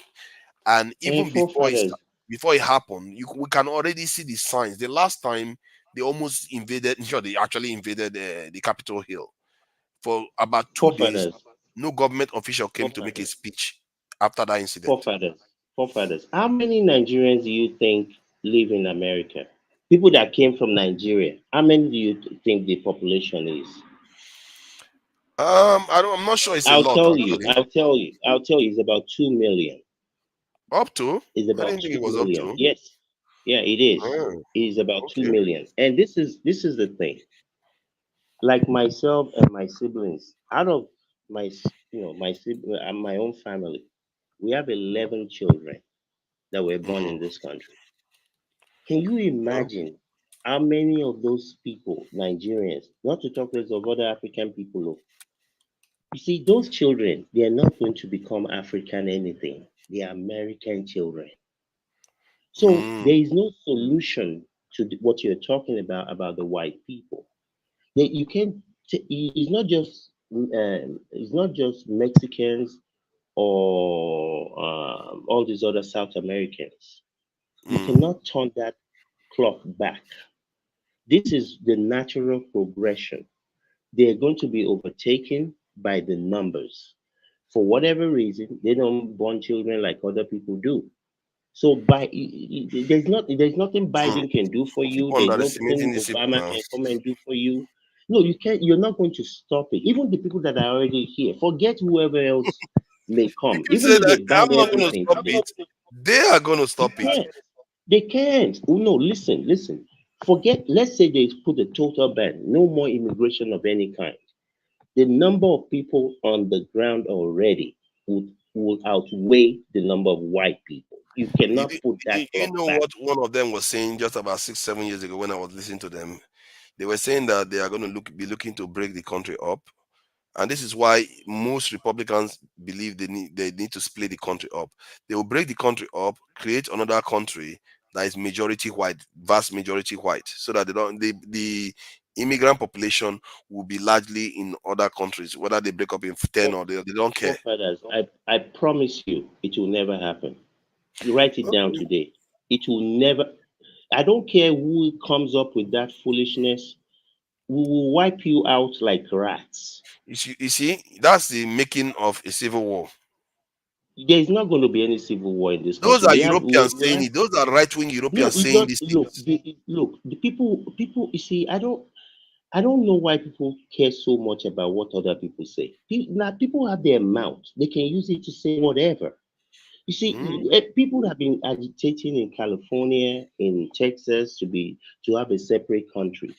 I promise you, it will never happen because there's been so much invested in those states that America is not going to let them go. Before we let you go, we'll kill all of you, every They just single one they of just you. need to take they just need to take what they need to take and go in their own area where they dominate. They will leave the white people that want They to stay in that place to stay, but no, they will move. it's not. You see, the country is so. I mean, you have people from all over the world in every sector of this government, in every sector of the economy, that no one is going to allow. I don't care how many white people, I don't care if they're skinheads or whatever they are. The power is so much that nobody's going to be able to do any foolish thing like that. But at the end of the day, I just want to say I'm not an individualistic person. I'm just a Mm. person that believe that I lead by example. The people that I interact with in Nigeria, I tell them, look, yeah, this and this and this and that, Hmm. and I think that are Let me going on. acknowledge Topeo. Topeo, thank you for the $20 donation. Thank you very much. You've made our evening here. We didn't just talk for nothing. But we didn't talk for money though. we Yeah, didn't we Mr. didn't come here to Peo, talk for thank money. you. But my goodness, though, what I read here today is just I keep having this And experience where I carry out an analysis based on just deduction, then go on to find out is confirmed. And then tomorrow yeah, now, when I no, start quoting this Makinda, people will start saying, "Oh, you keep don't quoting quote Makinda." I him. got the knowledge before Yeah, I quoted don't Makinda. The quote same thing with him. Yeah, Machiavelli. well, let's quote forefathers. Don't let us quote Makinda or whatever his name is. Yeah, The, people the don't the believe me issue now. is If I say something, they don't no, believe. but forefathers. You see, um, people sometimes misunderstand me. They think I'm just about an individual. I'm not. I'm about the group. I'm about the future. Personally, I don't even care about myself. What I care about is what my children and the grandchildren's future is going to be about. I don't care Exactly. really too much about myself because I'm only going to be here for a few more years, all things being equal. So Mm. that's the mindset that I have. So when I deal with people in Nigeria, I ask them, "What can I help you to do?" Because I can't go and beat Sanwo-Olu up. I can't go Ah. and beat what's his name, Tinubu or Atiku. So what I can do is work with the people that I see that I can help to improve their lives. I'm not going Mm. to Nigeria to go and fight. I'm not going to do that. So those who are able to do that and are willing to do that, make una the good one. What I Mm. can do is to sit down with those that I know and say, how do we change your life? Like when I was in Nigeria some months ago, at my father's house, we planted tomatoes. They already had some other stuff that they planted there. Even at Mm. my own house in California, I was just talking to some people from the panel a couple of hours ago. I sent them pictures. If you see the buckets of tomatoes that I harvest in my backyard, Mm. just from planting 12 or 14 tomatoes, buckets Wow. of tomatoes In that I Nigeria. derived from that. No, here in California, in America. Wow. Wow. So, like I told my dad and some other people, even if you don't have land, if you live in an apartment, get some buckets, fill them with sand, You can plant tomatoes in there. You can plant a few other things in there. You don't have to be a farmer. Yeah, but while But you are busy farming, though, while you are busy farming, are you sure you are thinking about this clearly, or you're just wishing for the best? Because you said it yourself. You don't you don't have any example. You don't have any example in history where this has happened peacefully. And yet you are saying, no, uh, I'm talking in Nigeria. I'm talking in Nigeria. I'm talking about people being able to feed themselves. I'm not saying that planting some tomatoes is going to feed you for the whole year. But if you're not mm, having to go to the market and buy 10 pieces of tomato for 5,000 naira because you planted some at your house.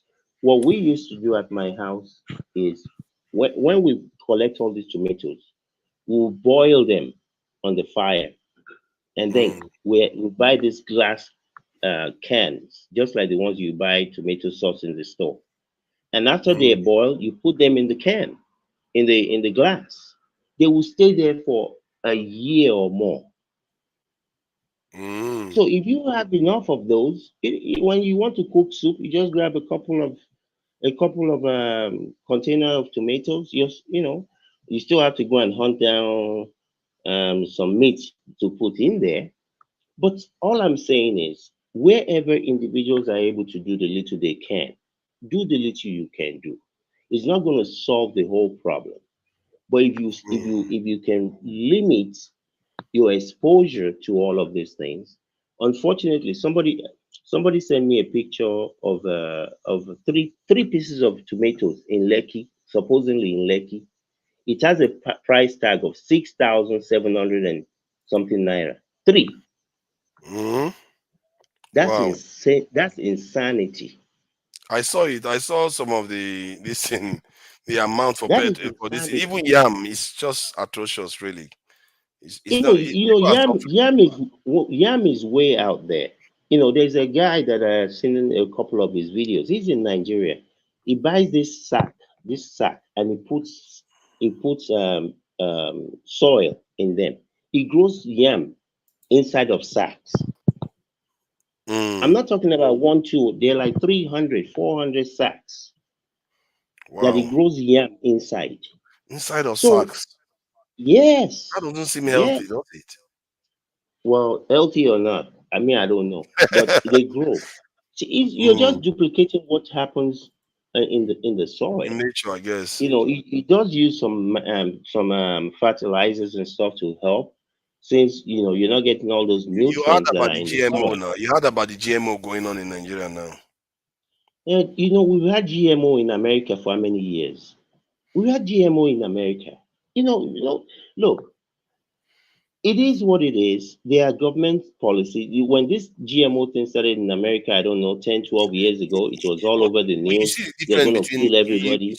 you see the difference between America and Nigeria, because America owns the technology, but Nigeria doesn't.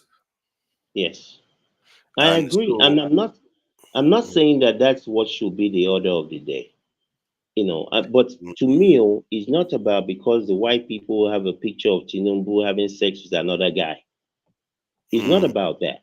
To me, if you have a picture of me and some guy having sex, bring it out. If mm, that's what the haste in the hole that you have against me. This is not about Tinubu. This has been going on for way too long. We have not mm, invested in the areas where we should invest. I remember about 20 years ago when I read something about this useless people in the Senate talking about buying trash can from England because the one that they make in England is better. I was like, Chineke, where are mm. these people from? They don't learn. When do you have Don't people learn. manufacturing plastic in Nigeria? That was 20 years ago. They still haven't learned. Yeah, this is their mentality. People that can sit there and say, instead of buying a made in or put together in Nigeria car, they would rather go and buy one for 140, 160 million. And the reason is the road is bad. You're finished. You're not going Mm. anywhere. Let me The people with recognize this those type lady, of mindset. Kando. Let me recognize this lady that gave us $20 for her birthday. Tope O thank you for the $20 and happy birthday to you. I hope you have a chilled out birthday and go on to have a great week ahead. I'm going to play this song for you because the $20 is not is appreciated greatly. So that let's give her let's wish her a happy I guess I birthday. better go and I guess I better go and send $20 too. You don't have to. We are not extorting money. Yeah, this is not an extortion. This is a donation. No, Okay. I'm just joking. No, I'm just Thank you. joking. No. Thank you. All right. Topa is my sister. Let me put it. Let me put it on now. Top. Happy birthday.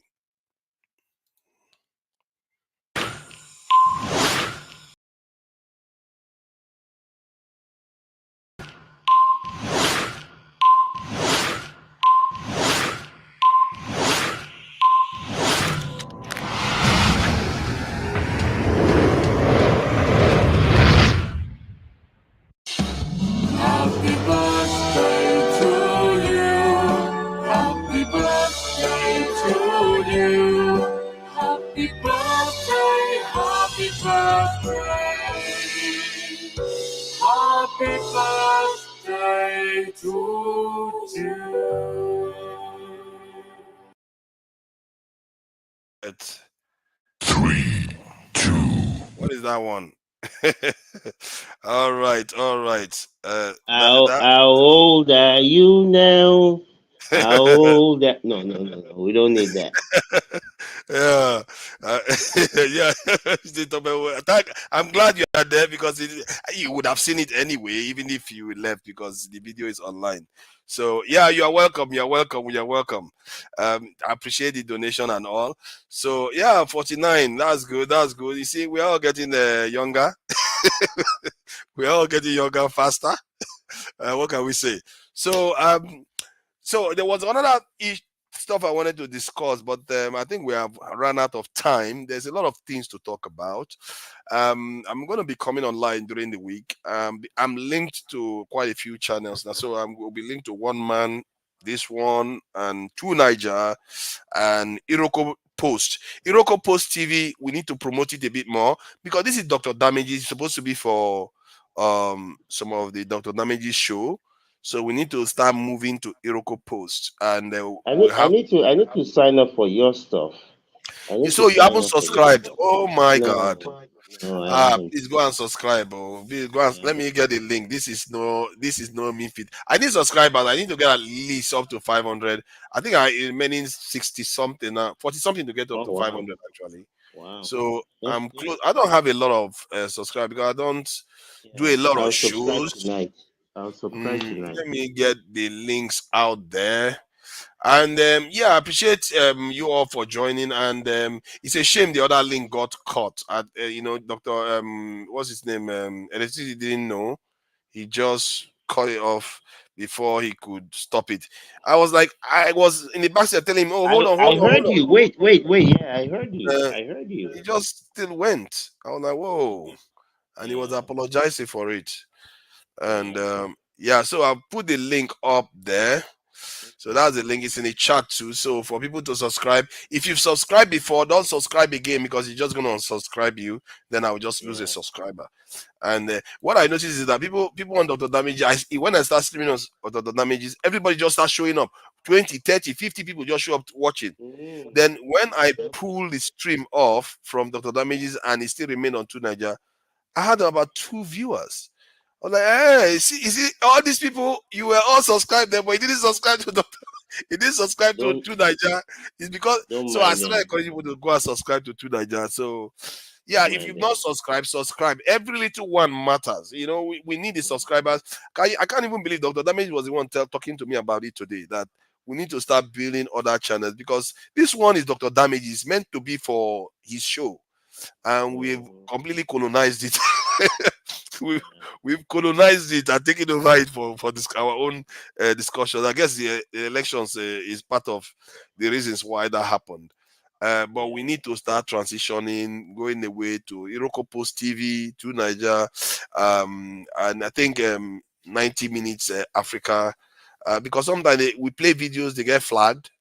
And when they get flagged, this one could be in trouble, and we need another channel as a backup. Can you imagine if this channel gets flagged and we are streaming on Iroko Post TV or Two Niger? Nobody will know because most of them are subscribed only to this channel. They won't have a clue. So it's important that you all subscribe to the other channels. That way you get notified when we are online.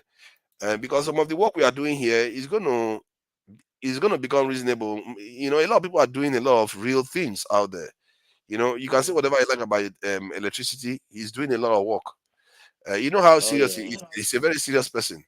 He may Yeah, not. I love that piece he showed the other day. I think about two Mm, weeks ago or something. Yeah, that was yeah.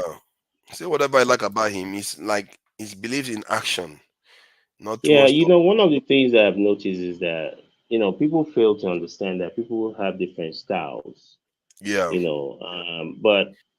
you and I have had this conversation before, and for whatever Mm, reason, I guess that's just your style.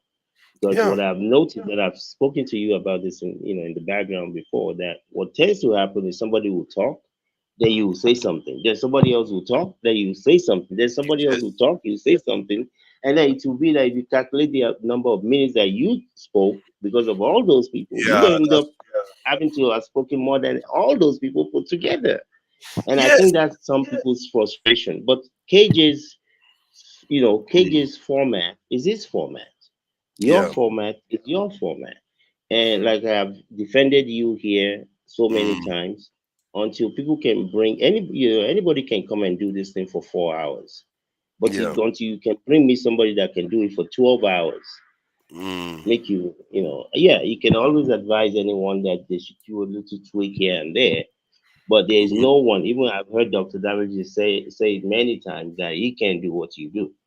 And mm. I mean, even if they all of them don't want to listen to you, me, I will listen. So I'm glad. I thank you for that because we take every compliment wherever we can find it. We are all so. But the thing is, it's true. Everybody has got their own style, and people just assume a moderator is always quiet. I don't know where they got that from. Haven't they gone to other streams and see how that there are some streams that the panelists hardly say anything. Is yeah, the moderator that does all the talking, reads all the news, talk to the people on the chat, then just bring the panelists in now and again. Sometimes the panelists will just come in very few minutes, they talk and they go. Sometimes it's the opposite. The panelists barely say yeah, anything, and while yeah, others, oh my God, some of them are so aggressive that they will cuss yeah. you out. The moderator will cuss you out and throw you out. And those people, Mm, they got thousands of viewers at the same time. yeah. They will have Yeah, thousands of viewers. people like drama. People like, they like a train Mm, wreck. yeah, People being caught out, or somebody being told go to hell. That's yeah. one of the most popular things. When Pansat Mm. said told Dr. David used to go to hell. People like drama like that or There's whatever. some truth to that, because yesterday, I was watching this in the views yesterday, while what's his name, KJ was on. Hmm. Perfect sessions and everything, Yeah. but the viewers, the number of viewers wasn't as high. So that means the drama wasn't there. There no fighting, and if there was No, fighting, the number will increase. no. If you notice in the chart, people were saying, "Yeah, this is good, but we want bad Mm. bulls." Oh, they were just I saying mean, it. there were Okay, those are evil oh people. yeah, there were so many people were Those are writing evil that. people. Me, I don't like bad bulls. I don't Mm, even like people cursing people out. The matters not. mm. Personally, I don't Yeah, believe I that don't. I all don't of this like that talk. too. I don't like that too. I would Yeah, rather the personally, bad boost comes in form of the exchange, intelligent exchange somehow, instead of yeah, just cussing people out. Because family yeah, members could be listening. Like yeah. I think who's told me that people are watching this thing on TV in their homes. So Mm, you oh can't just yeah, be cussing people out openly, and yeah. people don't understand. And People well, don't understand that enough. yeah, and it's at the end of the day, my conclusion has been that if you look at all these people in power in Nigeria now, these were the same people that were fighting Babangida and Abacha. and talking about when they get there, they're gonna do this, they're gonna turn Nigeria into Dubai, you know. So for the most part, yeah, all this advocacy that is done here, all the talking that we do every weekend, I don't really think it's gonna change anything seriously, honestly, until the people that are most affected on the ground, they come to the point where they say, we've had enough. You're gonna kill as many of us as you're going to, but we've had enough. So all this conversation, and I don't believe that, oh, Nigerians on the ground, they just don't know.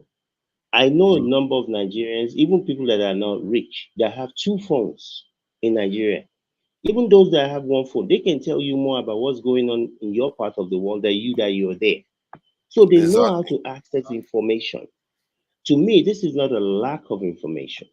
It's a fear of what will they do to us. You know, since I've been growing up in Nigeria, I've been hearing Nigeria go better, Nigeria go better.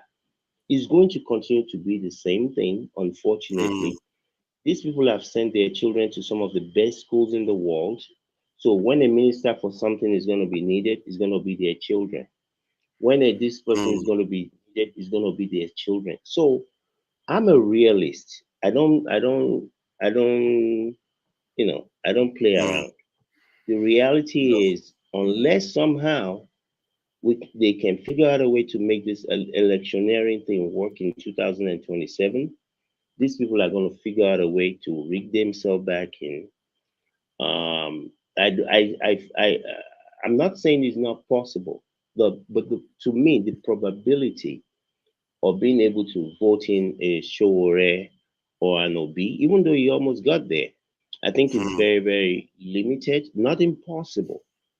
But Yeah. I'm one that believes that Nigeria will be one of the best countries in the world because of the people.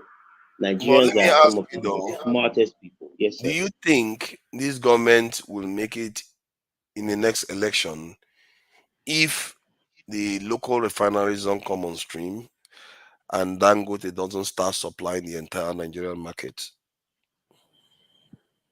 I think that unfortunately, yes, they will still make it. I don't think we've gotten to that critical mass yet, which I think to a degree people got to with Jonathan when he was voted out. Um, I,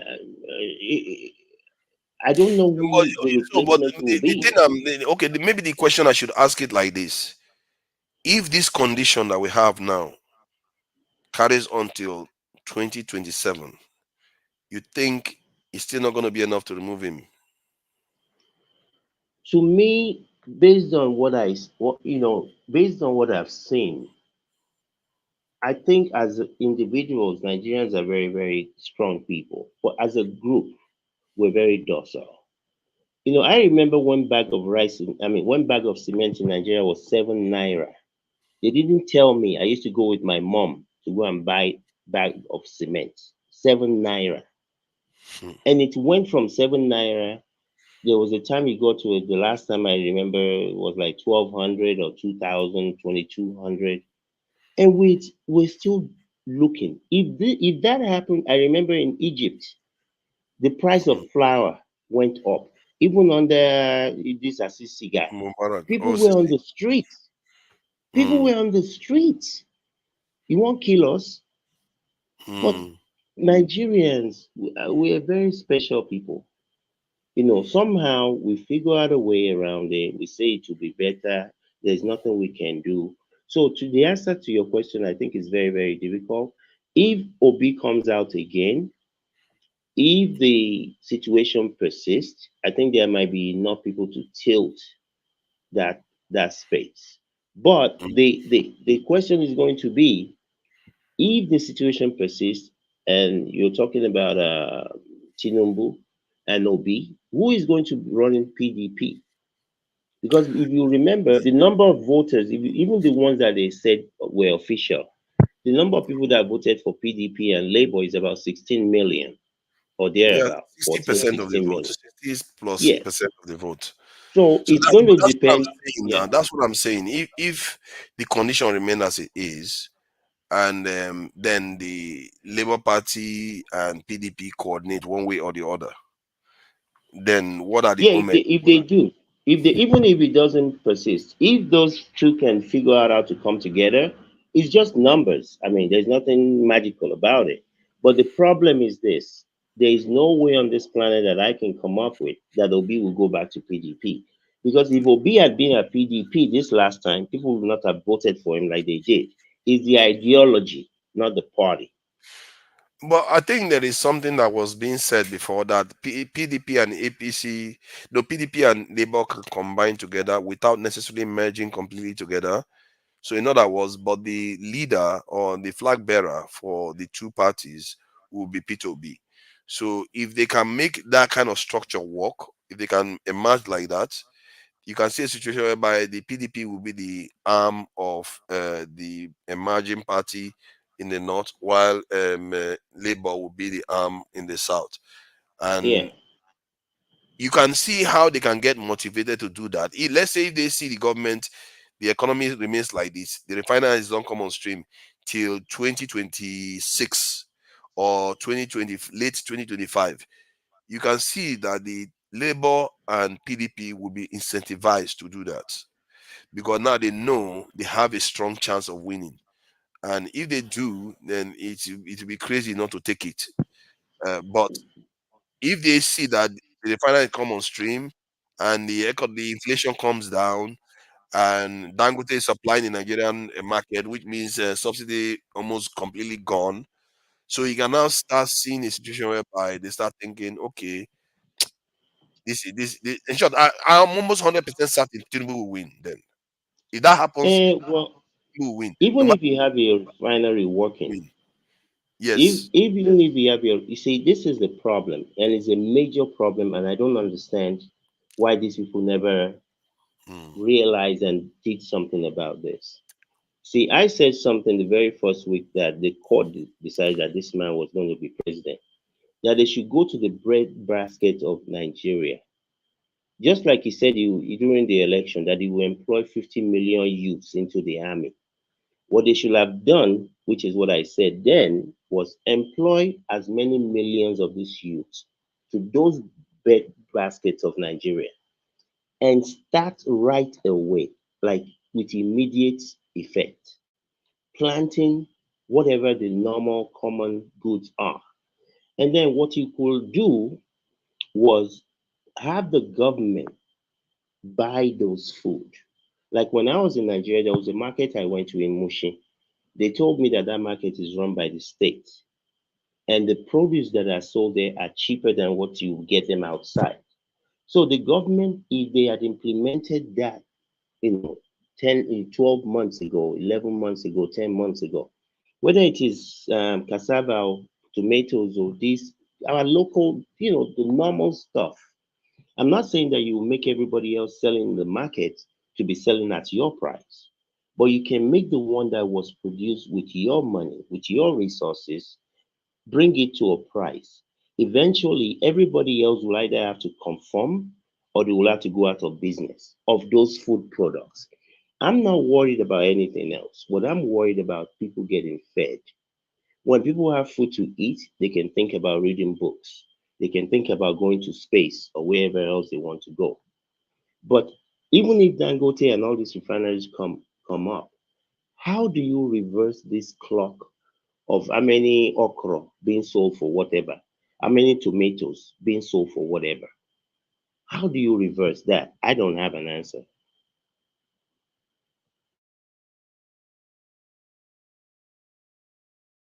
I think you're muted, or forefathers. You're muted. That. Yeah, I think you could reverse it by reducing imports, which is part of the crude oil and then the petroleum we were importing. This is why I was saying something about the local refinery because if they come on stream, 30%, 33 point something, 32 to 33% of Nigeria's import is petroleum products. If that goes away, that is a big spare of foreign exchange that we have, which can strengthen our currency greatly. And then we also are able to satisfy our local market. Money that we used to spend on transportation, all that is saved. So you can now start seeing how the government has a bit more flexibility.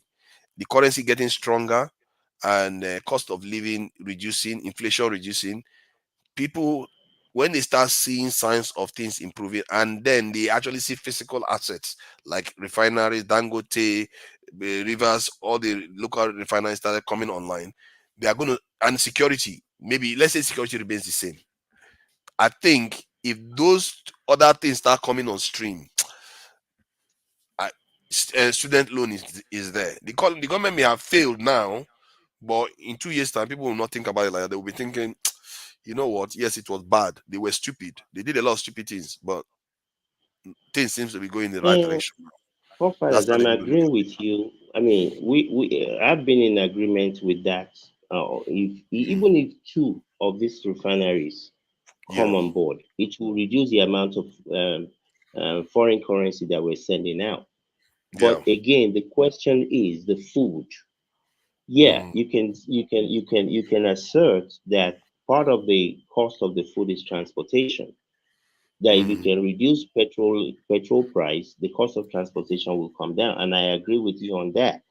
But the thing, I think one of the good things I was told, I don't know, I don't really read whatever these people put out, is that they decide to suspend import duties on certain food, which is a yeah, good thing. Which is, even I myself and Kulata had that conversation on One Man about 9 months ago. That's what they needed to do. They should have done that 9 months ago. But okay, they're doing it now. The question is, you see, there are so many variables. They're going to increase minimum wage for federal workers, and you have to mm, remember, that's just for maybe state and federal. What is the population of all those people? I don't think they're up to 3 million, if that. no, they are just Now, the tenant of those, I mean, the landlord of those people is going to want more money. mm, All the people that work for my father that are making 40, maybe 50,000, they're going to be looking for 60,000 as well. So the mm, multiplier effect at the end of the day is going to bring about hyperinflation. I believe that salary should be increased. The yeah, formula that you use to do it, that's the 3 trillion naira question. I don't know what the formula is going to be. Again, this is all going to work itself out. But for the most part, I don't believe we needed to have come here. This failure had started in the 70s, is not something that just started because Tinubu got there. But again, I'm a firm believer that each person, in whatever little capacity that they have, do something that will help to better your life. And each person that is well situated, that can help those who are willing and ready to help themselves. I don't help people who are not ready to help themselves. You have to mm. be willing to help Thank yourself. If you. you drink, yeah, I need to yeah, yeah, find close absolutely. out, and let me. I Mm. want to give credit to some. I don't. It's not every day I give credit to women for some of the things they've accomplished. Maybe because You I'm. should give credit to women. Oh, what's wrong with Of you? You course, want I a should. I don't meeting? know. I do, but sometimes I You forget. want a But meeting? yeah, I need to close out today. I'm going to say I'm going to give credit to the Queen Amerinus of Kush and Pandor Naledi of South Africa. That their foreign minister is quite a hero. She stepped down from office, so I would like to give her credit for what she's accomplished. But I'm just going to play a short video of that of Queen Amerinus, the lady that accomplished what Cleopatra couldn't accomplish, that accomplished something that even Hannibal couldn't accomplish against the Romans. This lady fought the Romans to a standstill and got a peace deal out of them when the Romans were busy ruling over the British Isles. And nobody has made a film about her. They keep making film about Cleopatra. I don't know why. If and why are they making film about the Woman King? The Woman King, they were slaughtered. This one won. She Don't won. mind, don't mind all of them. Now emotion and trying to portray something we know they there. The Lion people King that call won, Lion King. the person that won the war, nobody cared about her. They're busy remembering the one that lost woefully. Why not praise the one that actually fought the Romans to a standstill, got a peace deal out of them, and walked away? Walked away and died of old age. And she had one eye when she Yeah, did so. All right, let me just play yeah. her You out. know, people are easily influenced, very, very easily influenced by small things. Yeah, I say this so that to encourage our women to let them realize. I'm not saying that you should leave the home and prioritize ruling the country. But point is, you guys have done a lot of great things in Africa, and till today it's still happening. That lady Pando, that lady is a hero. She literally brought South Africa from a country that people have started forgetting, because of Mandela, um, to the forefront. Her foreign office is in charge of the relationship with the BRICS nations. She's he kind of supervised the approach that the country South Africa has taken towards Israel, and championed the fight against this in the kind of treatment the Palestinians are getting in that in that territory, and the world is following them. That is what makes it remarkable. They are moving and the world is following them. Egypt, others are signing on. And she's at the heart of it. Not Ramaphosa, she's at the heart of it all. And now she's out of office. Guess what? Yeah, I've followed I've followed what she's been doing. Yeah, I hope she she's goes really to good. the African Union, man. If she goes to, oh my God, if that lady makes it to the African Union, I'm No, I telling you, think I she will think they're gonna transform it. they're gonna they're gonna they're gonna pull her to the UN. I think that's what they're gonna do. They're Oh, God gonna pull her. forbid. UN is a place to die. Yeah, that's what's I hope gonna they pull her happen. to the African Union, because African Union is the place that she is really needed, because she will Yeah, transform the African Union to a very strong organization. She is very, very tough. To be tough with the Israelis is not easy. Nobody, even Biden, cannot be tough with the Israelis. For her to be that tough with Israelis, oh my goodness, she is quite something to behold. All right, so let me play us out with this lady, and let me shout out to all the. I hate using that term, shout out. Let me thank all the commenters and the guests. Honorable Kando, thank you for joining us, Kando, and Honorable I Speak the Truth, the Encyclopedia of Nigeria.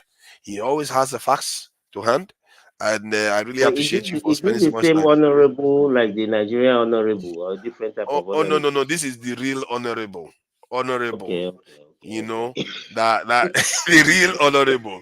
Not those honorables that is not honorable. These are the real deals. This is the reason why they had those words. That is what you all are here. This is unpaid. You all come here to share your opinions, try to help Nigerians understand some of the issues facing the country. And God knows we need in love a more and more of you out there. And hopefully we are going to be seeing the change we all want to see on the ground. Let me thank Chope O number one for the donation. We can never forget the £20 donation, and happy birthday to you. Black Experience, I appreciate you for spending time here. You could be somewhere else. We all know that. Thank you for being here. Queen TA, I appreciate you for spending all this time with us. John Agbadjuno. Thank you for joining us, John Agbadjuno. I saw a lot of your posts. I appreciate you. Hez 969, Hez 969. I see you there, Hez 969. Thank you for joining us. A Black Beauty. I see you there too. Thank you for joining us, a Black Beauty. I appreciate you. Thank you for joining us, Kando. I see you in the chat. Thank you for joining us, Niger Patriots. I see you there too, Niger Patriots. Thank you for joining us. Quite a lot of different people, I didn't think there were so many different people today. I think France Gauze. France Gauze, I see you there. Thank you for joining us, Kemri Bar. I see you there. Thank you for joining us, Antivirus. I see you there, Shegun O. Wow, the variety of people there. It's quite a lot, given that not a lot of people are watching. It's almost everybody that's watching is on chat. I be returned. Thank you for joining us. I appreciate you for being here. I be returned. Daniel Tab, I see you there too. Thank you for joining us. Femi, I see you there too. Just in case Femi, I think he didn't come on panel today. He normally comes on the chat. Mysterious, I see you there. Nwachuku. Oh my God, the variety is many. Jesus, Bumumre, Bodiel, Bamidele, Bumumde, Bamidele is there. Wow, quite a lot of different people showed up today that I didn't expect. All right, so I will close us out with this ladies' accomplishments. I will try to keep it brief because the documentary is long. Just to introduce you to the concept of somebody that did these things. Try to remember that name. If somebody is trying to make a Hollywood movie, this is the movie they should be making, of Queen Amarinos fighting the Romans to a standstill. And if they are looking for diplomatic movies to make, maybe Pando Naledi is the one they should think about. All right, let's play this.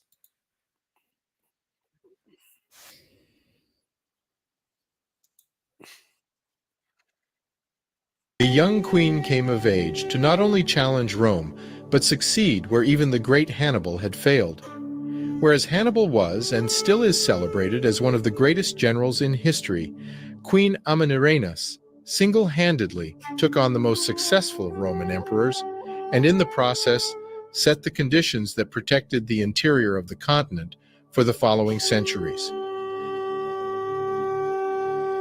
This is the Without History channel. Through peer review research and historical facts, we debunk the myths of non-existent or misattributed African ancient past. Today, we will relive the story of one of the best generals in human history. The story of how one young African queen reformed her army and tactically outmaneuvered the mighty Rome, and in so doing gave us an indication of how powerful ancient civilizations deeper in the continent were back in the 1st century BC. Augustus, the first ever emperor of Rome, is most famous for the countless military successes he achieved during his long and tyrannical tenure. Yet in 21 BC, at the height of his power, he was completely embarrassed by the most unlikely of leaders. Thanks to her efforts, Augustus, the self-proclaimed son of God, was forced to surrender and accept every one of her demands. She was said to be strong, beautiful, and courageous. But it is her incredible tactical acumen on the battlefield that caused the Roman emperor to fear her, and they had good reasons to be afraid. Because what Queen Amanirenas did shaped the region and possibly the rest of Africa for centuries to come. And it is the evidence left by her deeds that John Garstand and Gerge Reisner, his protege, discovered when they excavated the ruins of Meroe and Lower Nubia. Governing alongside her husband, King Teritekas, Queen Amanirenas' domain was rich beyond imagination, possessing vast quantities of gold, iron, and ivory. The wealth of this obscure realm, located at the fringes of the known world, was something that Augustus was very aware of.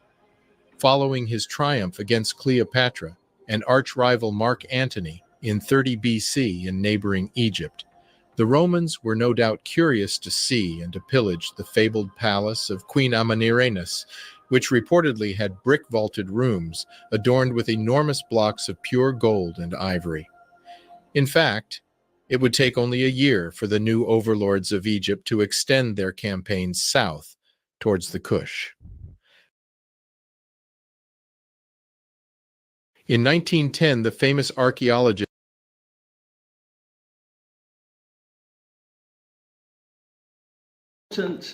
that I should deliver a message to all our officials at DERCO and our heads of mission, given that today is the last day of the 6th administration, and so the last day of my 5-year term in this administration. I wish to begin by expressing my sincere thanks to all our officials at the Department of International Relations and Cooperation. Thanks, firstly, for the very warm manner in which I was received and for the professional support and services I have enjoyed during my 5 years at the department.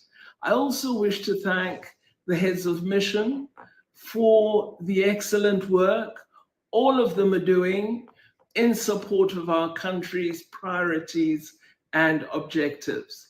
DERCO is an extremely important department in the framework of government in our country.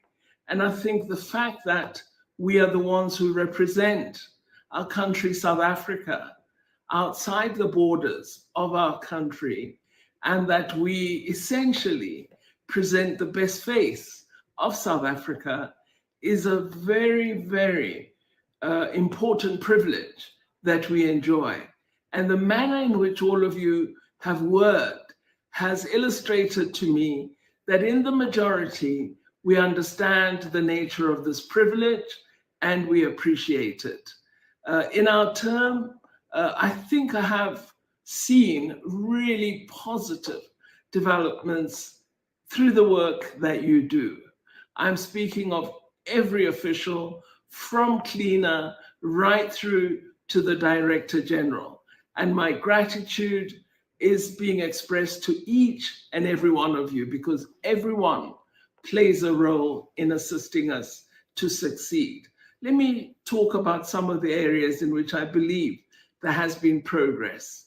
I think that our department played a critical role in ensuring that we support President Ramaphosa in his first term to achieve the objective he had set with respect to attracting foreign direct investment.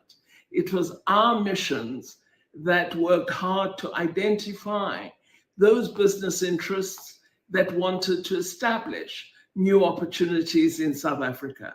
And each year, for 5 years, we essentially met the targets that the president had set.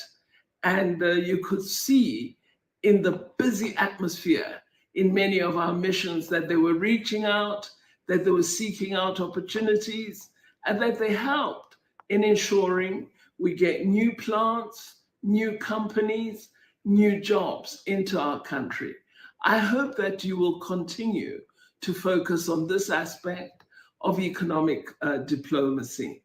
I believe as well that in terms of the representation of South Africa in international organizations, we have done very, very well with your work. You must be among the best lobbyists, certainly on the African continent, but most definitely in South Africa.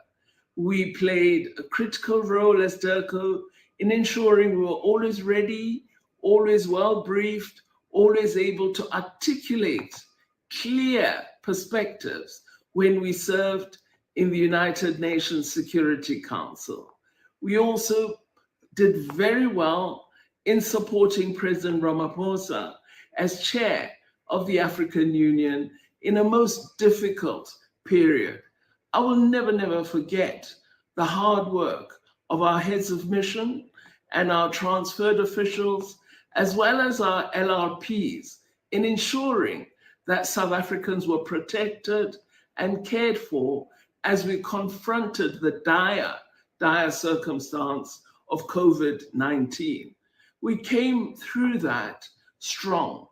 There was much sadness. We lost many colleagues. We lost many, many South Africans.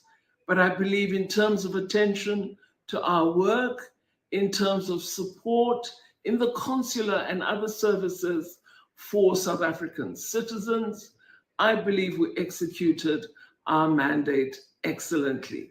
And I sincerely thank and congratulate each and every one of you for that. Where we've not made progress, we haven't yet got a clean audit. So I hope under the new administration, given the progress we've made with improved financial administration, I hope with the 7th administration, 7 being my lucky number, that you will achieve a clean audit. We also didn't quite conclude approval of our organizational structure.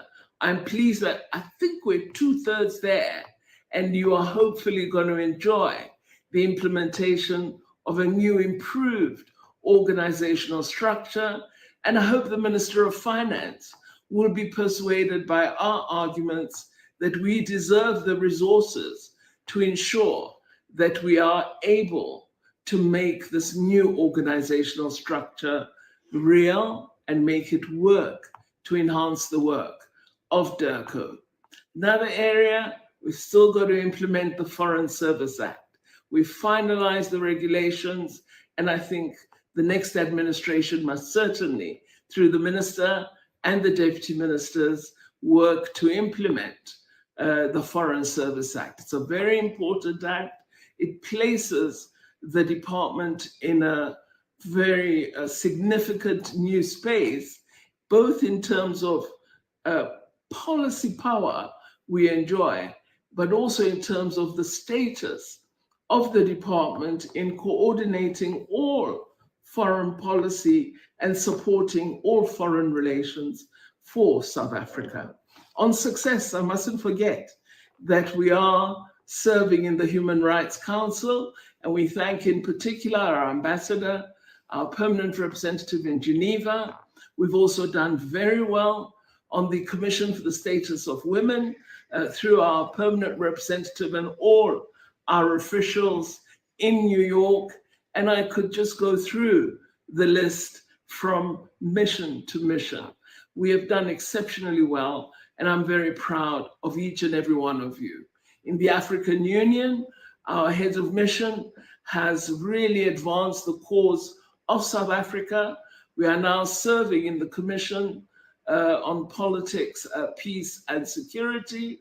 And I wish that through our service, and I hope we will continue to play a role as South Africa, that we will advance the silencing of the guns.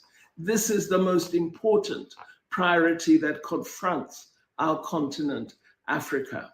I would like to ask you that in the 7th administration, could you give more detailed attention to Agenda 2063 and to the role we as South Africa might play in supporting either our region or countries with which we have very close relations on the continent in advancing some of the key priorities that have been agreed upon for the second decade of implementing Agenda 2063.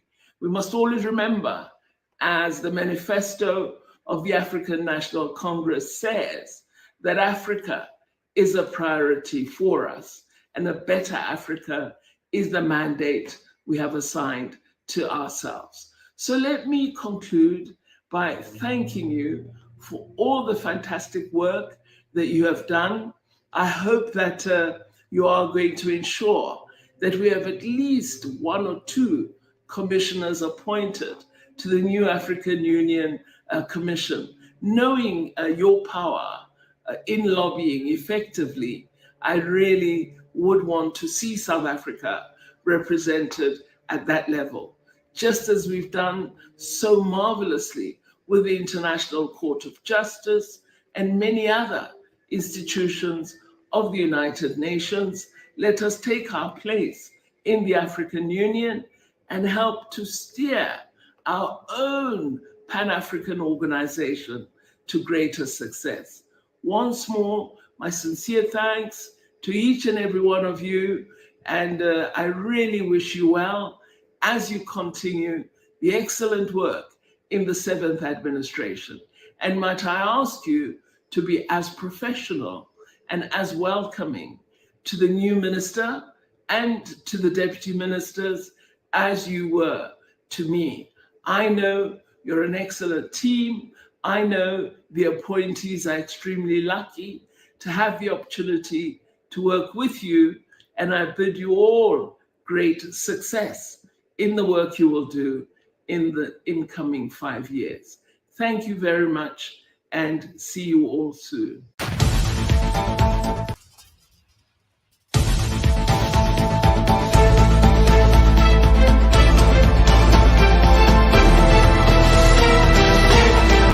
Tonight, this gentleman will be making his network television debut. This is his most recent album right here. It's called Spirit of Love. We're very pleased to welcome Majek Feshek.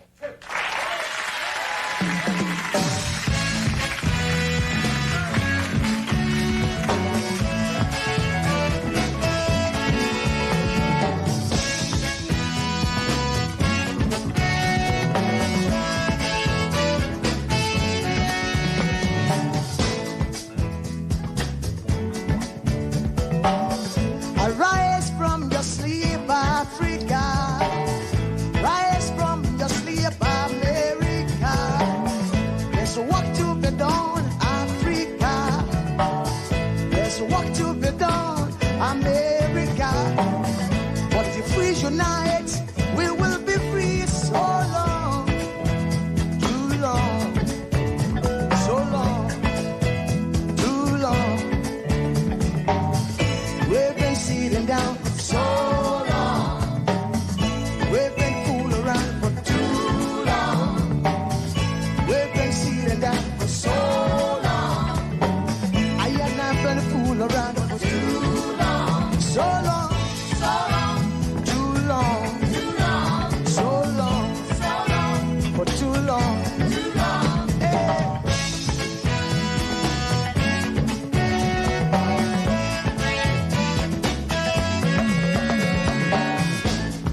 like prince and princess. Remember, remember, Marcus Garvey, who are the dream for new America. Oh, remember, remember, Martin Luther King, who are the dream for new America. They say you are black, they say you are brown, they say you are black, they say you are brown. Only the angels of Jah is white now. Only the angels of God is white. So long, too long, so long, too long. We've been sitting down so long. We've been a fool around for too long.